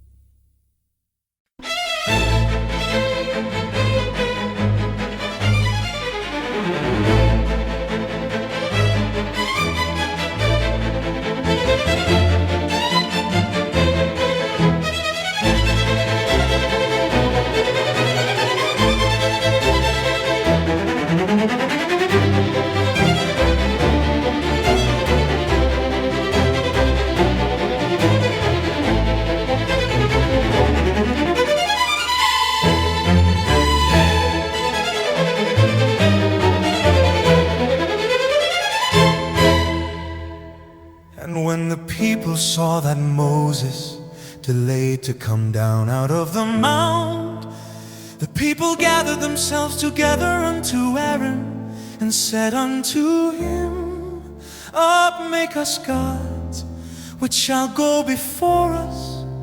For as for this Moses, the man that brought us up out of the land of Egypt, we wot not what is become of him.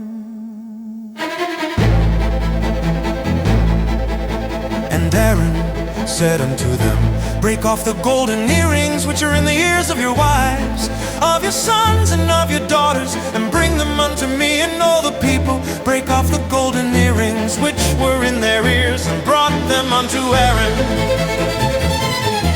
And he received them at their hand, and fashioned it with a graving tool, after he had made it a molten calf. And they said, These be thy gods, O Israel, which brought thee up out of the land of Egypt. And when Aaron saw it, he built an altar before it. And Aaron made proclamation and said, Tomorrow is a feast to the Lord. And they rose up early on the morrow, and offered burnt offerings and brought peace offerings. And the people sat down to eat and to drink, and rose up to play. And the Lord said unto Moses, Go, get thee down, for thy people which thou broughtest out of the land of Egypt have corrupted themselves. They have turned aside quickly out of the way which I commanded them. They have made them a molten calf, and have worshipped it, and have sacrificed the unto, and said, These be thy gods, O Israel, which have brought thee up out of the land of Egypt. And the Lord said unto Moses, Moses, I have seen this people, and behold, it is a stiff-necked people. Now therefore let me alone, that my wrath may wax hot against them, and that I may consume them, and I will make of thee a great nation. And Moses besought the Lord his God, and said, Lord, why doth thy wrath wax hot against thy people, which thou hast brought forth out of the land of Egypt with great power and with a mighty hand? Wherefore should the Egyptians speak and say, for mischief did he bring them out, to slay them in the mountains, and to consume them from the face of the earth? Turn from thy fierce wrath, and repent of this evil against thy people. Remember Abraham, Isaac, and Israel, thy servants, to whom thou swearest by thine own self, and saidst unto them, I will multiply your seed as the stars of heaven. And all this land that I have spoken of will I give unto your seed, and they shall inherit it forever. And the Lord repented of the evil which he thought to do unto his people. And Moses turned and went down from the mount, and the 2 tables of the testimony were in his hand. The tables were written on both their sides, on the one side and on the other were they written, and the tables were the work of God. And the writing was the writing of God, graven upon the tables. And when Joshua heard the noise of the people as they shouted, he said unto Moses, there is a noise of war in the camp. And he said, it is not the voice of them that shout for mastery, neither is it the voice of them that cry for being overcome, but the noise of them that sing do I hear. And it came to pass, as soon as he came nigh unto the camp, that he saw the calf and the dancing, and Moses' anger waxed hot, and he cast the tables out of his hands, and brake them beneath the mount. And he took the calf which they had made, and burnt it in the fire, and ground it to powder, and strawed it upon the water, and made the children of Israel drink of it. And Moses said unto Aaron, what did this people unto thee, that thou hast brought so great a sin upon them? And Aaron said, let not the anger of my Lord wax hot. Thou knowest the people that they are set on mischief. For they said unto me, make us gods which shall go before us. For as for this Moses, the man that brought us up out of the land of Egypt, we wot not what is become of him.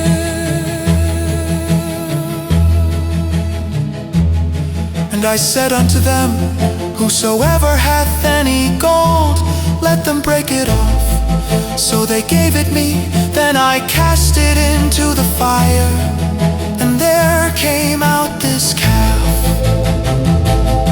And when Moses saw that the people were naked, for Aaron had made them naked unto their shame among their enemies, then Moses stood in the gate of the camp, and said, who is on the Lord's side? Let him come unto me. And all the sons of Levi gathered themselves together unto him. And he said unto them, thus saith the Lord God of Israel, put every man his sword by his side, and go in and out from gate to gate throughout the camp, and slay every man his brother, and every man his companion, and every man his neighbor. And the children of Levi did according to the word of Moses. And there fell of the people that day about 3,000 men. For Moses had said, consecrate yourselves today to the Lord, even every man upon his son and upon his brother, that he may bestow upon you a blessing this day.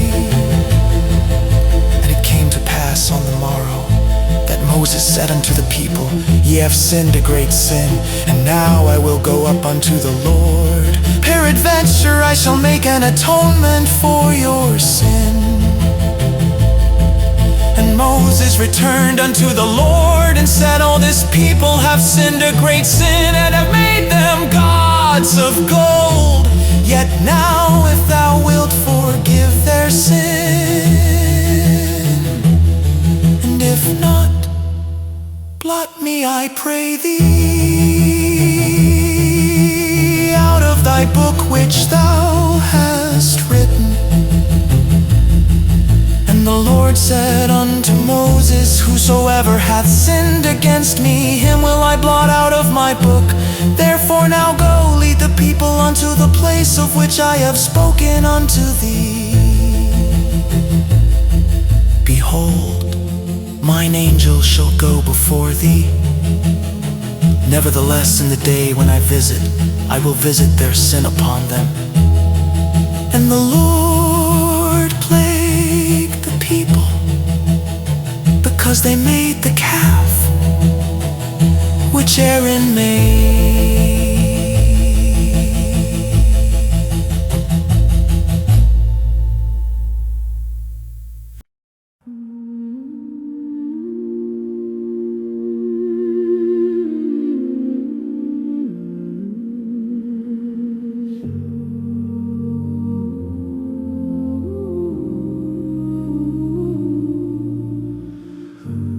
And the Lord said unto Moses, depart and go up hence, thou and the people which thou hast brought up out of the land of Egypt, unto the land which I swear unto Abraham, to Isaac, and to Jacob, saying, unto thy seed will I give it.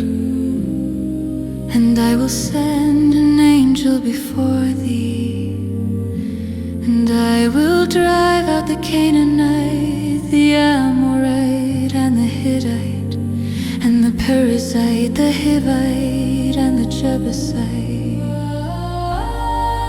Unto a land flowing with milk and honey. For I will not go up in the midst of thee, for thou art a stiff-necked people, lest I consume thee in the way. And when the people heard these evil tidings, they mourned, and no man did put on him his ornaments. For the Lord had said unto Moses, say unto the children of Israel, ye are a stiff-necked people. I will come up into the midst of thee in a moment and consume thee. Therefore now put off thy ornaments from thee, that I may know what to do unto thee. And the children of Israel stripped themselves of their ornaments by the Mount Horeb. And Moses took the tabernacle and pitched it without the camp, afar off from the camp, and called it the tabernacle of the congregation. And it came to pass that everyone which sought the Lord went out into the tabernacle of the congregation which was without the camp. And it came to pass, when Moses went out unto the tabernacle, that all the people rose up and stood every man at his tent door and looked after Moses until he was gone into the tabernacle. And it came to pass, as Moses entered into the tabernacle, the cloudy pillar descended and stood at the door of the tabernacle. And the Lord talked with Moses, and all the people saw the cloudy pillar stand at the tabernacle door. And all the people rose up and worshipped, every man in his tent door. And the Lord spake unto Moses face to face, as a man speaketh unto his friend. And he turned again into the camp, but his servant Joshua the son of Nun, a young man, departed not of the tabernacle. And Moses said unto the Lord, see, thou sayest unto me, bring up this people. And thou hast not let me know whom thou wilt send with me. Yet thou hast said, I know thee by name, and thou hast also found grace in my sight. Now therefore I pray thee, if I have found grace in thy sight, shew me now thy way, that I may know thee, that I may find grace in thy sight, and consider that this nation is thy people. And he said, my prayer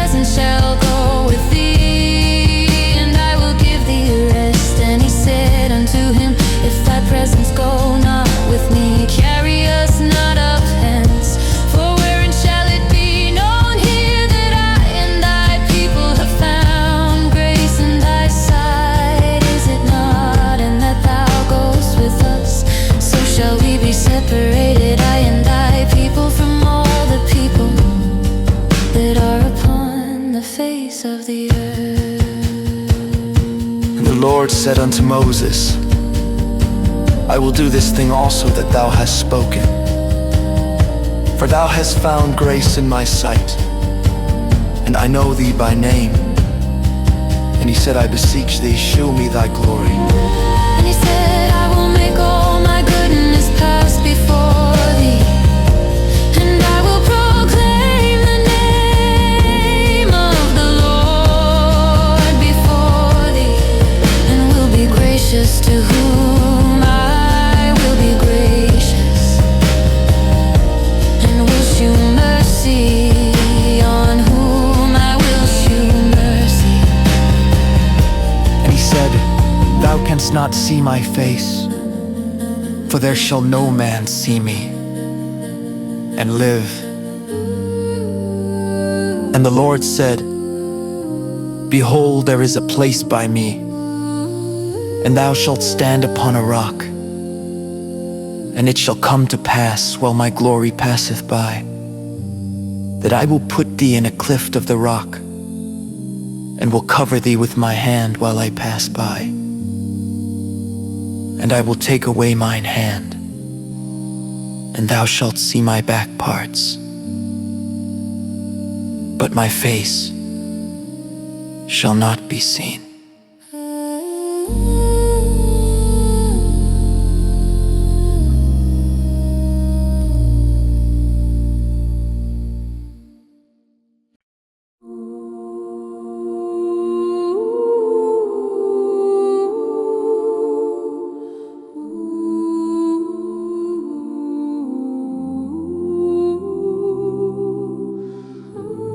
And the Lord said unto Moses, Hew thee 2 tables of stone like unto the first. And I will write upon these tables the words that were in the first tables which thou breakest. And be ready in the morning, and come up in the morning unto Mount Sinai, and present thyself there to me in the top of the mount. And no man shall come up with thee, neither let any man be seen throughout all the mount.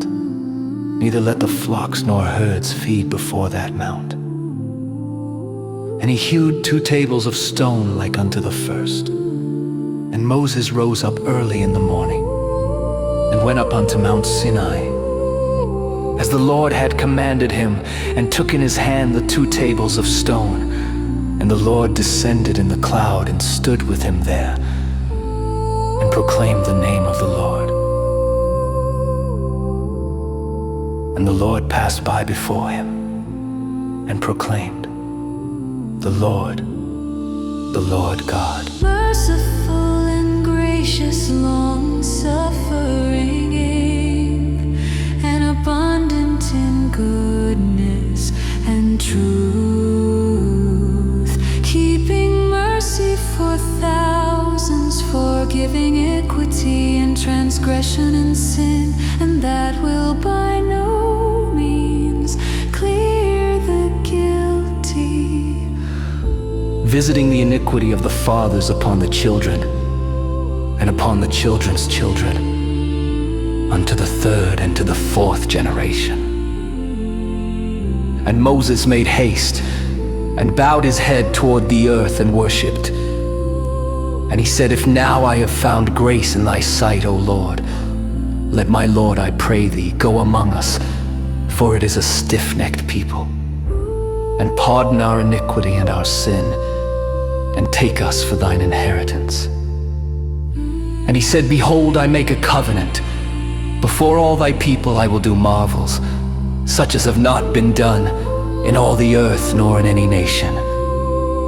And all the people among which thou art shall see the work of the Lord, for it is a terrible thing that I will do with thee. Observe thou that which I command thee this day. Behold, I drive out before thee the Amorite, and the Canaanite, and the Hittite, and the Perizzite, and the Hivite, and the Jebusite. Take heed to thyself, lest thou make a covenant with the inhabitants of the land whither thou goest, lest it be for a snare in the midst of thee. But ye shall destroy their altars, break their images, and cut down their groves. For thou shalt worship no other God. For the Lord, whose name is jealous, is a jealous God. Lest thou make a covenant with the inhabitants of the land, and they go a-whoring after their gods, and do sacrifice unto their gods. And one call thee, and thou eat of his sacrifice, and thou take of their daughters unto thy sons, and their daughters go a-whoring after their gods, and make thy sons go a-whoring after their gods. Thou shalt make thee no molten gods. The feast of unleavened bread shalt thou keep. 7 days thou shalt eat unleavened bread, as I commanded thee, in the time of the month Abib. For in the month Abib thou camest out from Egypt. All that openeth the matrix is mine, and every firstling among thy cattle, whether ox or sheep, that is male. But the firstling of an ass thou shalt redeem with a lamb, and if thou redeem him not, then shalt thou break his neck. All the firstborn of thy sons thou shalt redeem, and none shall appear before me empty. 6 days thou shalt work, but on the 7th day thou shalt rest. In earing time and in harvest thou shalt rest. And thou shalt observe the feast of weeks of the first fruits of wheat harvest, and the feast of Ingderening at the year's end. Thrice in the year shall all your men children appear before the Lord God, the God of Israel. For I will cast out the nations before thee, and enlarge thy borders. Neither shall any man desire thy land, when thou shalt go up to appear before the Lord thy God thrice in the year. Thou shalt not offer the blood of my sacrifice with leaven, neither shall the sacrifice of the feast of the Passover be left unto the morning. The first of the first fruits of thy land thou shalt bring unto the house of the Lord thy God.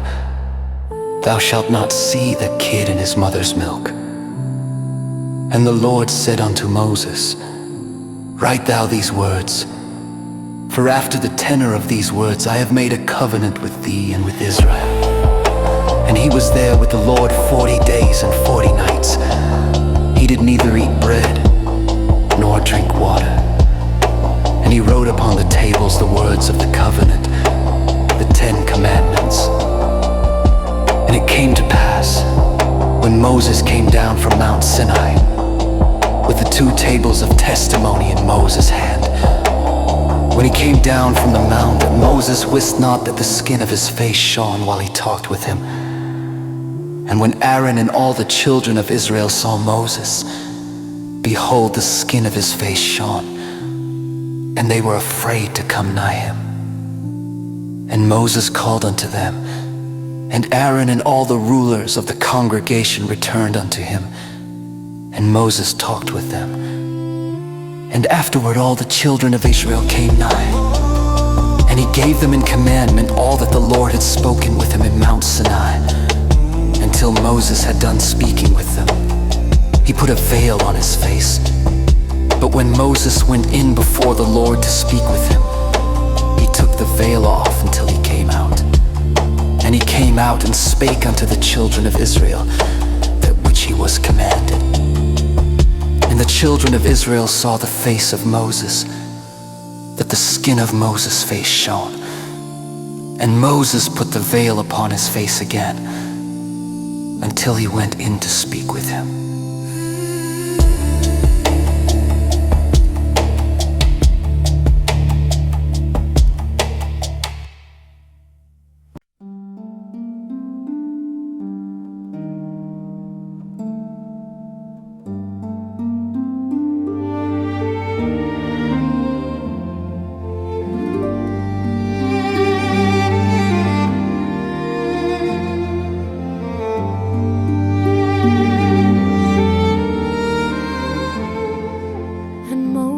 Gathered all the congregation of the children of Israel together, and said unto them, These are the words which the Lord hath commanded, that ye should do them. 6 days shall work be done, but on the 7th day Sabbath of rest to the Lord. Whosoever doeth work therein shall be put to death. Ye shall kindle no fire throughout your habitations upon the Sabbath day.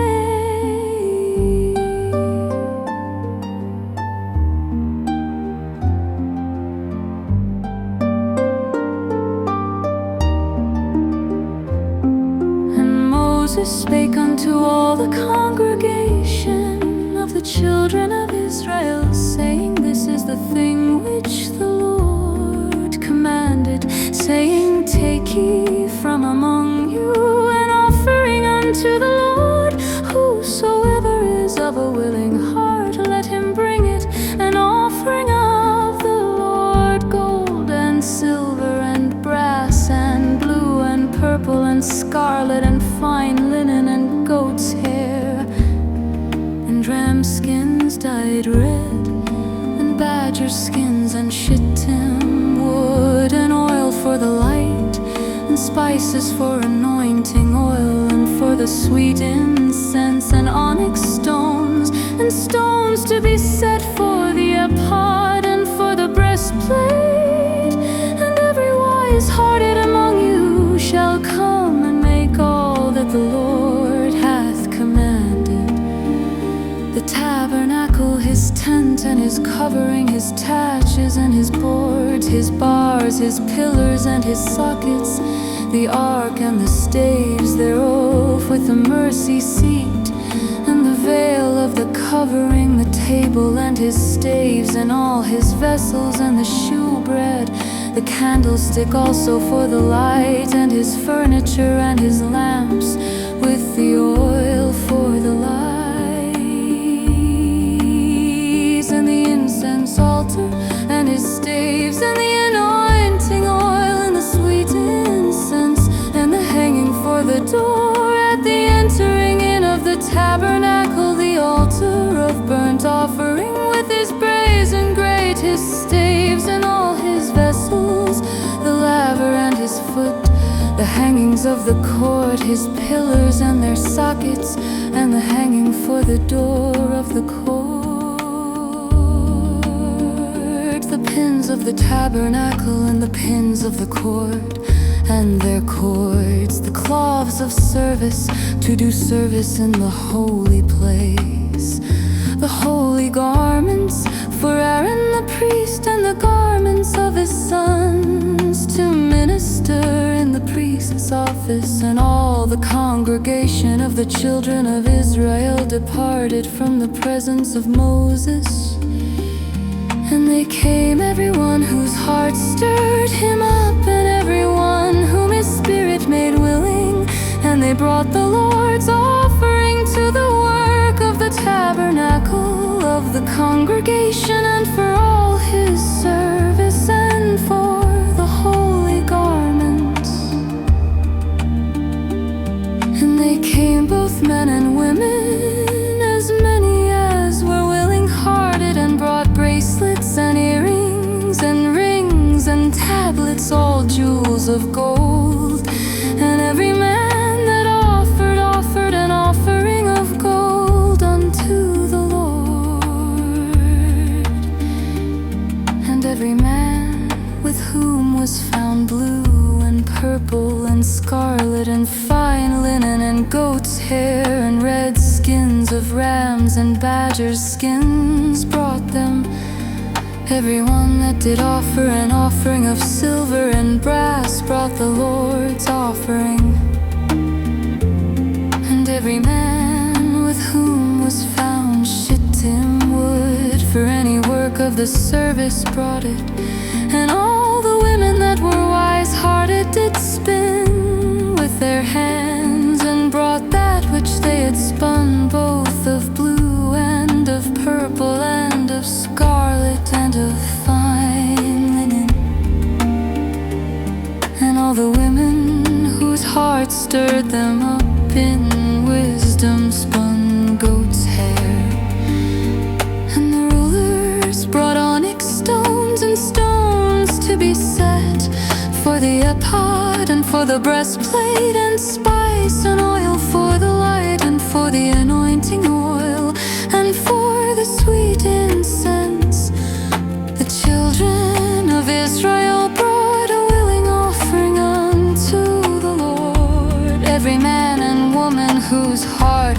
them willing to bring for all manner of work, which the Lord had commanded to be made by the hand of Moses. Moses said unto the children of Israel, See, the Lord hath called by name Bezaleel, the son of Uri, the son of Hur, of the tribe of Judah, and he hath filled him with the Spirit of God, in wisdom and understanding, and in knowledge, and in all manner of workmanship, and to devise curious works, to work in gold, and in silver, and in brass, and in the cutting of stones, to set them, and in carving of wood, to make any manner of cunning work. And he hath put in his heart that he may teach, both he and Aholiab, the son of Ahisamach, of the tribe of Dan, and hath he filled with wisdom of heart, to work all manner of work of the engraver, and of the cunning workman, and of the embroiderer, in blue, and in purple, and scarlet, and in fine linen, and of the weaver, even of them that do any work, and of those that devise cunning work.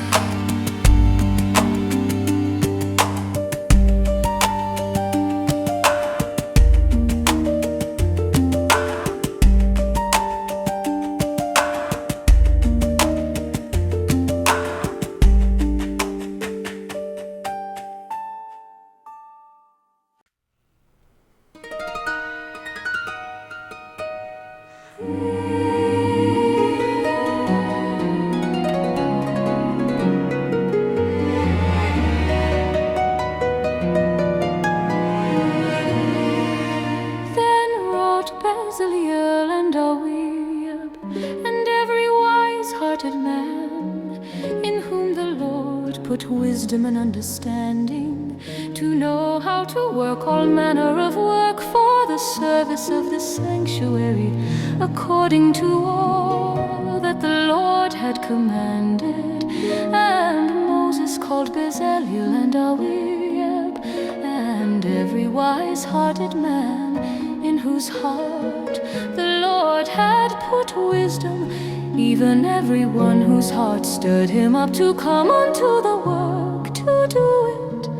And they received of Moses all the offering, which the children of Israel had brought for the work of the service of the sanctuary, to make it withal.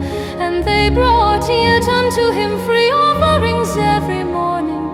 And all the wise men that wrought all the work of the sanctuary came every man from his work which they made. And they spake unto Moses, saying, The people bring much more than enough for the service of the work which the Lord commanded to make.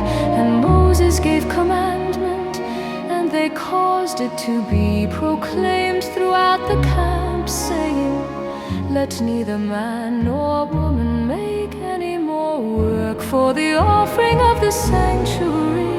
So the people were restrained from bringing, for the stuff they had was sufficient for all the work to make it, and too much. And every wise-hearted man among them that wrought the work of the tabernacle made 10 curtains of fine twined linen, and blue and purple and scarlet, with cherubims of cunning work made he them. The length of one curtain was 28 cubits, and the breadth of one curtain 4 cubits. The curtains were all of one size, and he coupled the 5 curtains one on to another, and the other 5 curtains he coupled one onto another. And he made loops of blue on the edge of one curtain from the selvage in the coupling.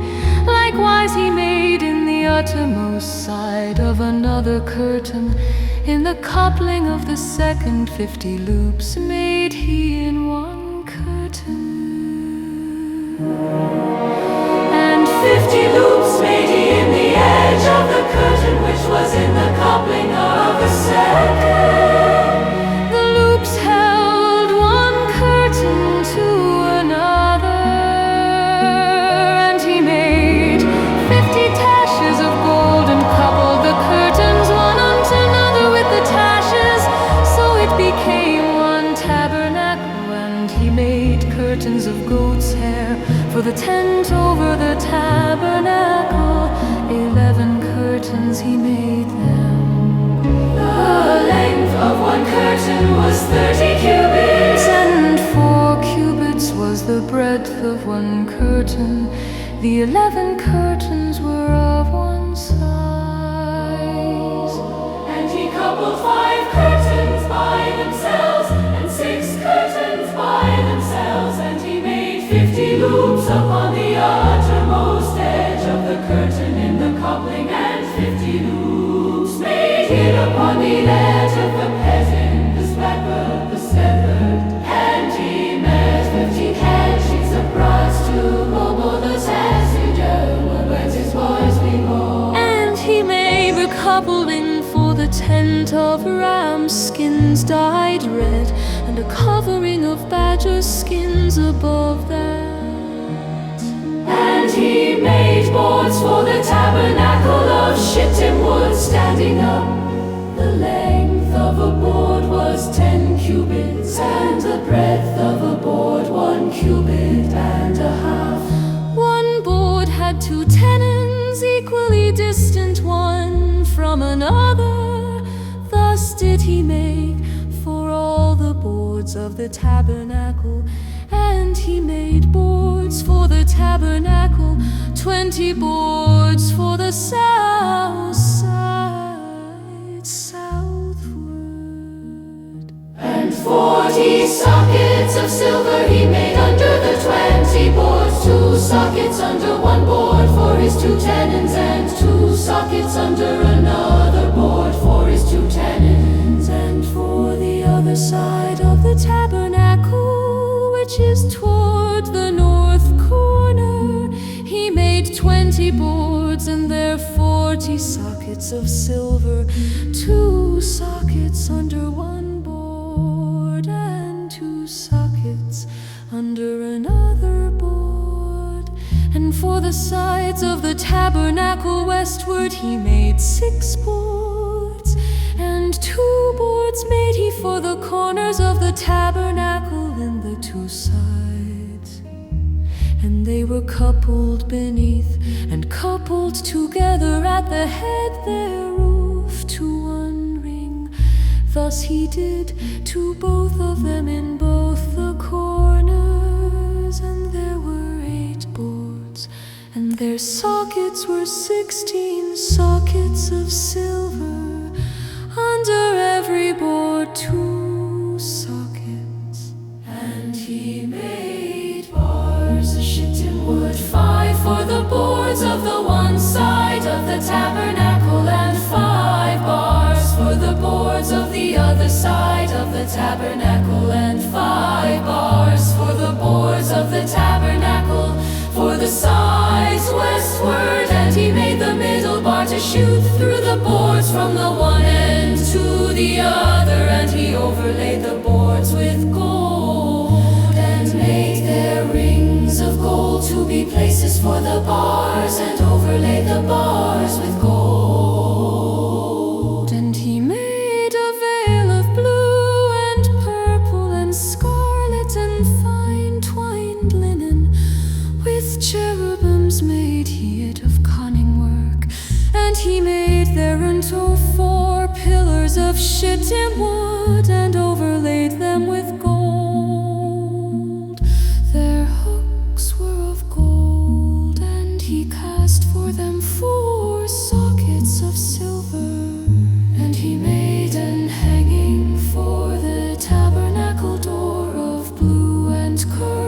scarlet, and fine twined linen of needlework, and the 5 pillars of it with their hooks.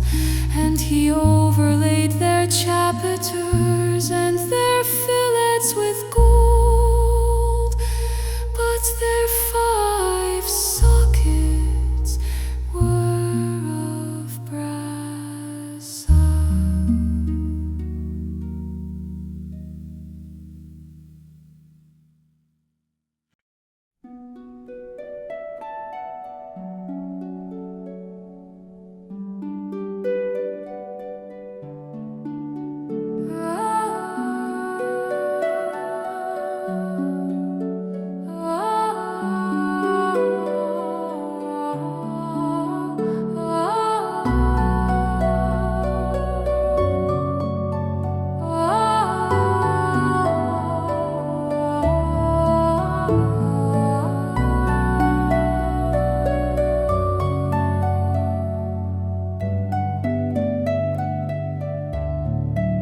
And Bezaleel made the ark of shittim wood.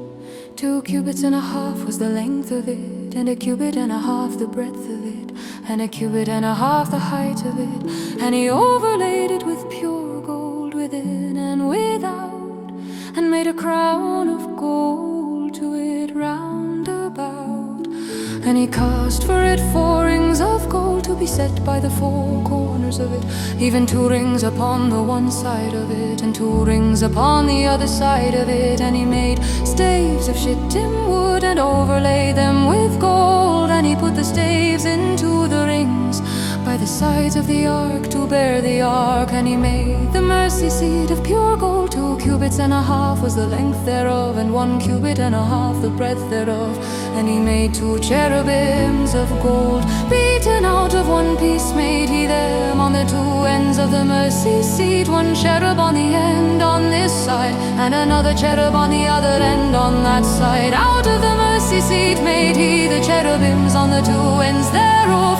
And the cherubim spread out their wings on high, and covered with their wings over the mercy seat, with their faces one to another, even to the mercy seat ward were the faces of the cherubim.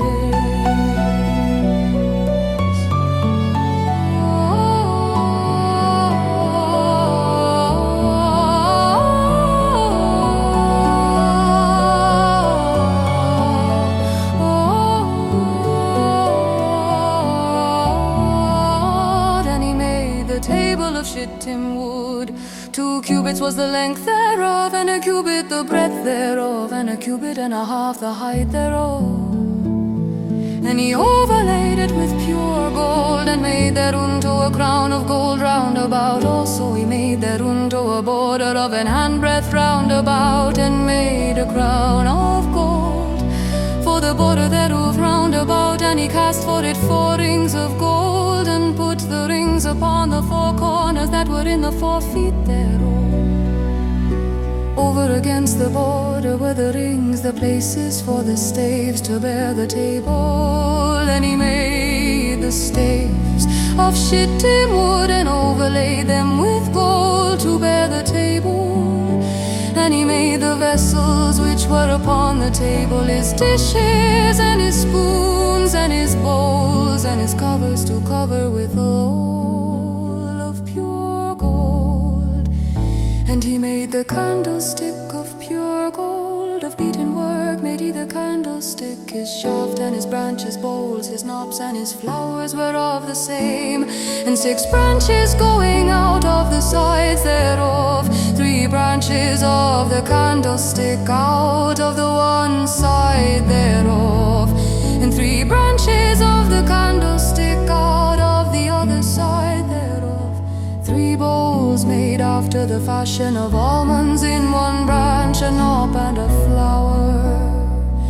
And 3 bowls made like almonds, in another branch a knop and a flower. So throughout the 6 branches going out of the candlestick, and in the candlestick were 4 bowls made like almonds, his knops and his flowers.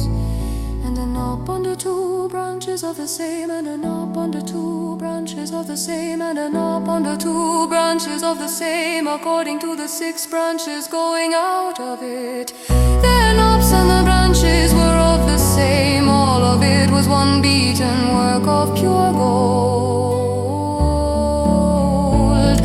And he made his 7 lamps and his snuffers and his snuff dishes of pure gold. Of a talent of pure gold made he it and all the vessels thereof.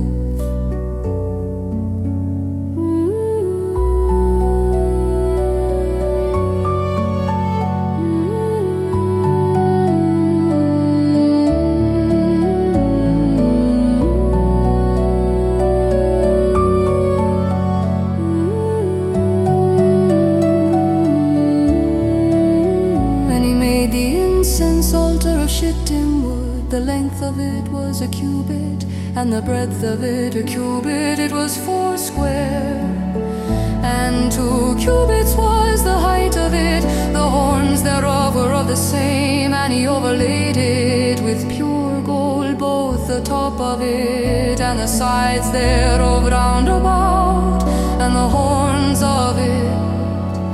Also he made unto it a crown of gold round about, and he made 2 rings of gold for it under the crown thereof, by the 2 corners of it upon the 2 sides thereof, to be places for the staves to bear it withal. And he made the staves of shittim wood, and overlaid them with gold. And he made the holy anointing oil, and the pure incense of sweet spices, according to the work of the apothecary.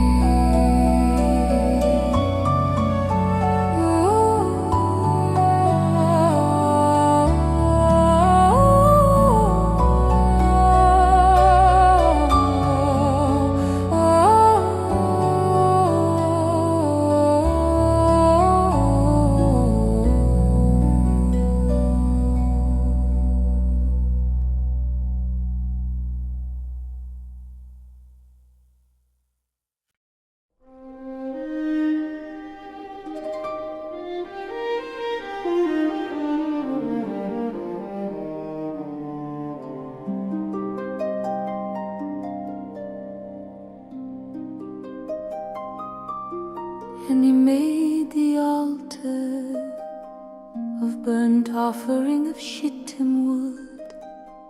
5 cubits was the length thereof, and 5 cubits the breadth thereof.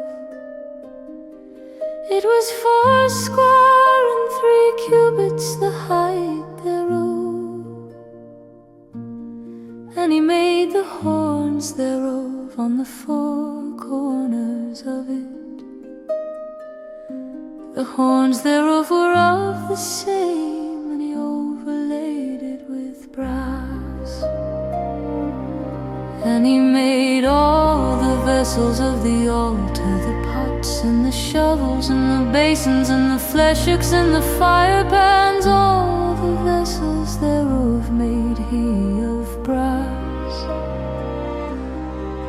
And he made for the altar a brazen grate of network, under the compass thereof beneath unto the midst of it. And he cast 4 rings for the 4 ends of the grate of brass, to be places for the staves. And he made the staves of shittim wood, and overlaid them with brass. And he put the staves into the rings on the sides of the altar, to bear it withal. He made the altar hollow with boards. And he made the laver of brass, and the foot of it of brass, of the looking glasses of the women assembling, which assembled at the door of the tabernacle of the congregation. And he made the court on the south side southward. The hangings of the court were of fine twined linen, 100 cubits. Their pillars were 20, and their brazen sockets 20. The hooks of the pillars and their fillets were of silver, and for the north side the hangings were 100 cubits. Their pillars were 20, and their sockets of brass 20. The hooks of the pillars and their fillets of silver, and for the west side were hangings of 50 cubits. Their pillars 10, and their sockets 10. The hooks of the pillars and their fillets of silver, and for the east side eastward 50 cubits. The hangings of the one side of the gate were 15 cubits. Their pillars 3, and their sockets 3. And for the other side of the court gate, on this hand and that hand, were hangings of 15 cubits. Their pillars 3, and their sockets 3. All the hangings of the court round about were of fine twined linen, and the sockets for the pillars were of brass. The hooks of the pillars and their fillets of silver, and the overlaying of their chapiters of silver, and all the pillars of the court were filleted with silver. And the hanging for the gate of the court was needlework of blue and purple and scarlet and fine twined linen. And 20 cubits was the length, and the height, and the breadth was 5 cubits, answerable to the hangings of the court. And their pillars were 4, and their sockets of brass 4, their hooks of silver, and the overlaying of their chapiters and their fillets of silver, and all the pins of the tabernacle and of the court round about were of brass. This is the sum of the tabernacle, even of the tabernacle of testimony, as it was counted according to the commandment of Moses, for the service of the Levites by the hand of Itamar, son to Aaron the priest, and Bezaleel the son Uri, the son of Hur of the tribe of Judah, made all that the Lord commanded Moses. And with him was Aholiab, son of Ahisamach of the tribe of Dan, an engraver and a cunning workman, and an embroiderer in blue and in purple and in scarlet and fine linen. All the gold that was occupied for the work, and all the work of the holy place, even the gold of the offering, was 29 talents and 730 shekels, after the shekel of the sanctuary. And the silver of them that were numbered of the congregation was 100 talents and 1,760 shekels, after the shekel of the sanctuary. A big half for every man, that is half a shekel, after the shekel of the sanctuary, for every one that went to be numbered. 20 years old and upward, for 600,000 and 3,550 men. And of the 100 talents of silver were cast the sockets of the sanctuary, and the sockets of the veil, and 100 sockets of the 100 talents, a talent for a socket.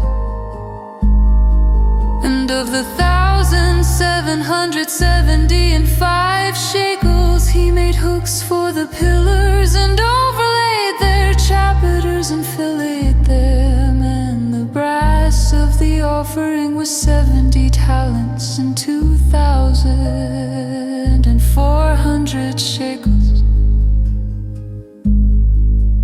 And therewith he made the sockets to the door of the tabernacle of the congregation, and the brazen altar, and the brazen grate for it, and all the vessels of the altar, and the sockets of the court round about, and the sockets of the court gate, and all the pins of the tabernacle, and all the pins of the court round about.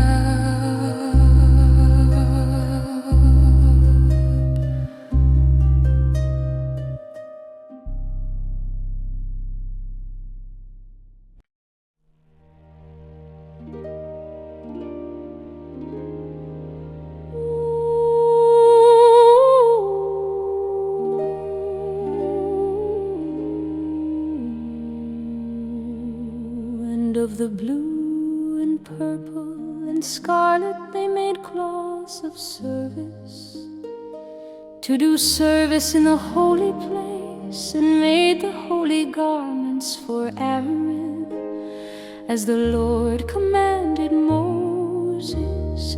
And he made the ephod of gold, blue and purple and scarlet and fine twined linen. And they did beat the gold into thin plates, and cut it into wires, to work it in the blue and in the purple and in the scarlet and in the fine linen with cunning work.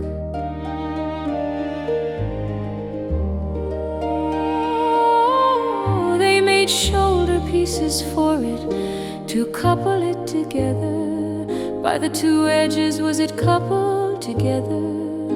And the curious girdle of his ephod that was upon it was of the same, according to the work thereof, of gold, blue and purple and scarlet and fine twined linen, as the Lord commanded Moses. And they wrought onyx stones enclosed in ouches of gold, graven as signets are graven with the names of the children of Israel. And he put them on the shoulders of the ephod, that they should be stones for memorial to the children of Israel, as the Lord commanded Moses. And he made the breastplate of cunning work, like the work of the ephod, of gold, blue and purple and scarlet and fine twined linen. It was 80. They made the breastplate double.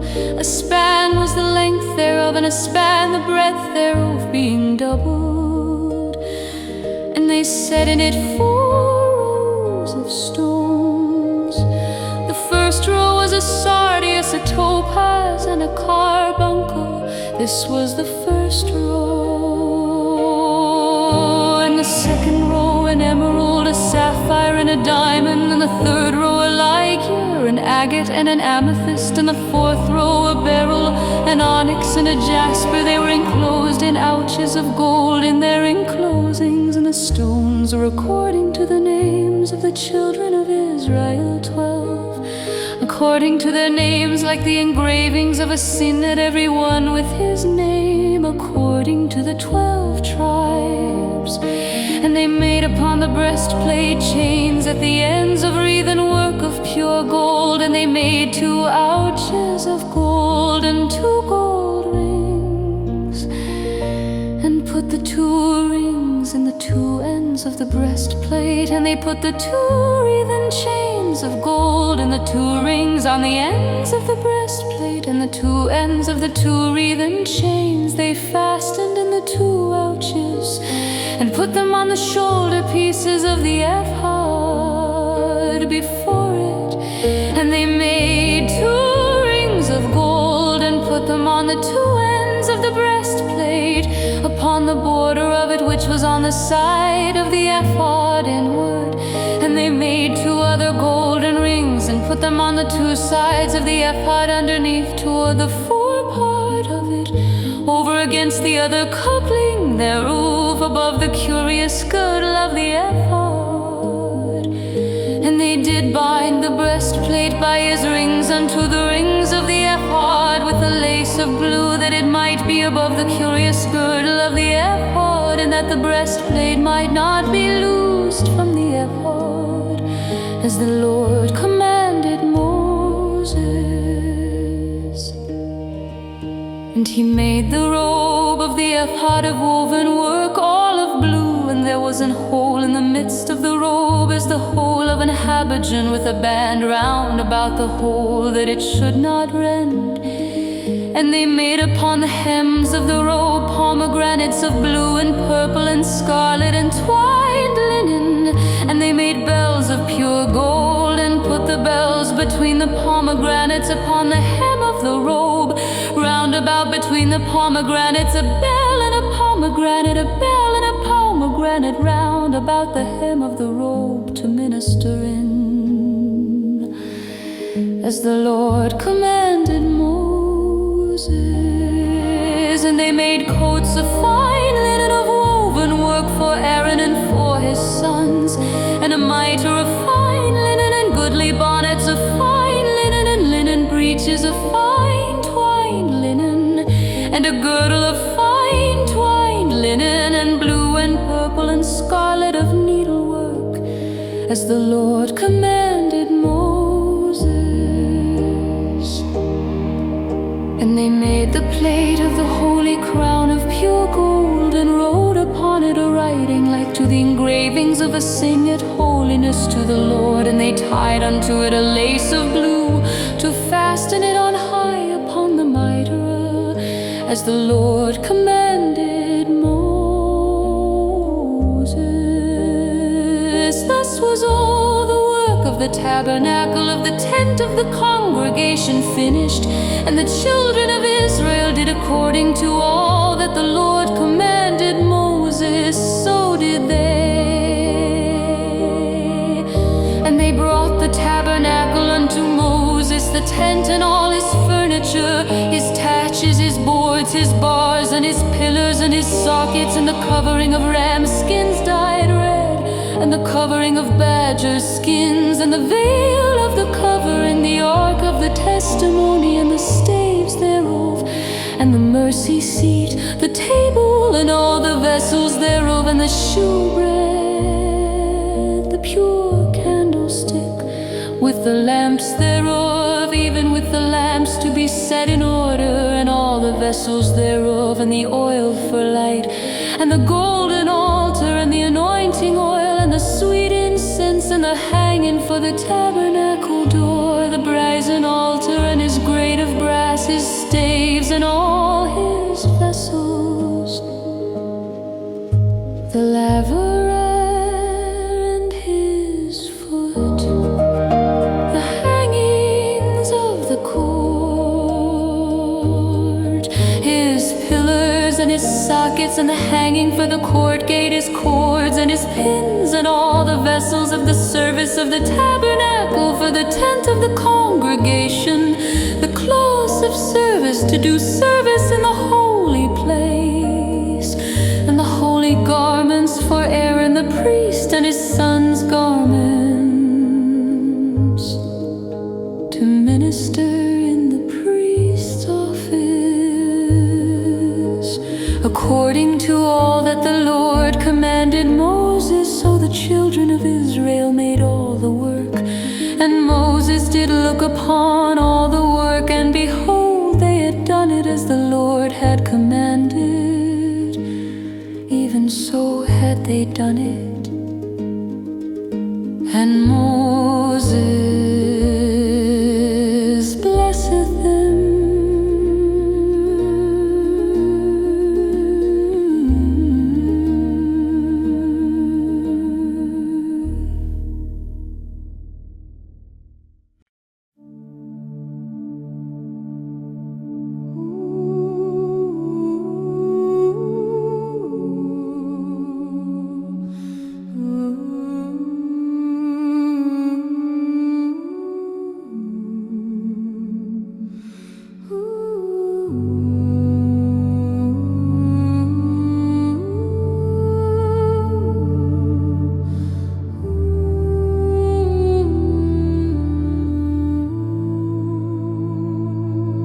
And the Lord spake unto Moses, saying, On the first day of the first month shalt thou set up the tabernacle of the tent of the congregation.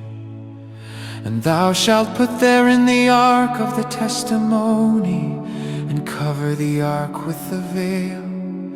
And thou shalt bring in the table, and set in order the things that ought to be set in order upon it. And thou shalt bring in the candlestick, and light the lamps thereof. And thou shalt set the altar of gold for the incense before the ark of the testimony, and put the hanging of the door to the tabernacle. And thou shalt set the altar of the burnt offering before the door of the tabernacle of the tent of the congregation. And thou shalt set the laver between the tent of the congregation and the altar. And shalt put water therein. And thou shalt set up the court round about, and hang up the hanging at the court gate. And thou shalt take the anointing oil, and anoint the tabernacle, and all that is therein. And shalt hallow it, and all the vessels thereof, and it shall be holy. And thou shalt anoint the altar of the burnt offering, and all his vessels, and sanctify the altar. And it shall be an altar most holy. And thou shalt anoint the laver and his foot, and sanctify.